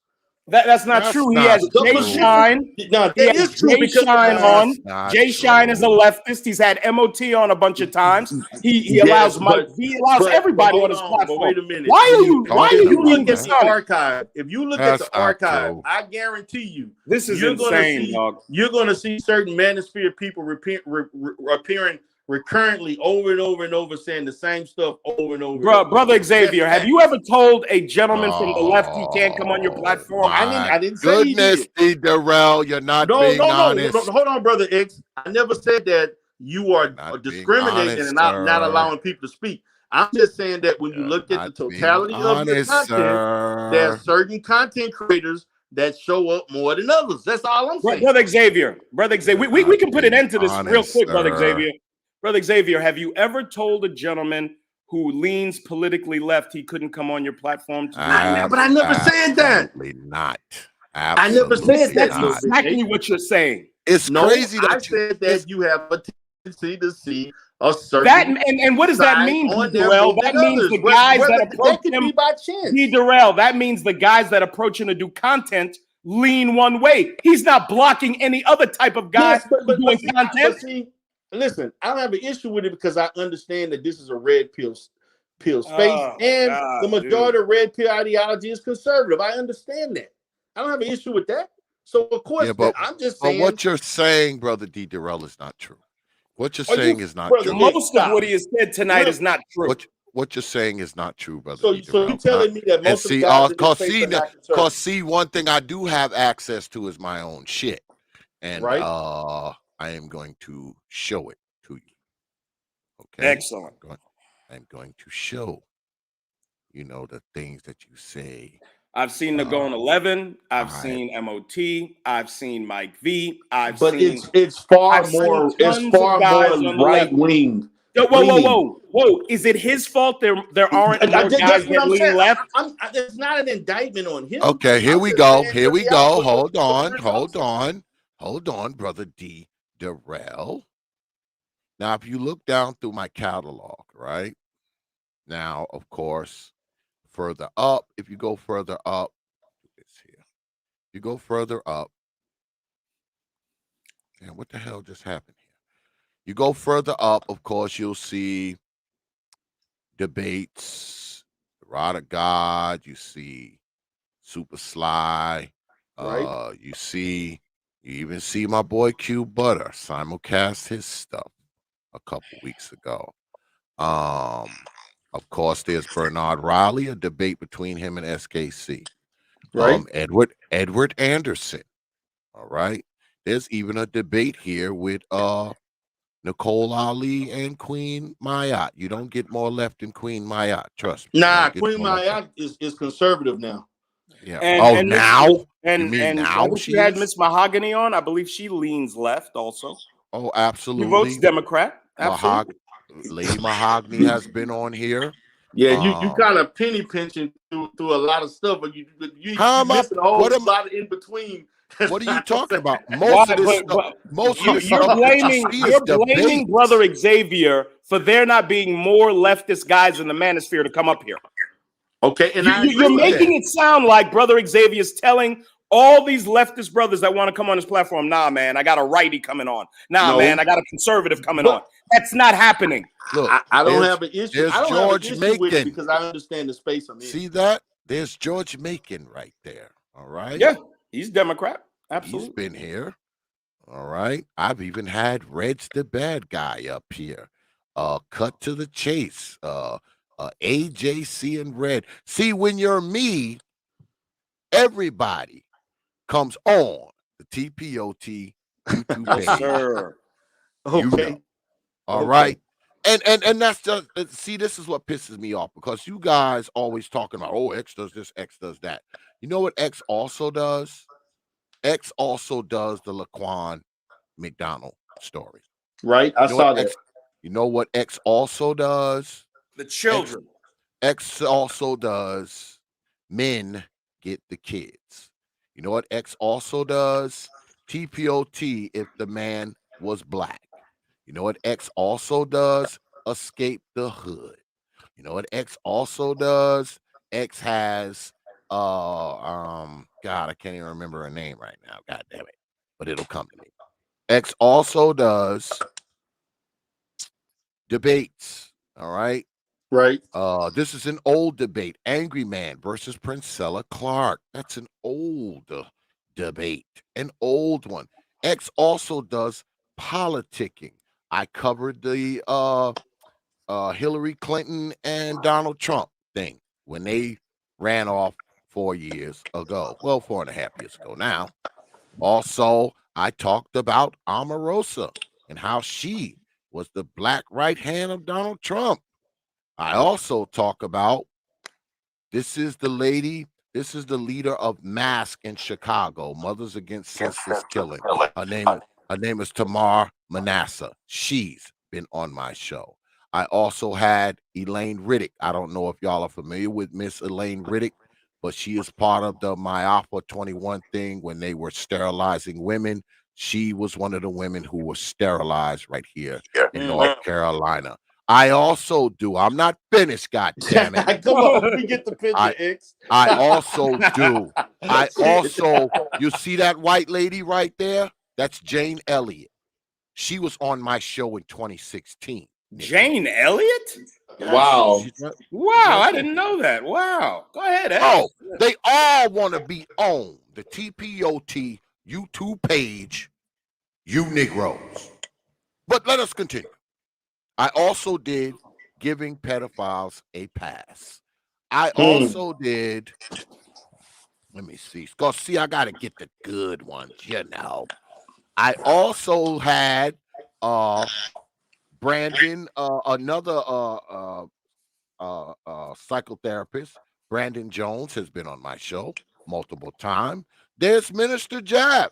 He's been here. Who knew? Again, Q Butter.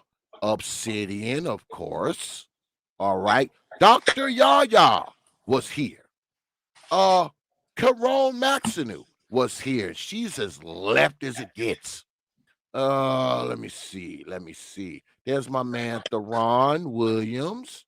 Was with him one day. Actually met him in real life, Negroes. That's a video of him and me hanging out inside of his big rig. Let me see. Where else? There's BMT and Quad B.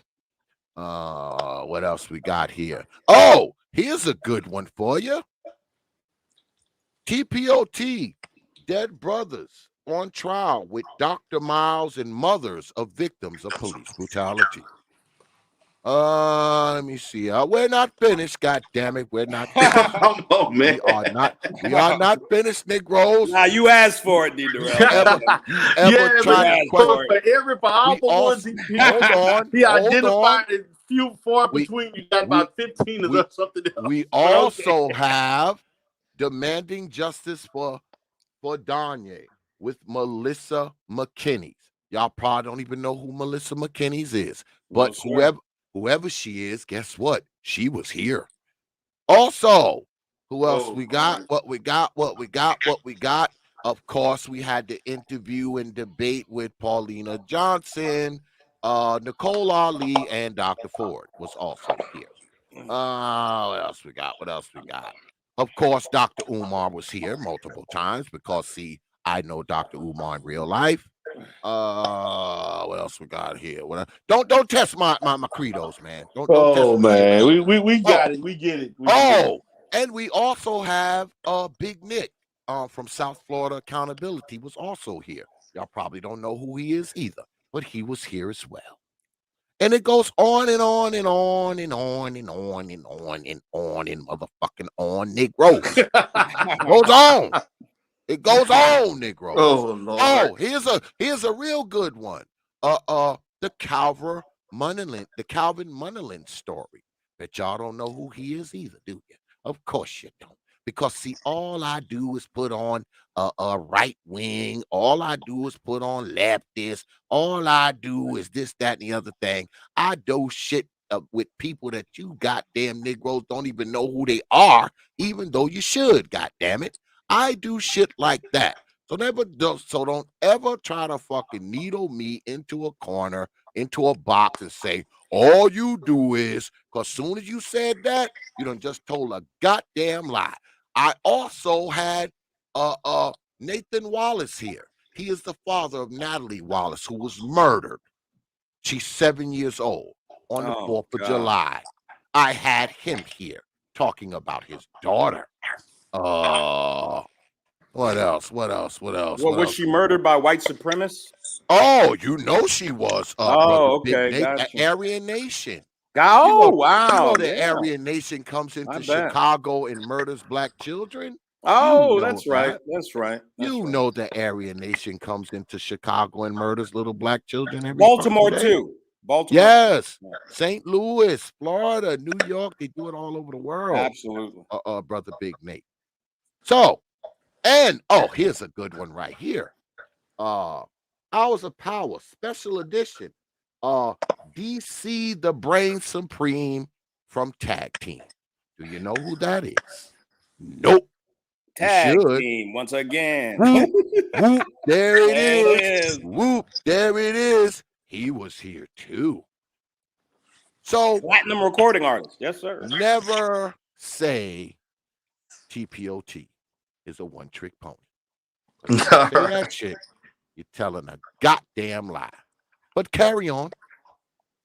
Again, my thing is D.DERELL and M.O.T and all these other guys would have a point if this place was like 50% liberal, 50% conservative, and all these leftists and Democrats were coming to Brother Xavier and saying, hey, bro, I want to put on a presentation. I want to talk about this. And he's saying no to them.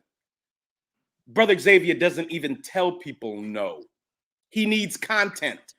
He doesn't tell anybody no. The problem is leftist guys aren't coming up in droves to make presentations here. How is he at fault for that?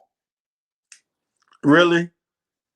Yes, really, sir. This is That's your response to my legitimate my statement there. response that this is a conservative space. Okay, I so why don't don't have you an guys issue on the with- left build up your numbers? I don't have an issue with that. Because I can debunk each and every one of you. It don't matter. So Oh my God, it could dog. be You won't 50, it could even be answer 100 my of you. It doesn't question. matter. Because You won't even answer my question, conservative D.DERELL. conservative principles in theory don't work. Oh, And in really? practice, they don't. Explain that. No, explain that. I'm gonna give you proof. I'm gonna give you one proof. Give and me I the proof. guarantee you won't be able to answer this question. Name me one conservative president that balanced the budget. One conservative president. Most presidents haven't. Most Republicans. Now that's not what I asked you. I asked you what could the No, conservative. I'm going to answer your question. Most Isn't fiscal conservatism a main concept of conservatism? fiscal conservatism is a component of it. Sure. So why haven't you balanced the budget? Why hasn't the Republican presidents banned abortion? That's one of No, our you can't fundamental answer a question. principles. No, also. little big Nate. You're not getting away with No, that. no. You want to blame Republican presidents for not balancing budgets when most of the time you have to give me an answer. Oh my God! Give me an answer. You can't answer a question with No. I don't know that. I don't know the answer. I'll be honest with you. I don't know why? Because conservatism in practice doesn't work. Most Republican presidents haven't been conservative. It doesn't work. Most Republican presidents haven't been conservative. Conservatism. Will you address what I said? Don't practice. Will you address what I said, sir? You asked a question. Most Republican presidents have not been conservative. Hold on. Are you serious? Yes, I am dead serious. Reagan wasn't conservative. According to the poll, according to the poll, George Bush. D.DERELL is losing, and D.DERELL is I would think so. It's 76% to 24%. So I guess we're going. Yeah, we're going. I gotta go to bed. Yeah, me too. But D.DERELL, any thoughts on your loss here, brother? The loss? I didn't know what loss. I ain't even tripping. I'm gonna say this. I'm just fucking with I'm gonna say this, man. The fact that I got 20% in itself, based on just an impromptu, is a victory in itself. I'll just leave it at that. He brought people with him. That's good. You always bring people with you. I know D.DERELL. He like to talk shit about this channel, but he know damn well that this is a hostile environment for D.DERELL. He knows that. He still comes here, but he knows that the last time he was here debating, he won. Who did he debate? I won twice. Yeah. How biased? Yeah, you've won twice here. So for you to say, "Oh, this audience is biased," how are they biased when they actually voted for you? No, they're only biased when they lose, bro. That's it. Yeah, that's right. It depends on the topic. Depending on the topic. Who did you debate, D.DERELL? Who did you debate those 2 times? I know he debated Amiri, and then he debated. Wow, Amiri's pretty smart too. Wow. Amiri lost. It was Jay Shine and yeah, because it was a tag team bait. Yeah, it was Jay Shine and what's that other older guy? OG against D.DERELL and BMT, and the crowd went their way. Okay. D.DERELL has won twice here. So I don't know why he always running that, it's biased shit. Come on, man. That doesn't even make any sense, brother D.DERELL, and you know it, man. How you going to call, the audience is biased, but they voted for you? Brother X, you know what kind of crowd. Stop it. Yeah, so why did they vote for you then? We got you, dog. Why did they vote for me? They voted for me because I had to overwhelmingly you made the better point. Shadow of a doubt. Nope. You made the better point. That's why. So I couldn't have done that today? Who? Me. What you mean you couldn't have done that today? Whoa, I won. I couldn't have done the same thing you did to win? No. What you mean? You could? What you mean? You take a minute. No, I won today. Is my point. Did you win? And you said it's bias. It is You said bias. the reason I won because of bias, but the reason you won is because of your overwhelmingly cogent arguments. Yep. Of course. Yep. You actually. Why can't I win for that reason? What? D.DERELL, your brother D.DERELL, you full of crap, man. No, I'm It's oozing out your ears. It also depends on the topic. It also those topics that I've debated were not, I would say, a red pill orientated topic. So if I debate a neutral topic, I'm probably going to win. What? Yes, that's correct. Come on, man. If So both times red pill, so both I'm times you probably gonna won. win. To be honest with you, on the political stuff, I'm going to kill you on the political stuff because you ain't gonna kill nobody. I'm gonna have the data and the. If you are a Democrat, you are going to lose horribly. They're going to be people that are going to vote for me that's not going to even want to vote, but they. You out of your mind. You can't even answer my questions. The logic in it is. You won't even answer my question, D.DERELL. D.DERELL is full of crap. You won't even answer my question. What's that? Full of crap. The first question I asked you, you won't answer it. I did answer the question. No, you did not. I'm gonna tell you what you debated, because see, I have access to my own shit. When you debated Amiri, it was, should married men go to marriage counseling? And then when you debated, that's an easy one. Then when you debated, I'm trying to see if I can find it was something about us not protesting or something. Black people shouldn't protest. Oh, y'all were talking about taking down the statues in the parks. Yes, exactly. Yeah, that's right.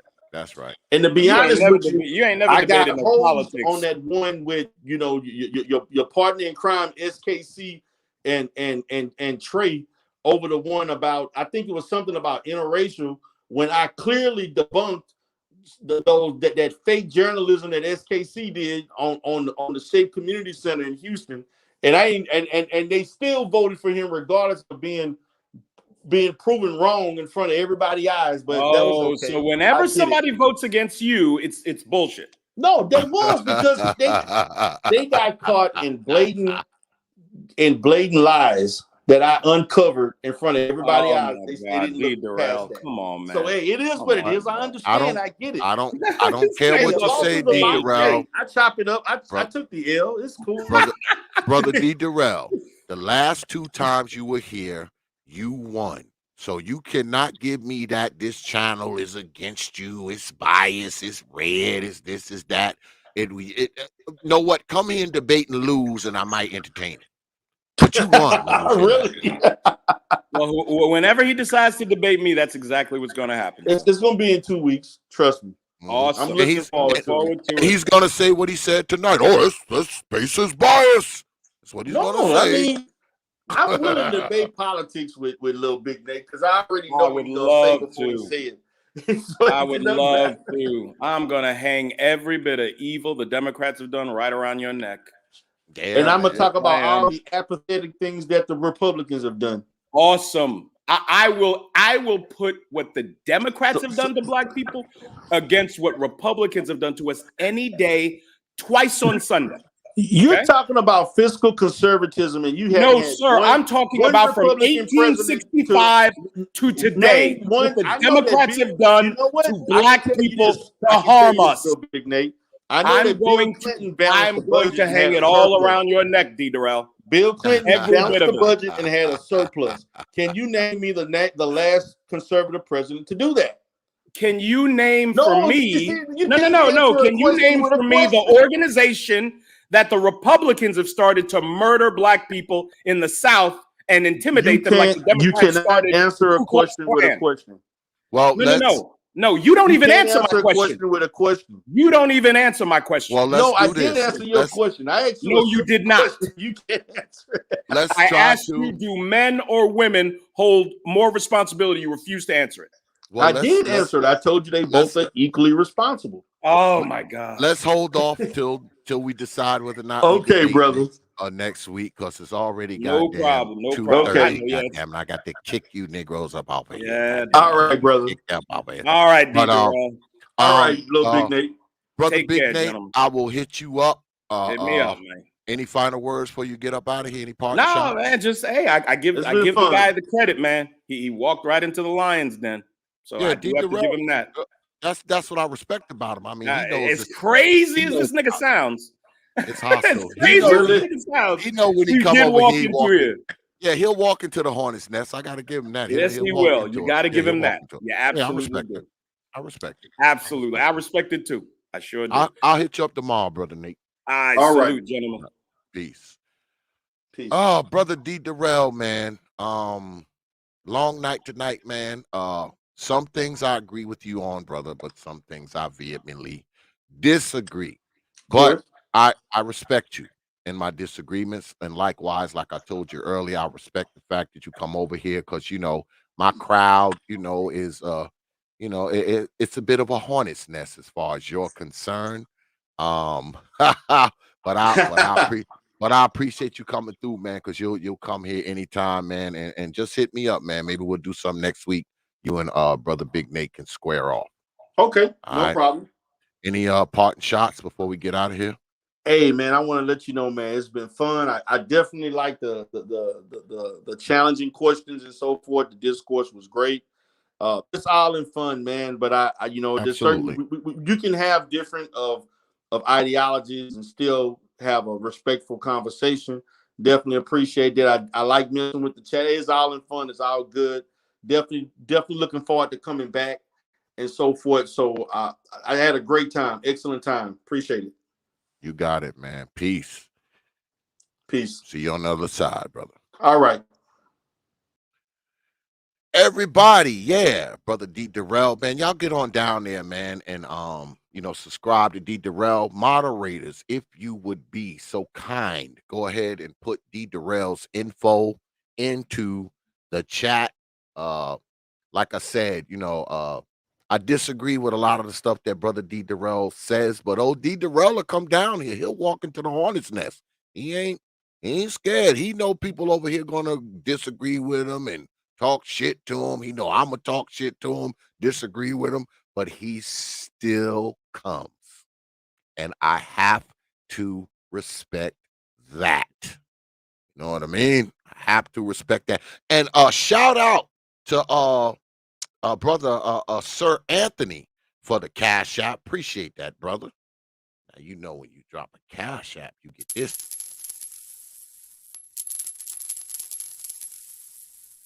I appreciate you dropping your hard-earned coins on this platform. Appreciate that, brother Sir Anthony, longtime supporter of the T.P.O.T YouTube page. Why is this all bit the hell up over here? Mind of its own. But yeah, man. I appreciate all y'all, man, coming out tonight, man. I do. But before we go, y'all know I gotta hit y'all in the head with T.P.O.T's programming notes.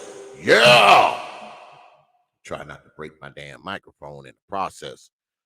Because tomorrow it's the return of Brother J.I. And y'all all know what old Brother J.I. is about.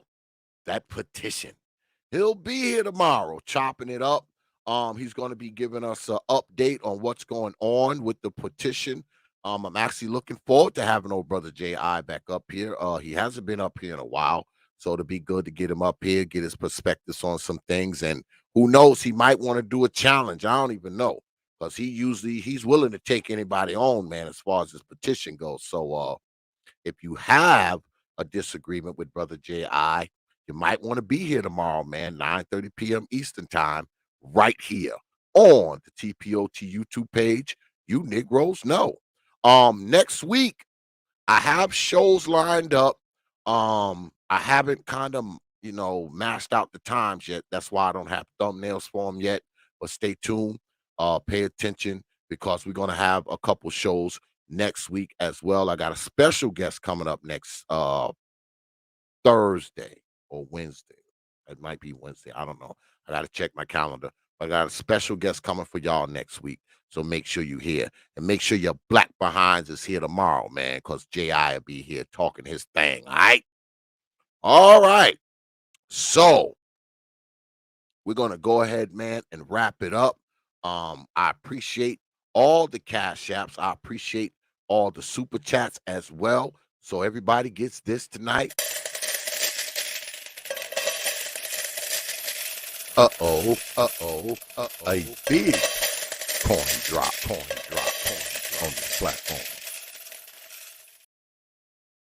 You know, I appreciate all of y'all, man. According to y'all, I'm looking up here, 74% went for Brother Nate, 26% went for Brother D.DERELL. So Nate pretty much ran away with that one. Yeah, ran away with it. God damn it, he ran away with it. But yeah, man, I appreciate y'all, man, coming through tonight, man. More important than the money and the super chats and the cash apps, man. What's more important, man, is y'all participation, man. As always, man, like I always say, man, I don't take y'all lightly, man. I never have, and I never will. I appreciate y'all, man. I appreciate all the people that hang out there, man, and all the people who hang out up in here as well. All right. All right. So with that, oh yeah. And another thing, we're probably going to get back more into the debates a little more, you know, as my season closed down. Y'all know, y'all been following me long enough. Y'all know as the season closed down, we get a little more, you know, we get a little more into this YouTube stuff. You know, I don't really have a lot of time to do it, you know, like in the summertime. All right. Y'all lucky my ass ain't got to do nothing in the morning because I'd have been gone 3 hours ago. But, well, at least an hour and a half, 2 hours ago. But if you want to come up here and square off, send me an email. Tell me what you want to talk about. Tell me who you want to square off against. I will try to make it happen. I will work out the logistics. I will get in contact with you. Because this is the digital squared circle, man. And you can come on up in here and square off if you want to. All right. All right. So with that, I will leave you good folks. Well, actually, I'm going to leave y'all. Actually, I'm going to leave y'all with, I got them plane tickets. Then I'll leave you with 3 words. All right? All right.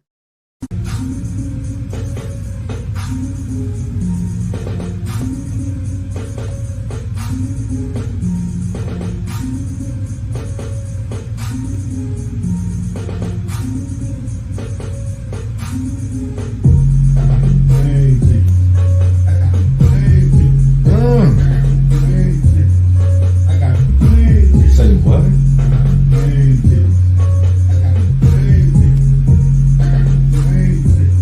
Say what? Get them, D. You need to get some goddamn bunk beds right now, right now. I said kiss my ass like right now, right now, right now, right now.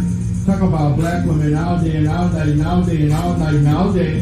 The bed of the topics like you're lost and you don't know what else to say. You never need to just go on and on about the girls that they claim that they're with. Can't say the same about the black woman that they don't want to be. That's full of shit. They say they want to leave. Stand black man, take me. I'm like, nigga, you can go. I'm like, nigga, you can leave. I got them plane tickets. I got them plane Y'all tickets. feeling that? Let me know. Let him know. He got them plane tickets. The one and only D.DERELL. Open your mind. Your mind. Your mind. Your mind.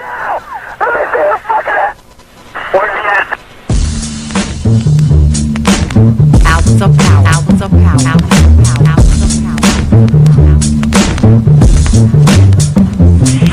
And so a community is where you control your police, you control your commerce, you control your education, you control your house. We don't control none of that. We live in a hood. Huh? Well, what about the Negroes that get out? Oh, well, see, my cousin, they say he's a multi-millionaire, almost got $1 billion. 3 PhDs, working on 2 more. Driving down the street in Chicago in his Rolls Royce, enjoying himself, and he hear these sirens and look through the mirror and see this cop car flashing lights. He squeezed the steering wheel, man. Heart beats fast. Because he knows the price of a Negro, what it could be. And then when that cop car passed him by, he said, thank God he wasn't after you in the first place, punk. That Negro thing you can't get away from. It's universal. They wasn't coming after you. With all your millions, with your Rolls Royce, with your PhD, didn't help. That's the hood.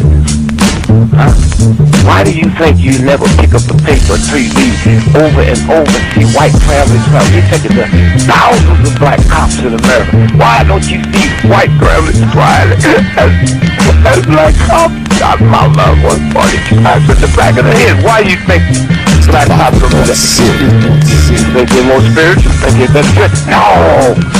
They got enough sense to know that white folks ain't gonna tolerate it. And I will stop in our neighborhood when we decide we will not tolerate it. Now, if we was organized, which is hard to organize people who are just gonna run crazy and you don't know you're crazy. But if we were, with the money we have, and the many people who would come to our aid that don't know what it's like to be a Negro, and we said, if we said, look, we saying, if we don't get a federal law to deal with police brutality, that anytime a cop or anybody carry a gun, have to have a license just like you used to drive a car. And if you use it wrongly, you'll lose your license. And if it's upheld, you can never work again as a cop or a store guard or a private detective. How do you get Congress to push that through? Well, you take your economic power and you call on your friends, black, white, young and old, and say, this coming Christmas, if we don't have a federal law to outlaw police brutality by law, then we call them for a nationwide boycott of Christmas and it'll start on Thanksgiving. Well, let me tell you what that means. 79% of all retail in America happens between Thanksgiving and Christmas. People stay in business all year, lose money just for Christmas, huh? Well, what happens now? Sac Fifth Avenue, Toys R Us, Sears and Roebuck, Westinghouse. They will get the bill, and all they got to do is make one phone call and say, Harry, that's the senator, I want that bill pushed through in 3 days. Okay, it's an economic thing. It's that simple. But we have the power, but the system has wiped us out so bad. Hours of power. Hours of power. Hours of power. San Antonio, Lincoln 6. Go ahead. Clear suspect down, 10-4. That's 10-4. The officer's code 4. We have one suspect that's been shot. Open your mind.